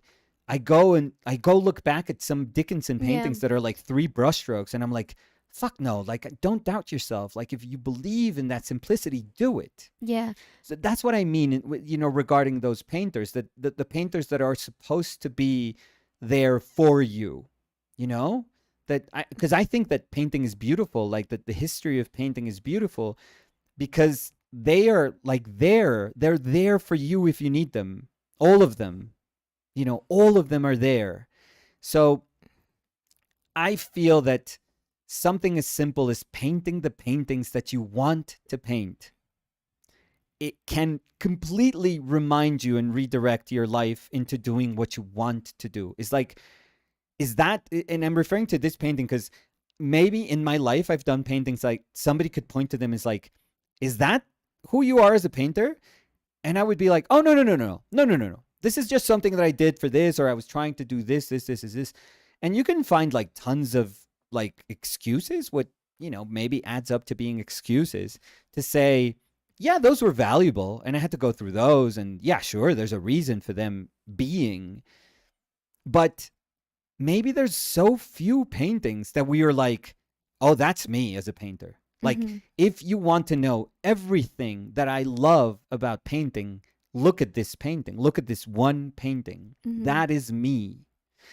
And those are so few and far between because they're kind of, I mean, they're so simple to understand, and they should be so simple to strive for, but they're so few and far between because they're just difficult. I mean, it's not easy. It's never easy to just say, what am I about? Oh, these things. Okay, let's paint those things. Yeah. And that's it. But I think it's a very beautiful quote also, because even if you try to paint the painting that you want to paint, Yeah. it's not going to result as the painting you want to paint. Oh, yeah. It doesn't guarantee in anything. 10 out of 10 paintings yeah, you do. It doesn't. But I think it's important that you try and have that mindset every time you start a painting Yeah. or anything you do, Yeah. so that that one that clicks Yeah. is worth all the 50 Exactly. that didn't. I think this So is. that you know that yeah. you're going through the path you want to Yeah. be going. Because I think it's also a very cool quote, because I mean, sometimes there's people that say, no, no, no, I like to paint, I would like to paint like this, but I'm doing this other thing. And you could say it has nothing to do. Yeah. So I think it's important that they have to do. And there's people that say, no, no, no, because I'm painting this right now just to get better. And when I get better, I'm going to try and do that painting that I really want. It's like, why postpone it? Exactly. Why are you postponing And I think it's important to say, you know what? If that's the painter you want to be, you should start being that Get painter to it. right now. Get Get to it. Yeah. Yeah. Hell yeah. But yeah. So, long answer to say, when I look at this painting, I see myself. Like, I see myself. I see everything that I love about painting. And that feeling is incredible. Well, it's incredible in the sense not that it's just fulfilling to look at something and say, you're not supposed to say, fuck, I'm good, or, oh my God, this is, no. It's just that it's like, that's me. Like, this is me. Hmm. This is me as a painter. Everything I like about painting, everything I talk about painting, it's there. It's there. And that's why I said, I don't have problems with people judging me when I'm there. Mm-hmm. Like, because if somebody says, I just don't connect with it, I'm like, great. You don't connect with the best, like with what I can do best. Mm-hmm. That already gives me a sense of the nature of the relationship that we would have, for example. And that's okay. That gives you like, yes, okay, I know it. Like, I understand it. Because sometimes we feel like it's happened to me. When I sent that painting to the competition, the one of Juan, the one that your aunt helped me with. Yeah, in I was Barcelona. so convinced that was my best. And when I saw it back, when I got it back, like I didn't get into the competition. So, and I was very sad. I was very frustrated. When I got it back and I opened it, I unrolled this large painting and I was looking at it on the floor. I was like, this is not my best. This is not as good as I thought it was. It's just not. It's just not. I saw it and it's almost as if I saw it honestly for the first time. Like, yeah, like this is not the me that I want people to judge no from. No. But the one I sent for the BP of my dad, it didn't get in, and I also felt frustrated, but that painting is good. Like, that's one of the things where I go like, I'm pissed and I'm frustrated, but I know that that's a good painting. Like, it just wasn't a painting for that competition, and it's okay. Like they judged the best of right, you. but I know that I'm like, deep down, I search my feelings. I know that I'm right. I know that that's a kick-ass painting. Mm-hmm. With the one I got back from Barcelona, I looked at it and I was like, they're right. Like, this wasn't strong enough. This is not good enough. And I just saw it and knew it. Immediately I knew it. So I always have, like, I'm always okay if they see you and they make any sort of judgment, good or bad, when they see what you're about. I think that happened to me too with the installation. Oh, right. Yeah. Because I was so No sad. regrets. Yeah. But I still see it and I say, yes, that's me.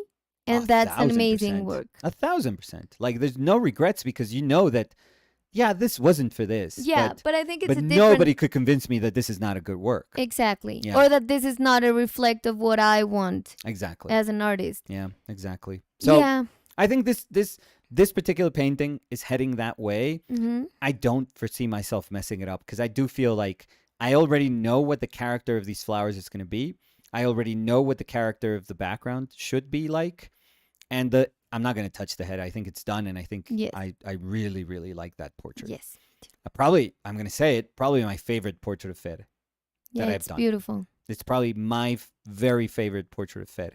I think if I had another one, it would be the one that she was sleeping.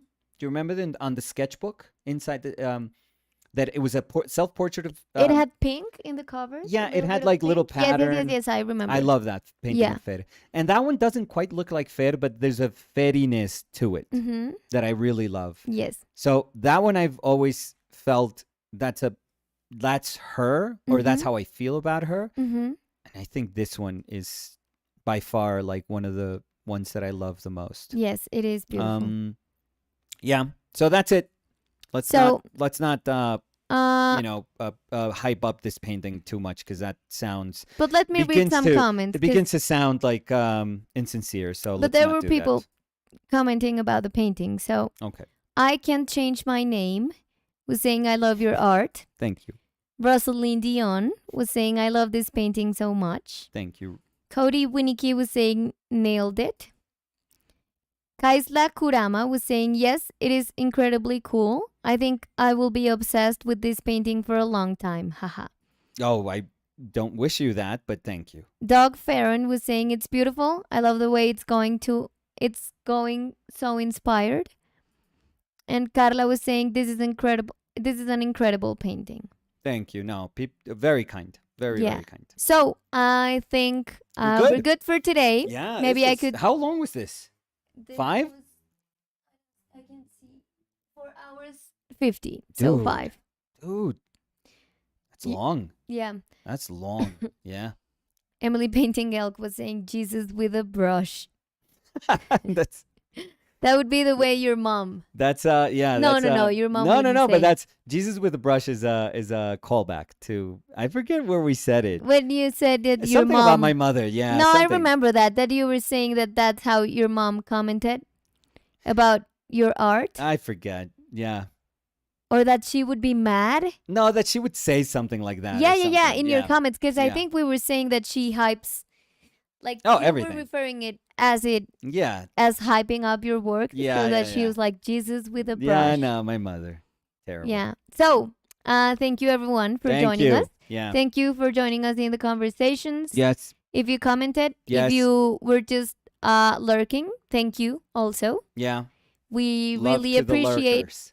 We really appreciate a lot that you let us be your company. Always. Remember, yes. if you want to listen to us again. Oh, Jesus, no. After 5 hours, forget it. Oh, my God, you're commenting every single thing I say. I know. If you want to say... Trying to rush you. Jesus Christ. Yeah, with a brush. No. If you want to see another painting process, you're welcome to subscribe. That would be amazing if you do. Mm-hmm. If you hit the notification... If you ring the bell, that would be cool so you can know when we're live. Yes. And we have a storefront. Yeah. It's called ourpaintedlives.com. Yeah. And we have Instagrams, both Nicolas and I, if you want to check them out. And that's it. Thank you so much for joining us. Yes. And we'll see you soon. I think tomorrow. Yeah. Bye. I'm gonna probably go up so I can do this flower tomorrow and maybe these. So maybe if the plan is gonna be this and these. Yes. And so that's it. Yeah. So thank you again so much, And we'll see you tomorrow. Bye. Remember to subscribe if you Oh, want to. Jesus Christ. That would be so cool. Congrats on selling your little gouache painting of the dog. It's Thank you. amazing. Thank you. I say little. I'm not belittling, by the way. No. It's a It's little small painting. I mean, it's a I'm painting. not saying, the little like painting. this. No, yeah, just I want to clear that up. No, so and I refer to it as my little painting, so maybe Yeah. that's why you're referring to it. And I refer to my own paintings when they're smaller, like little paintings. So Yeah. there's nothing to No, that. I would never take it like But that. congrats. Yeah, it's a beautiful Thank painting. you. Thank you. No, I'm gonna start posting more things Hell yeah. in the storefront. I'm not selling anything, so you have to pick up the load. You have, I mean, Come on, it's- Danny, pick it up. it's sold out. Pick it up, Danny. Everything's sold out. Pick it up. So thank you, everyone. And we'll see you tomorrow. Bye.